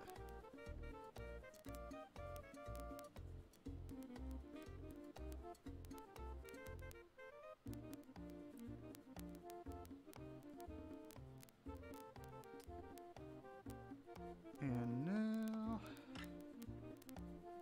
so audio just has 4 wires that go from the Wii to the audio board.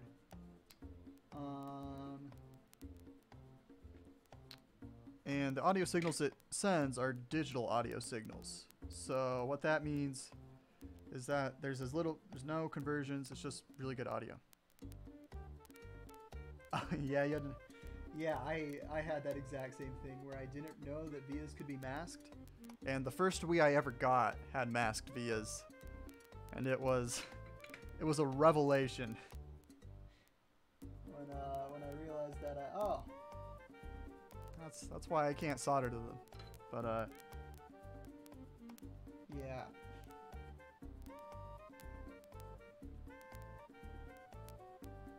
I always love when I get a Wii with the pre or the not masked vias though. That's always a relief. Let's Scratching it isn't that much work, but you know, it's work. I don't want to do work. I want to play games on my WiiboyColor. Okay, next up is D. Orange, I think.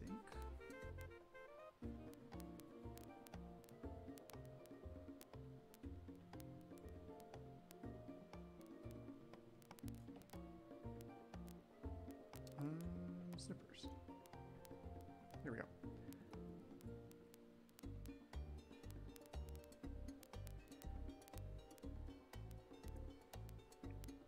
And then the orange wire is 38 gauge, and I don't enjoy working with 38 gauge wire. It's a little bit too thin for my liking, but it does the job.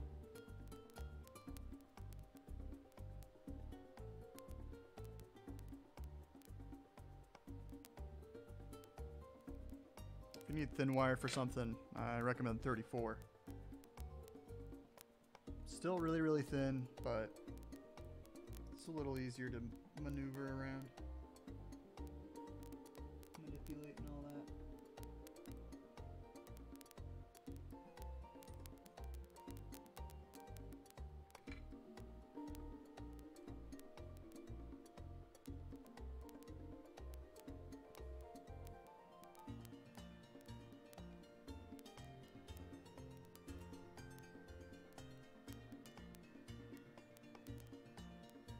Okay. Solder's not taken, so I need to scratch the flux residue off and then apply some more flux, I think.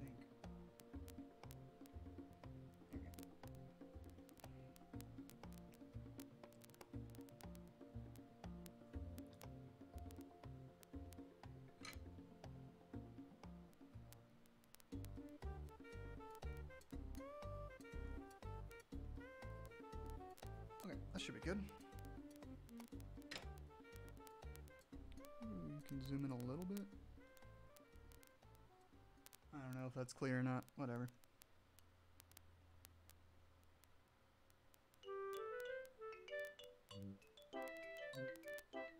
Okay. And then the next one is MC, which is the red wire.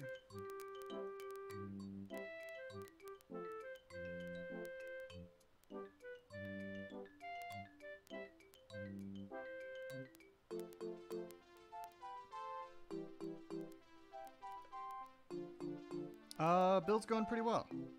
We just ran a couple tests, and everything in the back half is working. We got USB working, the Wii's working, PMS works. The only thing we haven't tried is audio. But I've rarely had audio be an issue, so I'm hopeful it'll be fine. But so far so good. So right now we're just finishing up wiring stuff to the Wii, and then we're gonna start work on the front half. So hopefully I can still finish tonight, barring anything going horribly wrong, which honestly most portables I build do have something go horribly wrong, but maybe the one I build live won't have anything go horribly wrong.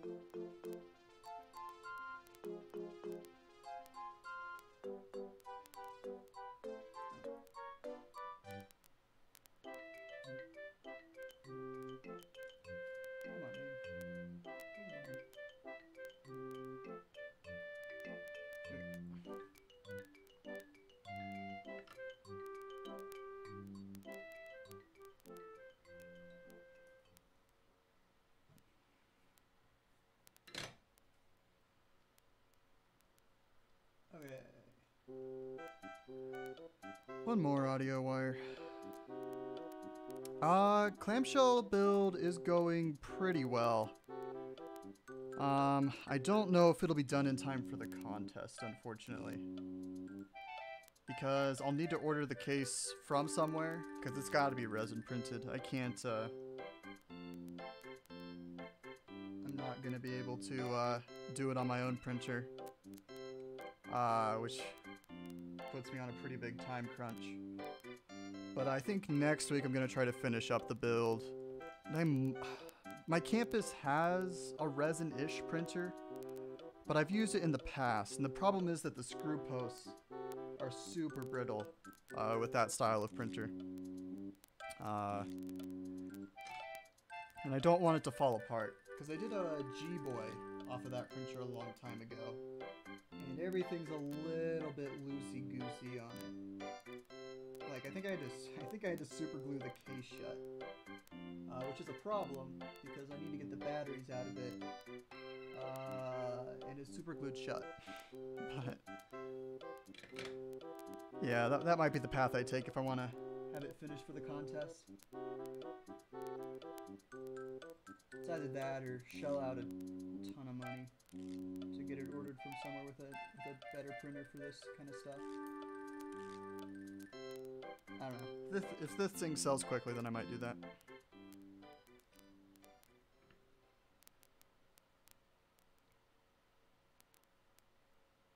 Okay. Audio. It's all good. Okay. So now we're onto the wires down here.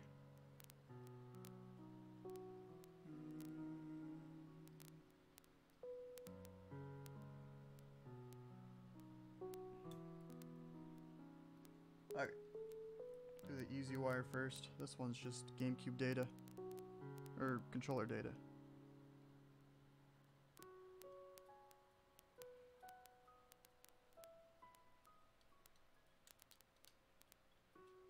Which goes to right here. Actually, I'm just going to scratch all the vias real quick, so that way I don't have to do it anymore. Okay. It's this one.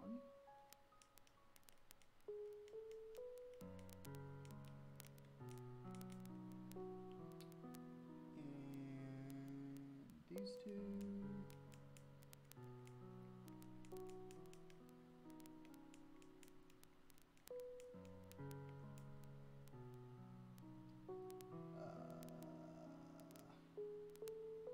It's been a while since I did MX. I don't remember which vias to use. I'll scratch all of them.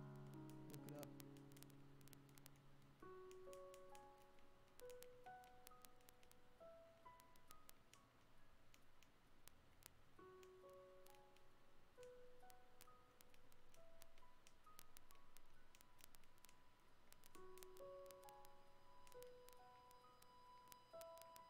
Alright, see you, man. Thanks for stopping by.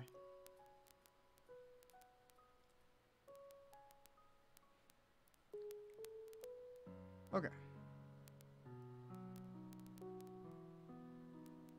So now we can run the GameCube data wire.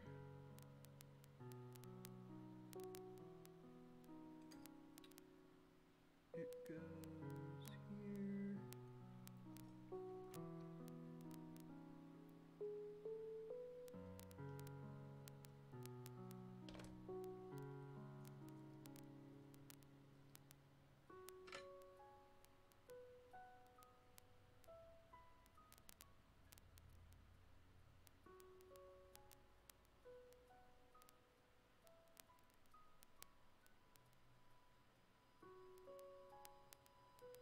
Okay, perfect.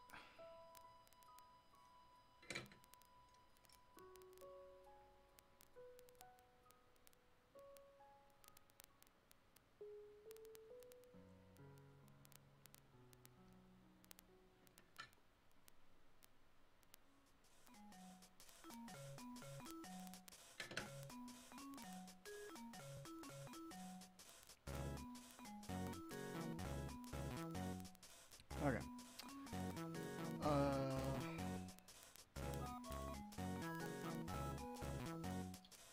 That's a video wire. And these are the MX wires. We'll do these first. Let me pull up that diagram real quick.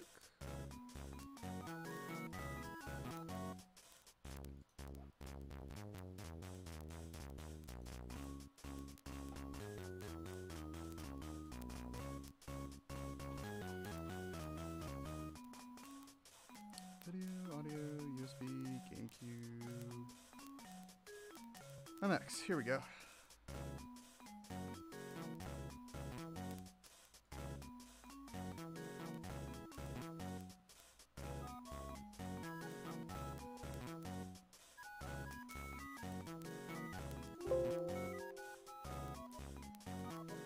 Oh, nice. That works.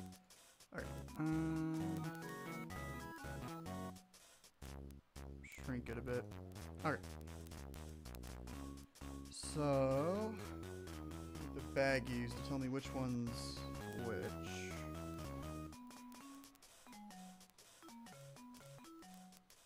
G-pair, R-pair, triggers. Oh, I think it's these two. Here we go.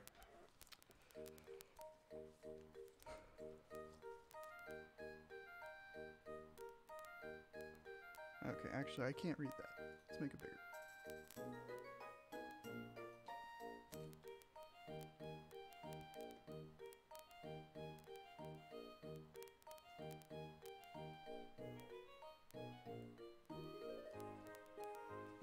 Okay, the first one we'll do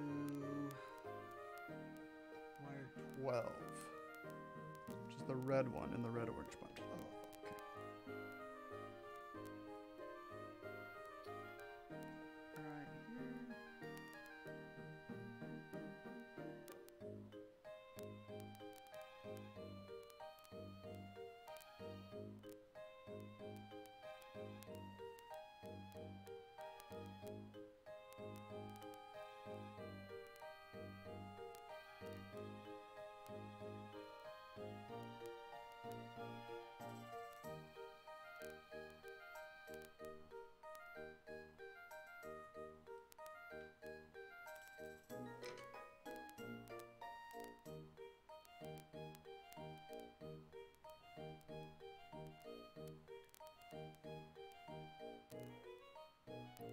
Okay, that's good. And then purple is 13. I think 13 is the other red wire. Yes, okay.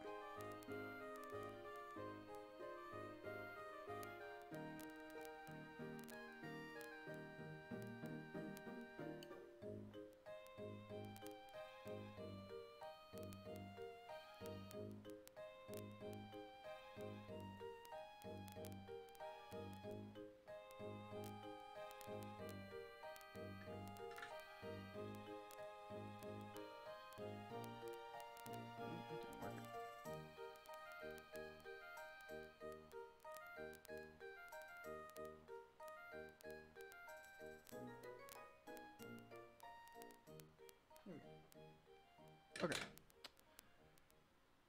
And then we have an 11, which I think is the orange wire. Yes.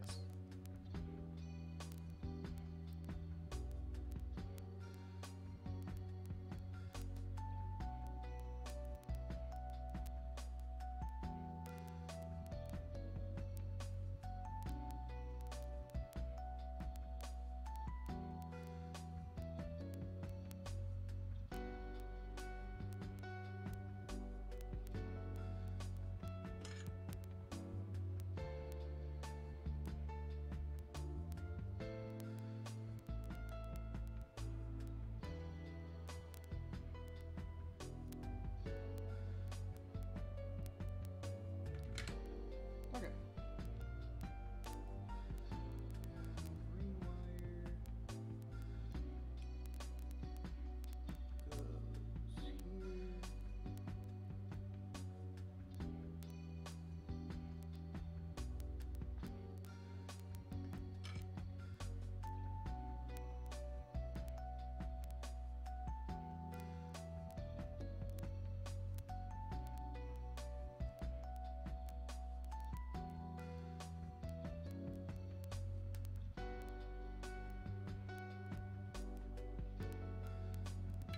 Trust that joint.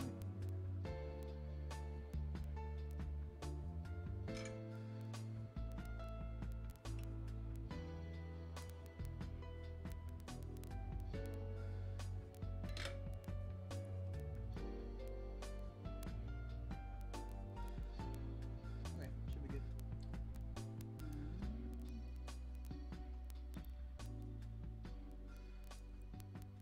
Okay. So that's all those wires. So all these wires that are left are for video.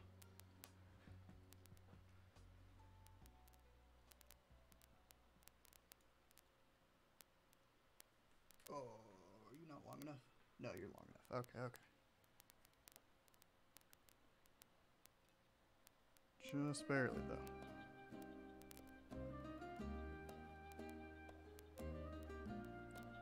We can... Let me get rid of this guy. There we go.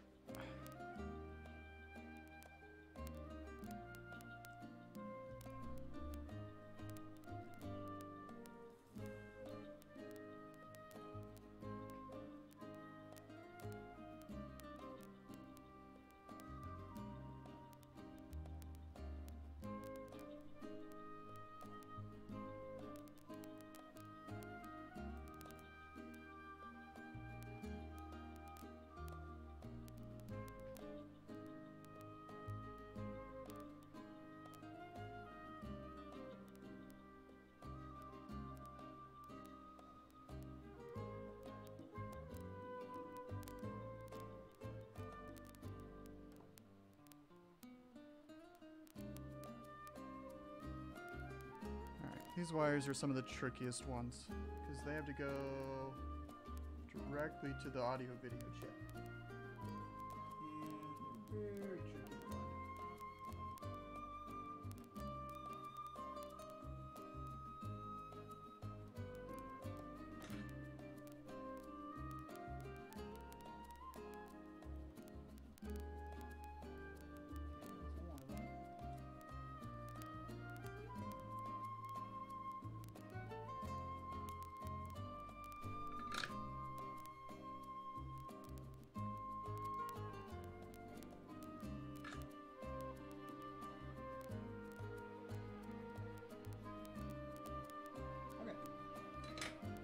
Those are the two hard ones. The rest. I don't remember what order they go in.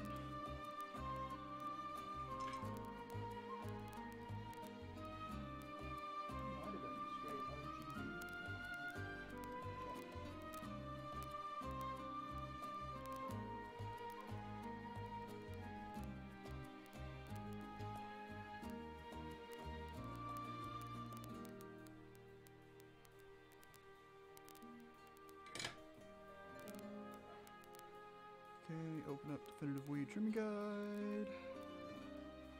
Scroll up to video.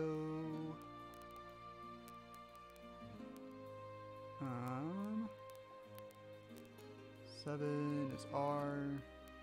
Okay, it is just straight RGB. So the way I solder the H and V lines on the AVE is I always do V first. Because that one's on the inside, and that one is tough if you already soldered H. And then I usually just pour down a bunch of flux, and then scrape all, or like wipe all, but just a tiny fraction of the solder off of my soldering iron, and then I just like touch the soldering iron tip to the pin while the wire is on top of it. And then that's enough to like make a solid bond without like shorting pins together. But it's a very fine line between too much and not enough.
too long.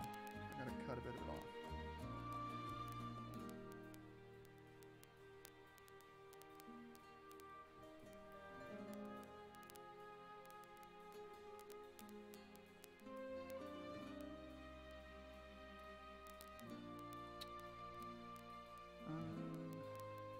Separate them.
Alright, we are down to one more wire on the entire back half before we can move on to the front.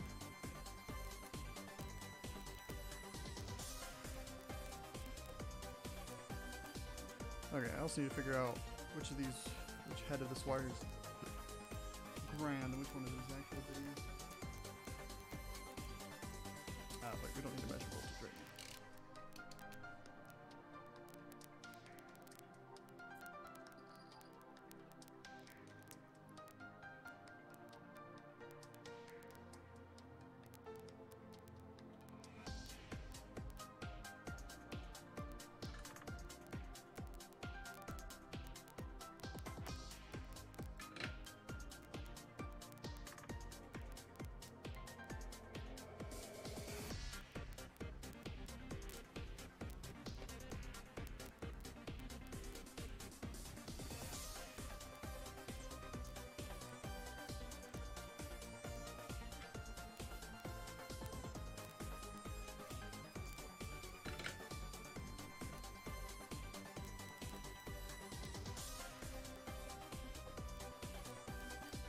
Okay.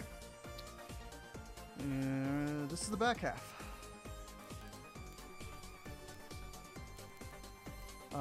So this is everything that's going to be in it, except for the batteries. But we're going to put those in last. So, welcome in part number 2. The front half is pretty much always a lot easier than the back half. Because it's essentially just controller pieces and the screen. We do need to do a little bit of prep work for the screen. So let me go grab some stuff real quick. I wanted to prep the screen before I started stream, but it didn't happen. But screen prep is pretty straightforward and at least somewhat interesting, so I don't feel too bad.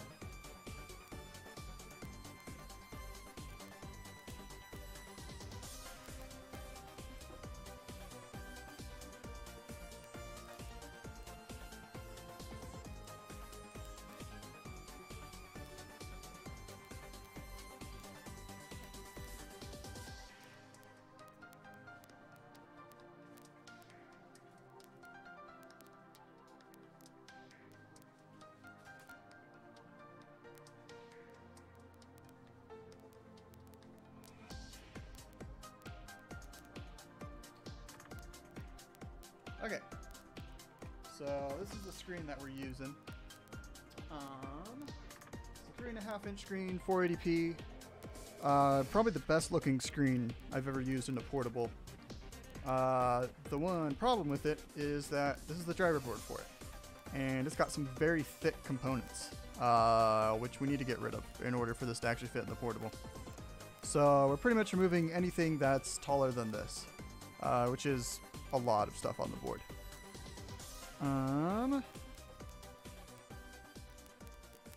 So we'll remove about half of the stuff on here with hot air, and then the other half doesn't come off cleanly with hot air, so it'll be a little finicky. But we're gonna start by mangling the power port a little bit. Just gonna kind of twist it back and forth until it starts to give. And most of the plastic will come right off.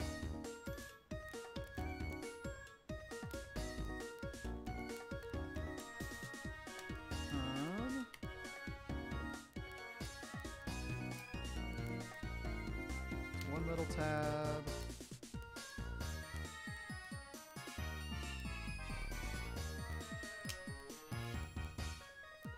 Another one. Do a lot of twisting and it'll eventually fall off. There we go.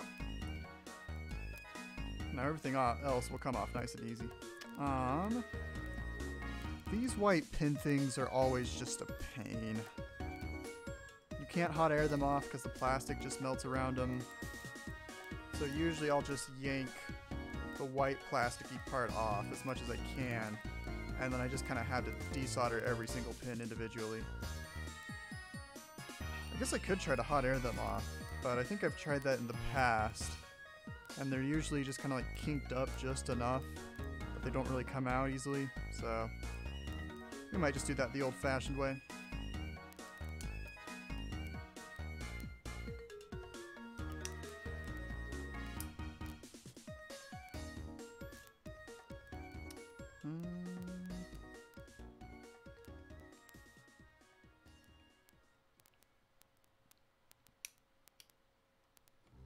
Actually, I think I usually desoldered the pins before trying to take off the white part. I think that's the strat I found that works the most consistently.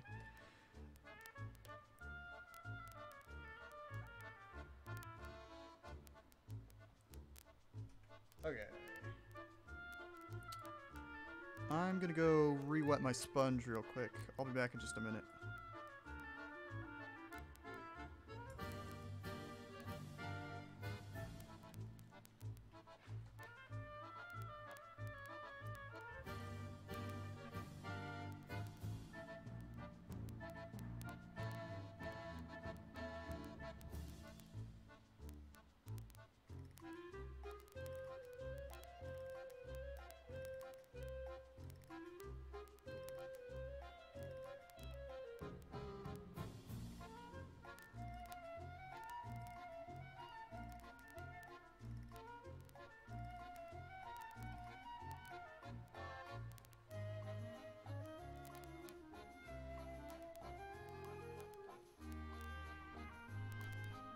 Okay, we're back.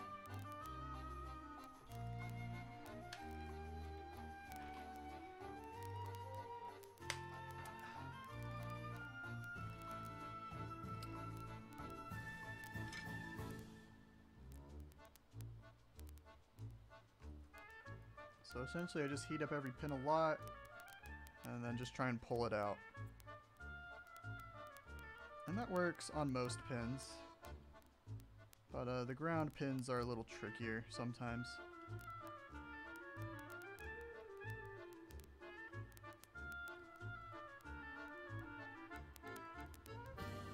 Those are coming out nice and easy though so far.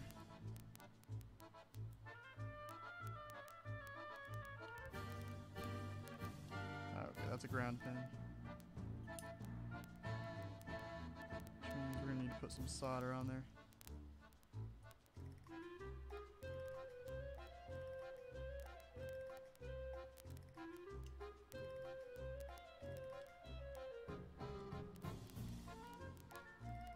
Come on.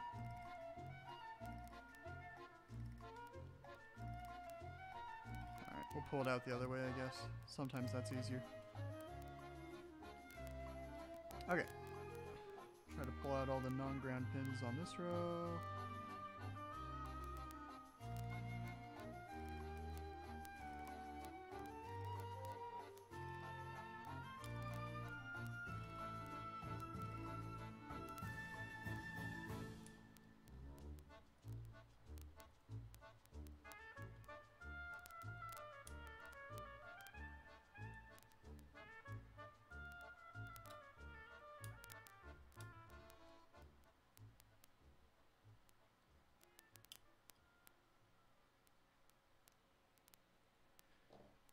Okay. It's just these guys.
Okay.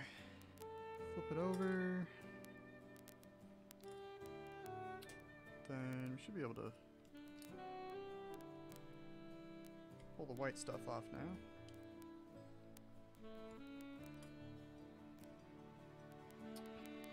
And then one more pin.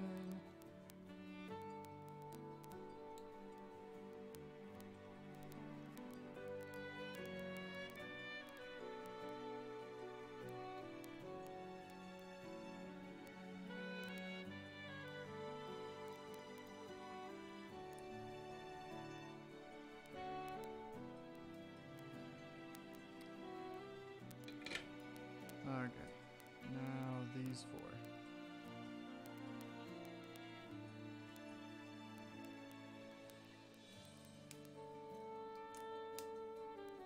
Which are always just wonderful.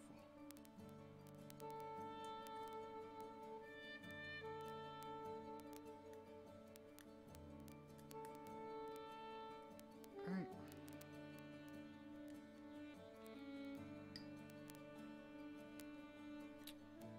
Prettiest method, but it'll work.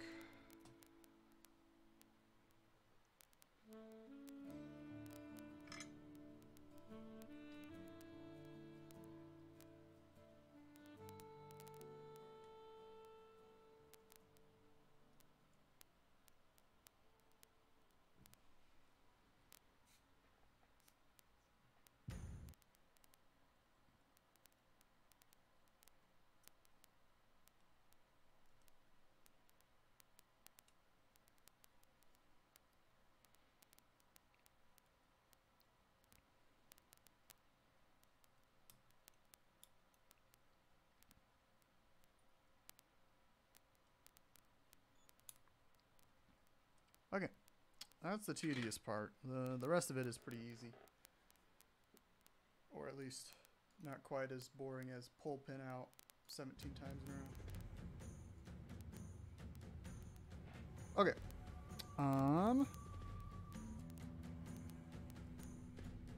Oh, I guess I should get rid of these two guys first.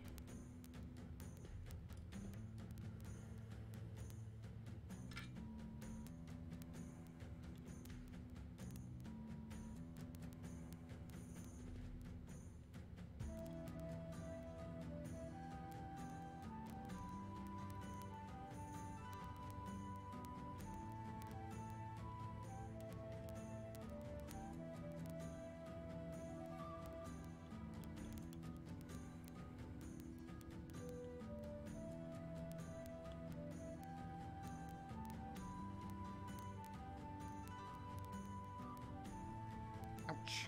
Okay. Forgot that heat conducts there for a second.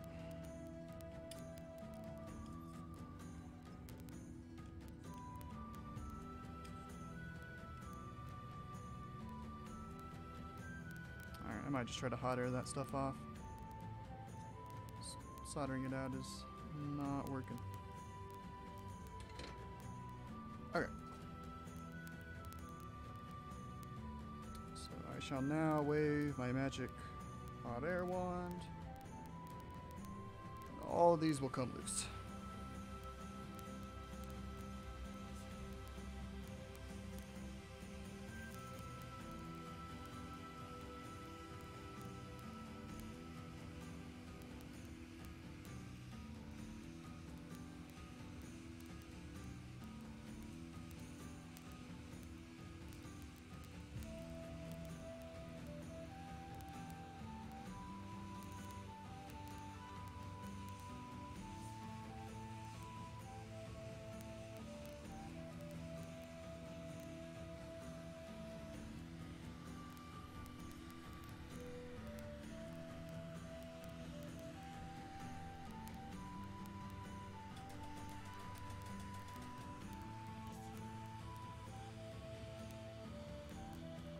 Okay, there goes HDMI.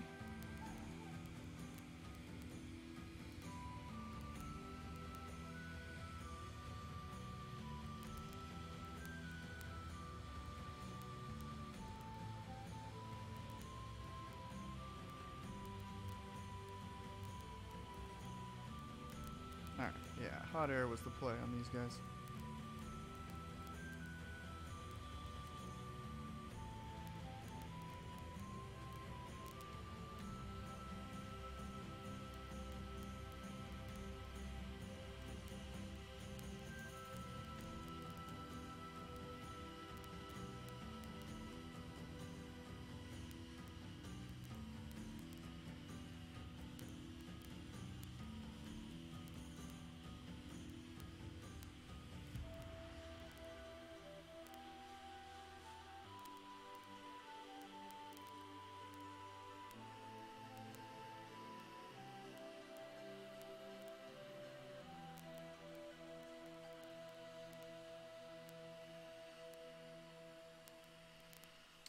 Okay.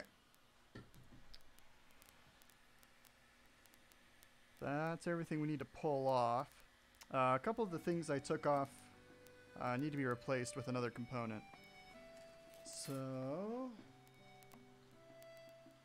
we're gonna need one of these. Let me get all these pins out of here real quick.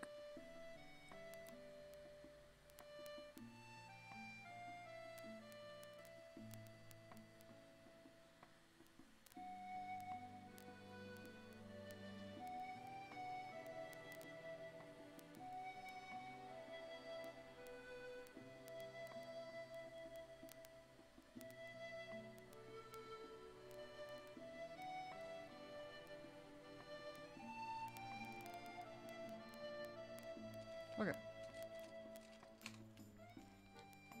So the two parts that need to be replaced are an inductor and a crystal.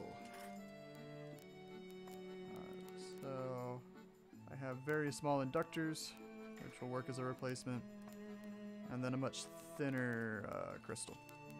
So this way the portable will actually close, which isn't necessarily required, but I think it's usually a good idea. Well, that's just me.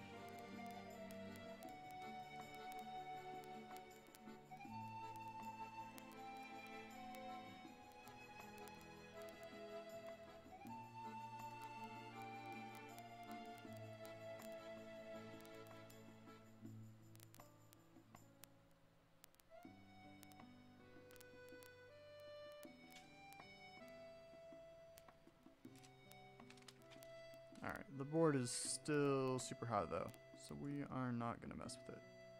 Just gonna let it chill over there for a minute.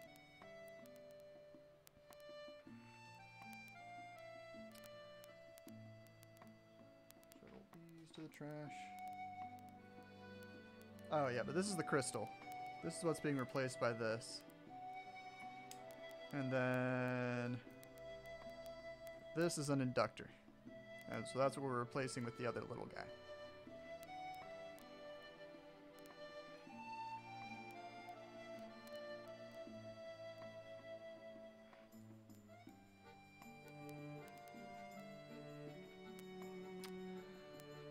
Okay, what can we do in the meantime?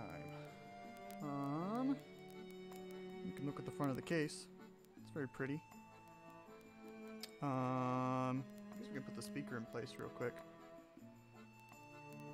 Speaker goes right there. Beautiful. Oh, the joysticks are going to be switch joysticks. I only have black and white ones right now. And I think the white ones will look better because the case is a little bit frosted. And so we're going to go with the white ones. But I might change my mind. You can also always go black if we need to. Okay.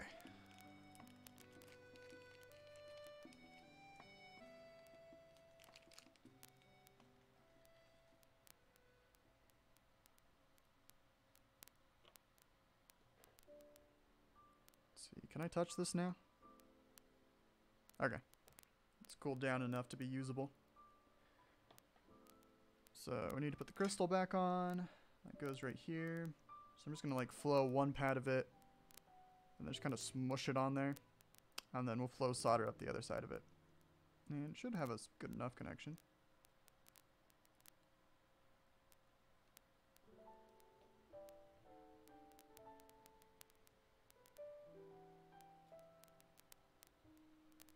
Number 2. Okay. That one's easy. And then the little inductor goes right here.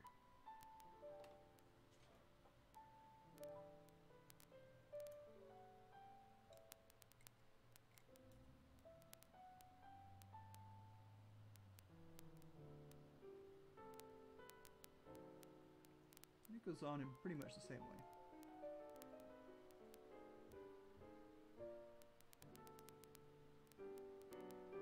Okay. And at this point, this board is pretty much ready to go in. I'm gonna do a little bit of cleanup real quick because there's still some solder blobs that are a little bigger than I need. So we'll just clean it up.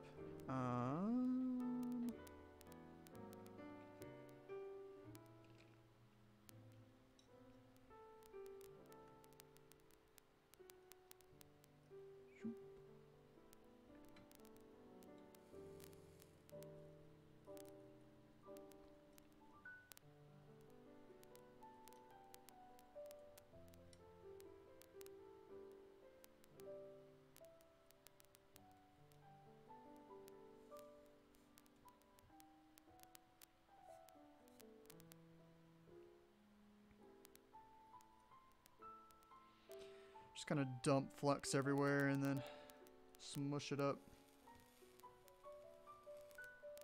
That's my tactical desoldering strap.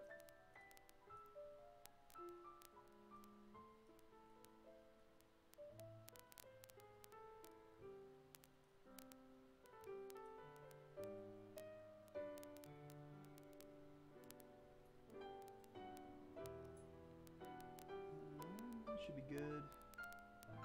Okay.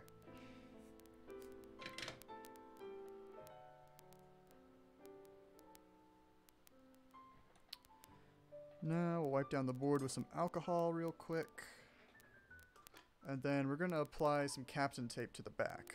So that way nothing will short out. Because this is going to sit right on top of our metal screen. And if any of these pads are touching it, then it's not good. That's how screen ends up not working. Let's Let's wipe down the whole mat while we're at it.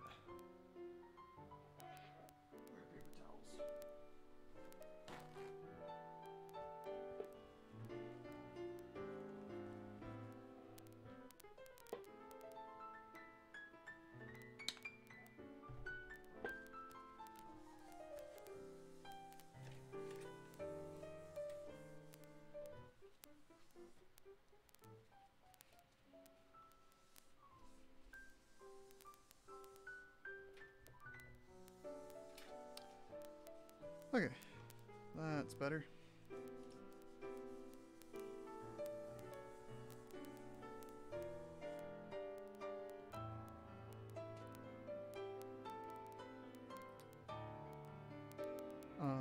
Okay, I think it's time to start laying the buttons in.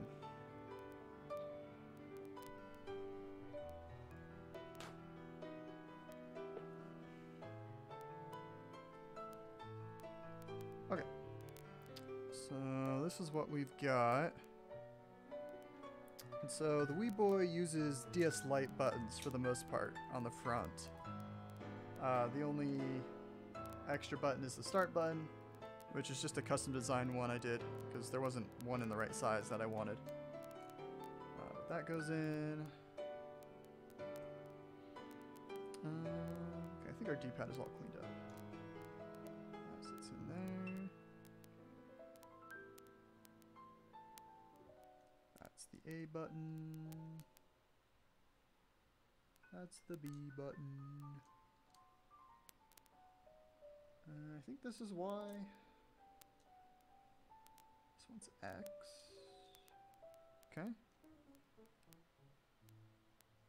So now... Oh, actually, I need to do... I want to try to get those super glue residue up off of here, because that is... Ugh. I don't like how that looks. Just scratch at it with a pair of tweezers until it goes away. Should do the trick. For the most part, at least. Alright, that at least looks better.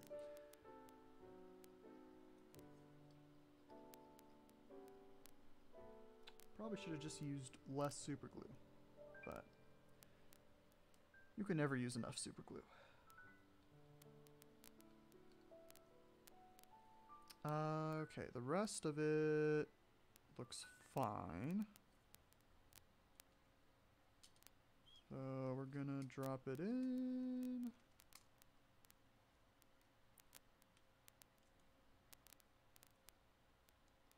Whoa, that is... Oh, okay, I'm a moron.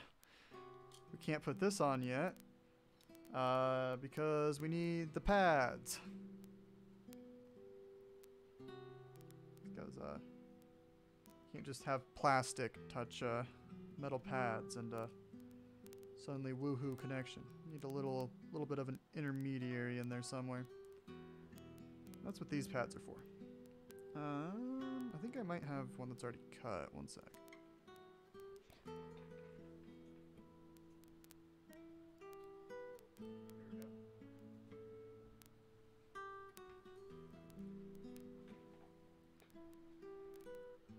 Okay, so that sits in here, that sits in there, and now this board goes on.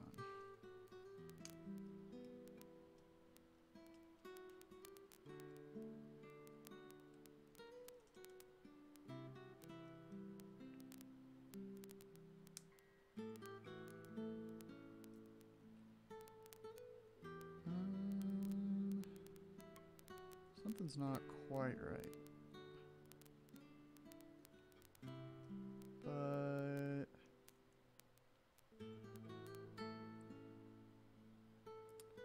I think we just have to screw it down and see if that deflexes it.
we'll put in one more screw for now and then see if everything actually feels right.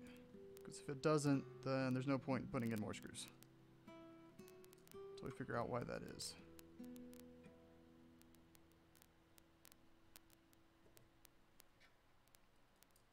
Right.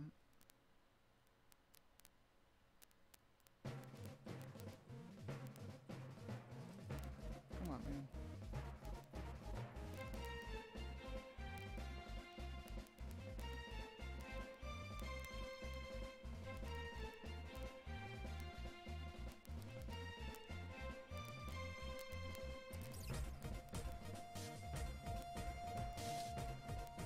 Okay. So now that's in place. This is what it's looking like. Okay, those buttons all feel fine. Start button's good. Okay, that is actually just fine.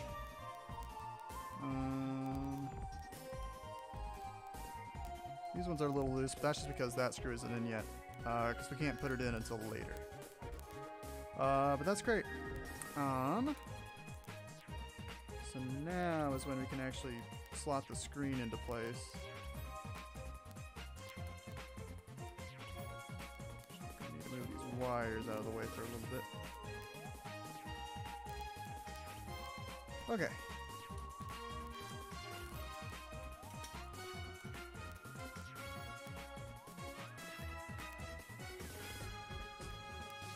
So screen has to slide in like this.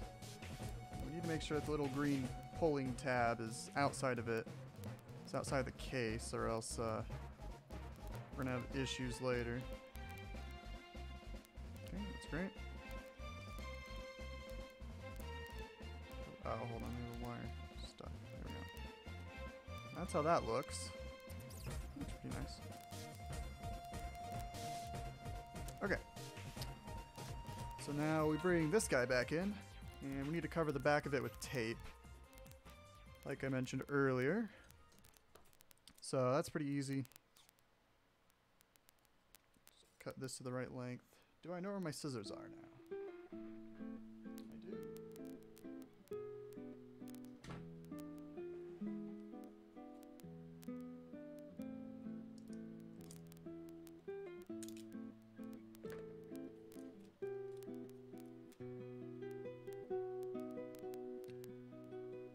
And then I think if I line this up perfectly, I can cover the entire back half with only 2 pieces of tape.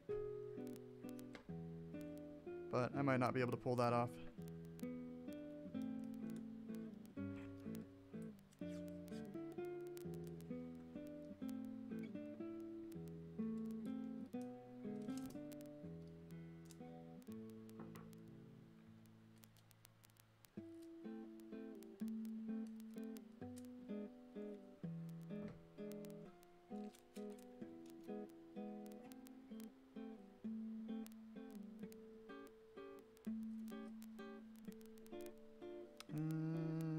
It's almost enough. We just need one more, like, small piece.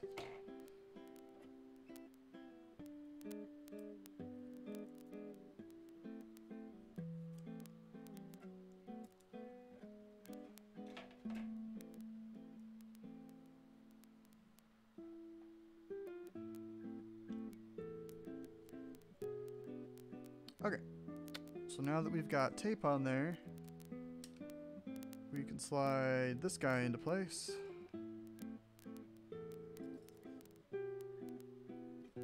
Oh, wait, that's right. So I actually have to fold this thing a couple times. Bring that out. Push that in.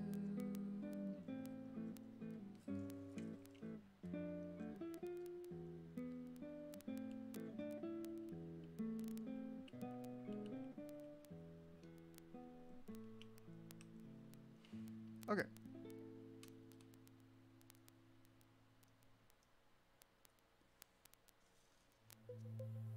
So now, in order to keep this guy held down, I have a couple of 3D printed parts. Which I need to get the support material off, so that way they'll actually fit. So we'll yank that off real quick.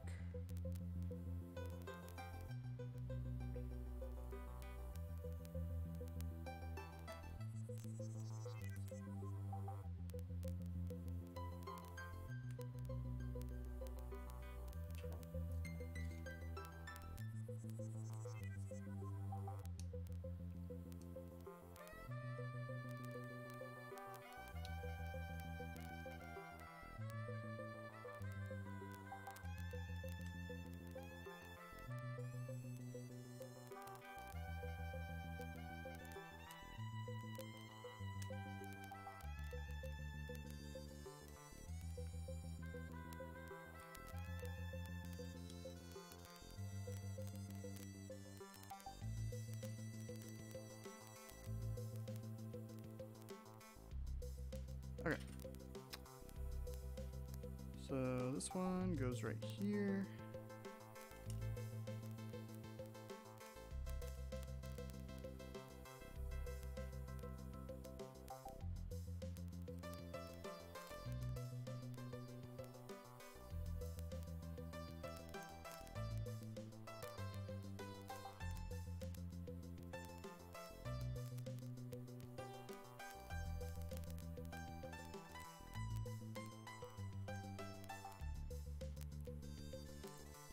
Perfect. And then this one, chill right here. Oh, hang on, let's want to open up this screw hole just a little bit. There we are.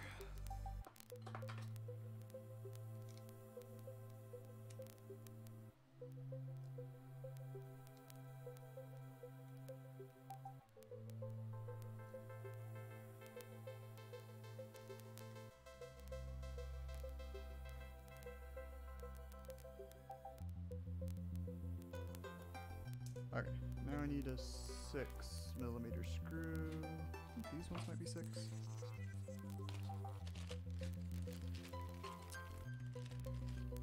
There we are.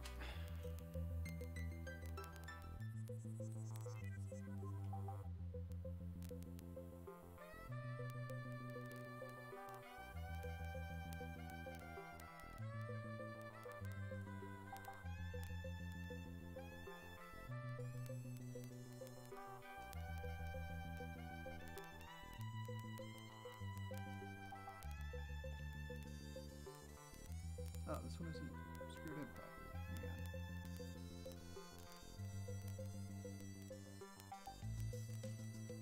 Hang on.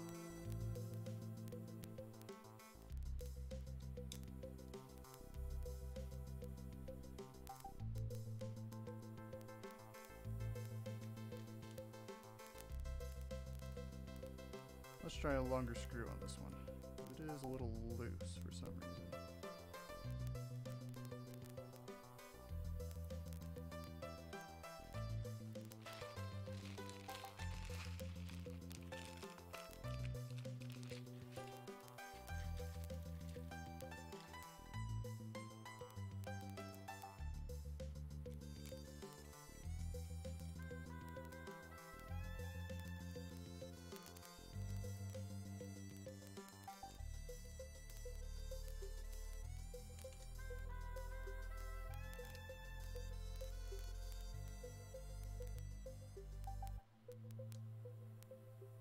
Here we go.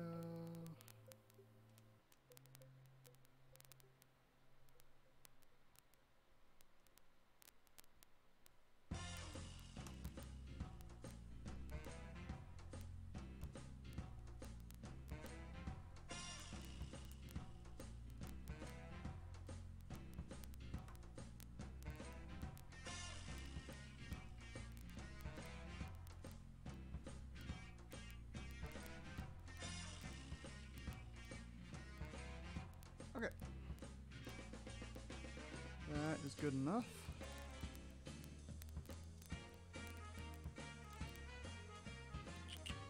So, I think at this point we can start attaching wires to the screen. I think sure I remember where just about everything goes.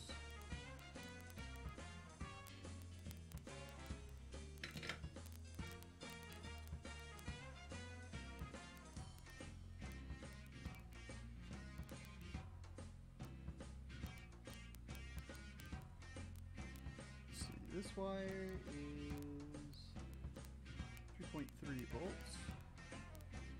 It goes right here.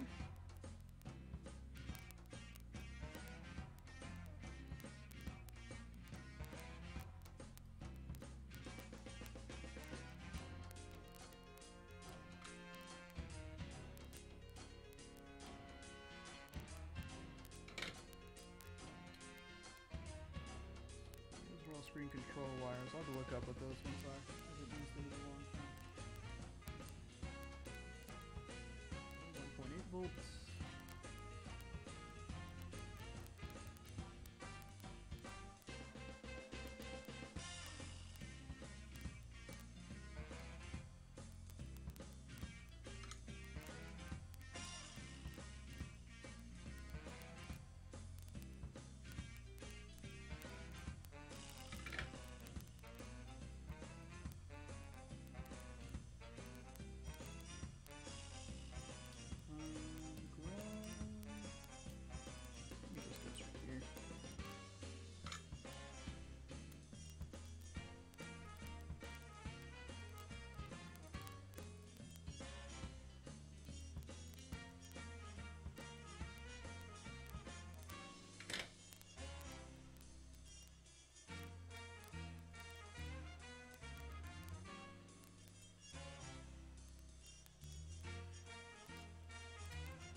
Goes here.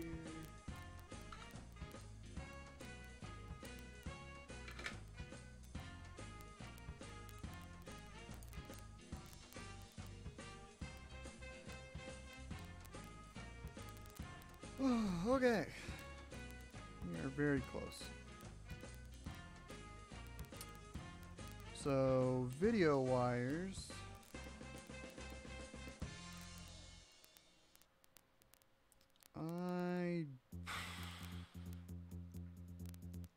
Not sure I remember the order.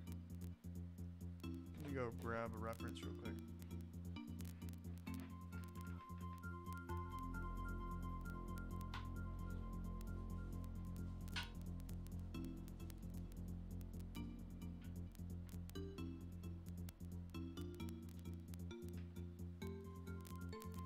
Okay. Pretty sure the text on this is wrong, but I think it's just in a few spots. Pretty sure we need the V and then H. So one mistake for this part.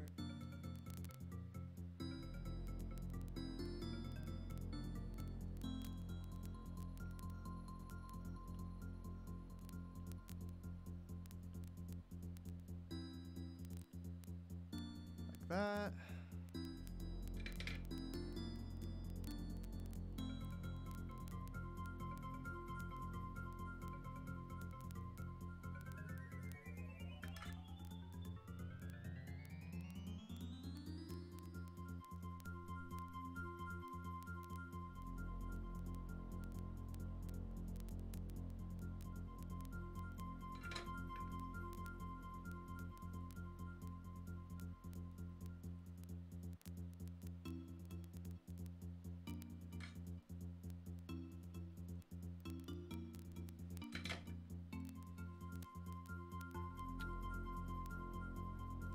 Just kind of needs to sit like that. I do want to.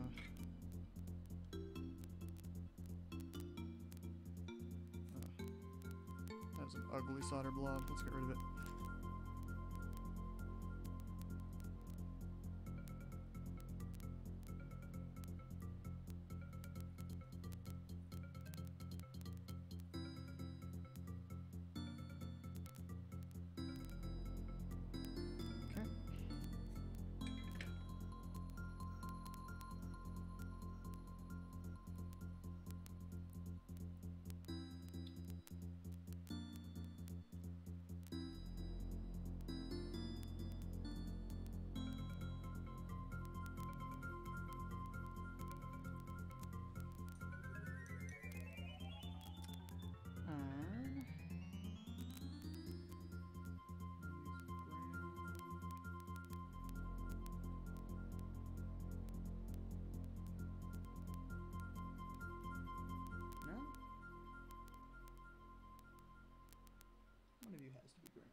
joystick is green.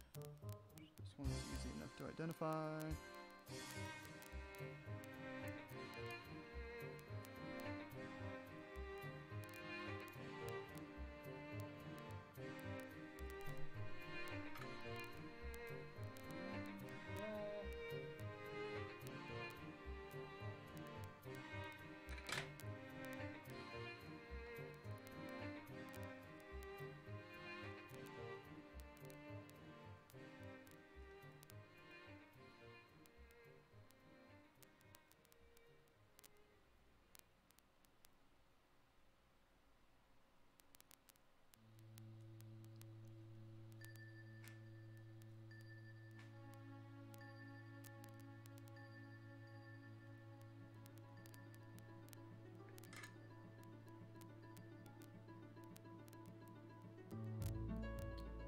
Oh, so close.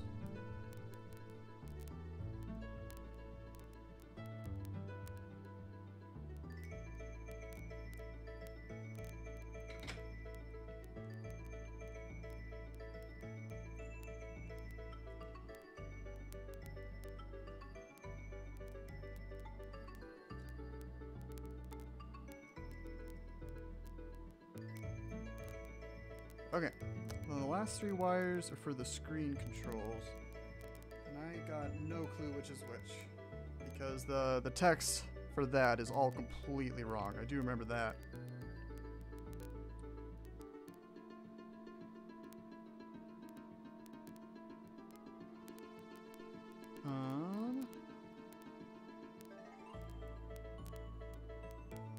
Okay, I need to look in the Google Photos.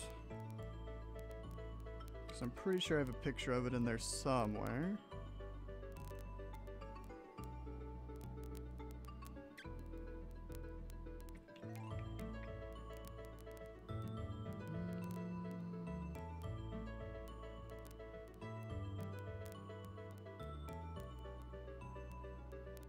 None of those. I think it might have been in a red case too. Here we go.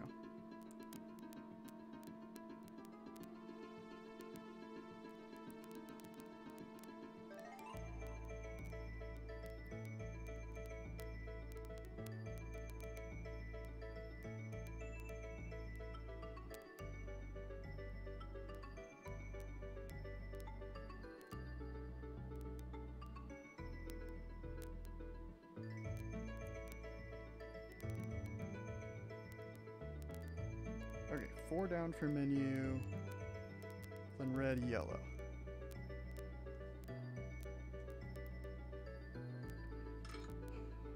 Okay, 1, 2, 3, 4. Red, yellow.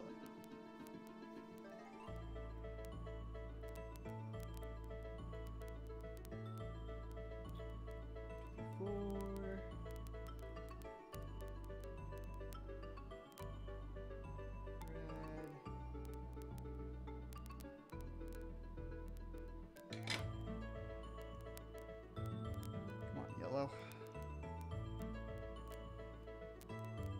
Yellow.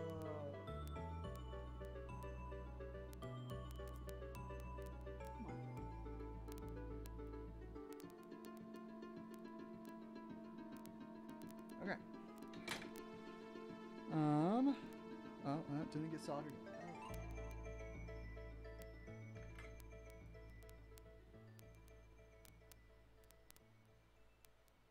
There we go.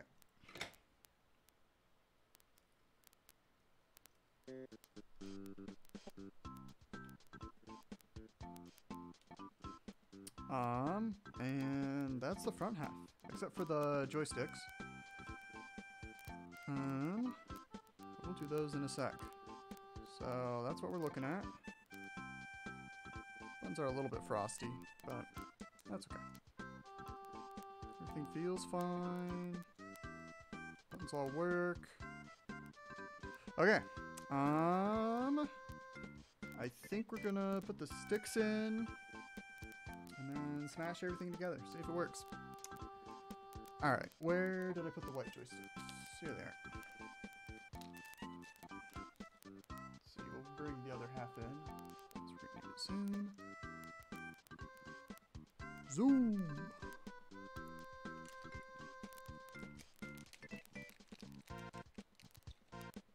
There's one.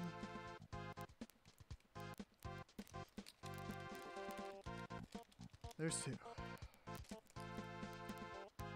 And then the holes for the screw posts on Switch joysticks are a little bit too small for the screws I like to use. So I just take an X-Acto knife, just like spin it around in there a few times, and then that makes the hole pretty usable, generally. Technically the screws kind of still fit if you don't do that, but sometimes they'll just kind of like crack the screw holder for it, and then it's a little risky whether or not it'll actually stay in properly.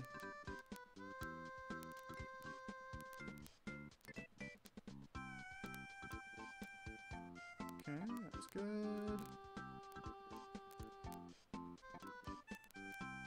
And we'll do the other one.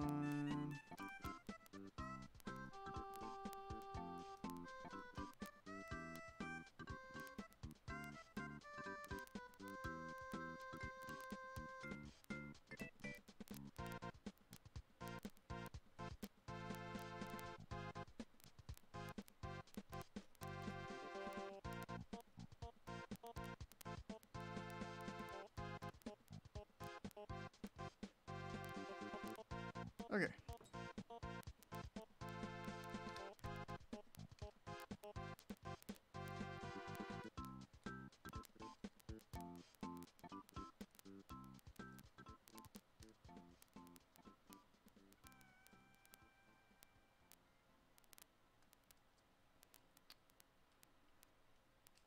Screw it in.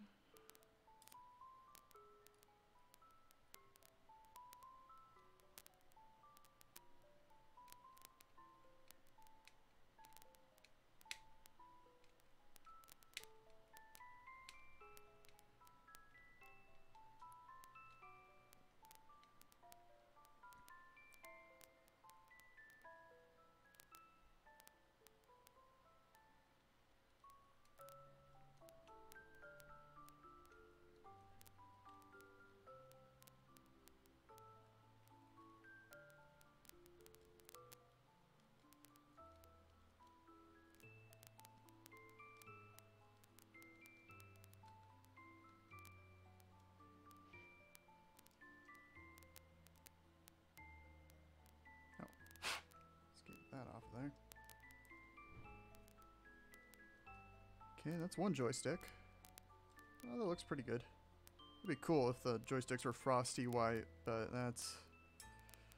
I hate doing custom Switch joysticks. They are a big pain to resin cast properly.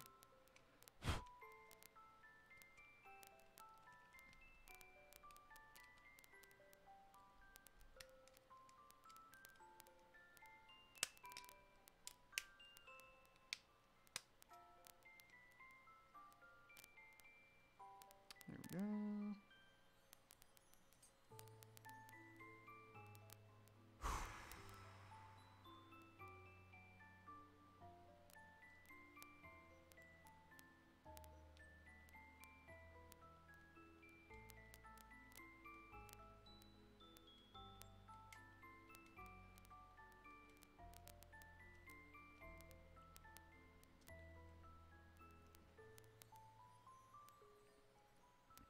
Oh, we might be done by the 6-hour mark, which is faster than I expected.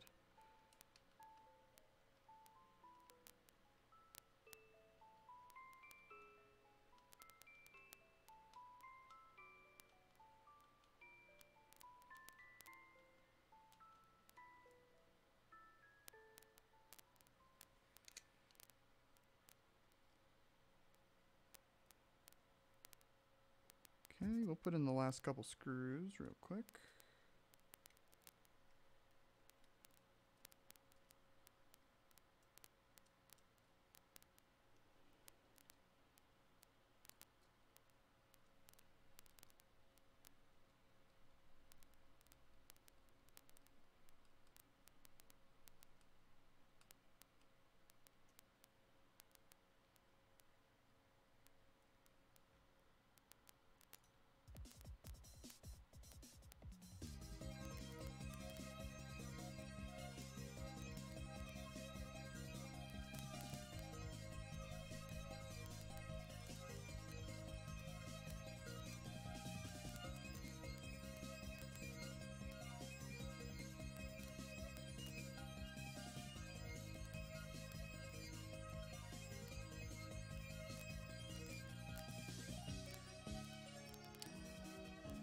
Okay.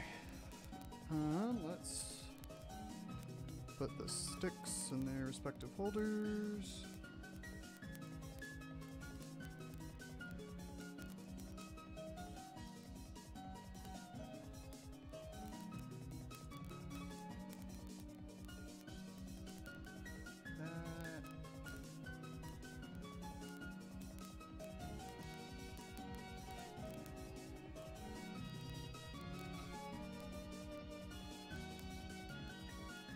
That.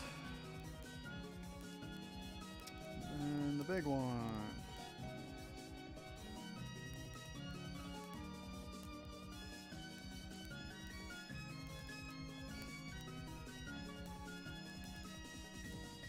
Okay.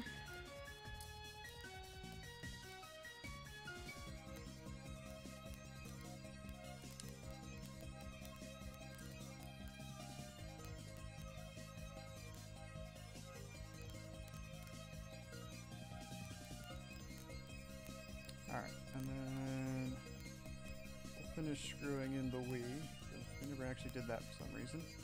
But now is the time to do that.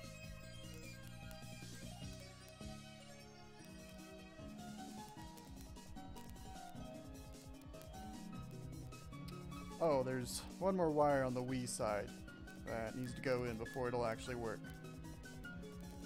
So we will take care of that real quick.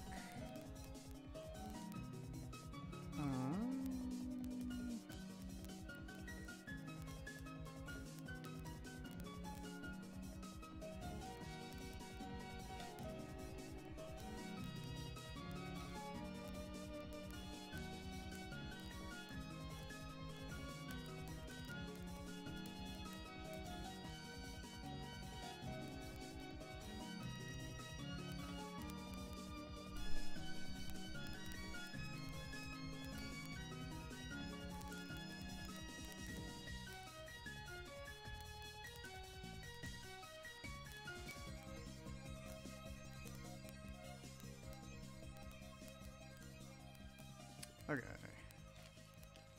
One more screw.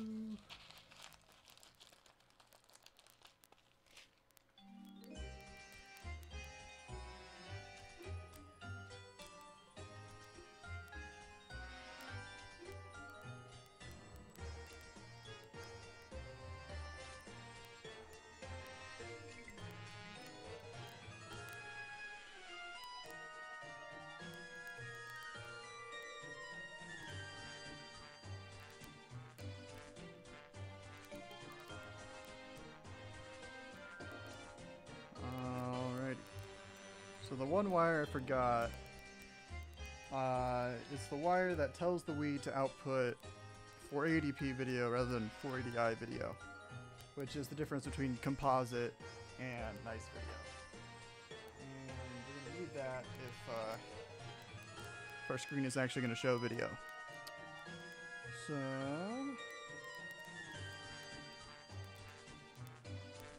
we'll wire that up real quick. And then I think we'll toss a battery in and see if it works.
Let's do a quick jump check.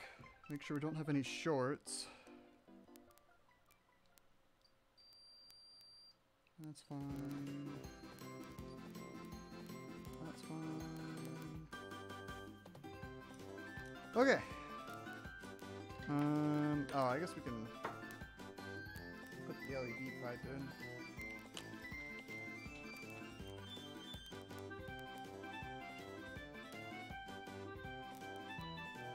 Hopefully it just fits.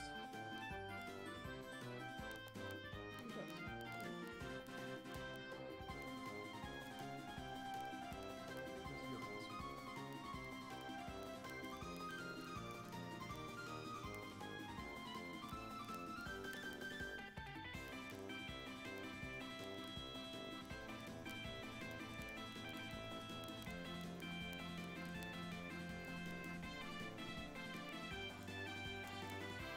Okay.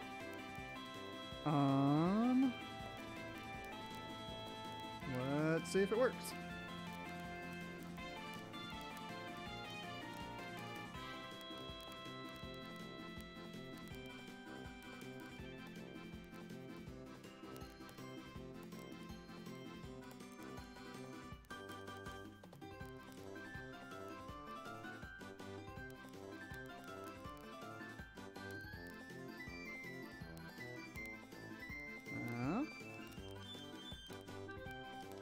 Aha! Look at me. Oh, the controller works too. Alright, that is huge. Let's see if sound works.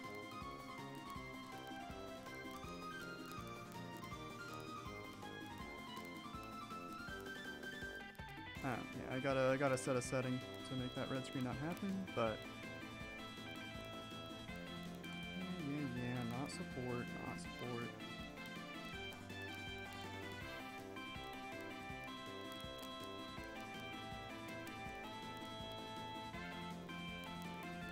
Nintendo. I don't think it plays Dokkan. It plays other Dragon Ball games though. Oh. Alright, I don't know if you guys can hear the audio. Let me hold it up.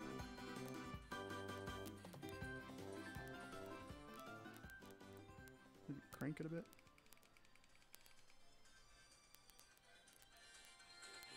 Oh, we got music.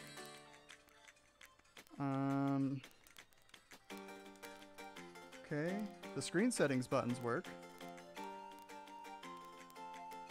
Oh, that's loud. Okay. So I need to put it through some extra tests to confirm that it's like 1000% good before I close it up. And those are really tedious and tough to show because I have to upload new files to the USB drive because I don't have the right ones on there right now. But for all intents and purposes, it is done. Everything works. Everything's good. So I think I might just call it there. And then maybe tomorrow I'll do a stream of it like closed up and do some actual like play testing. I might do that later. I don't know. But yeah, that's the entire build. 5 hours, 51 minutes. I'm happy with that. But yeah, so I'll get this uploaded to YouTube probably sometime in the next week. Check out Ginger of VODs if you want to watch that. But yeah, thanks for watching.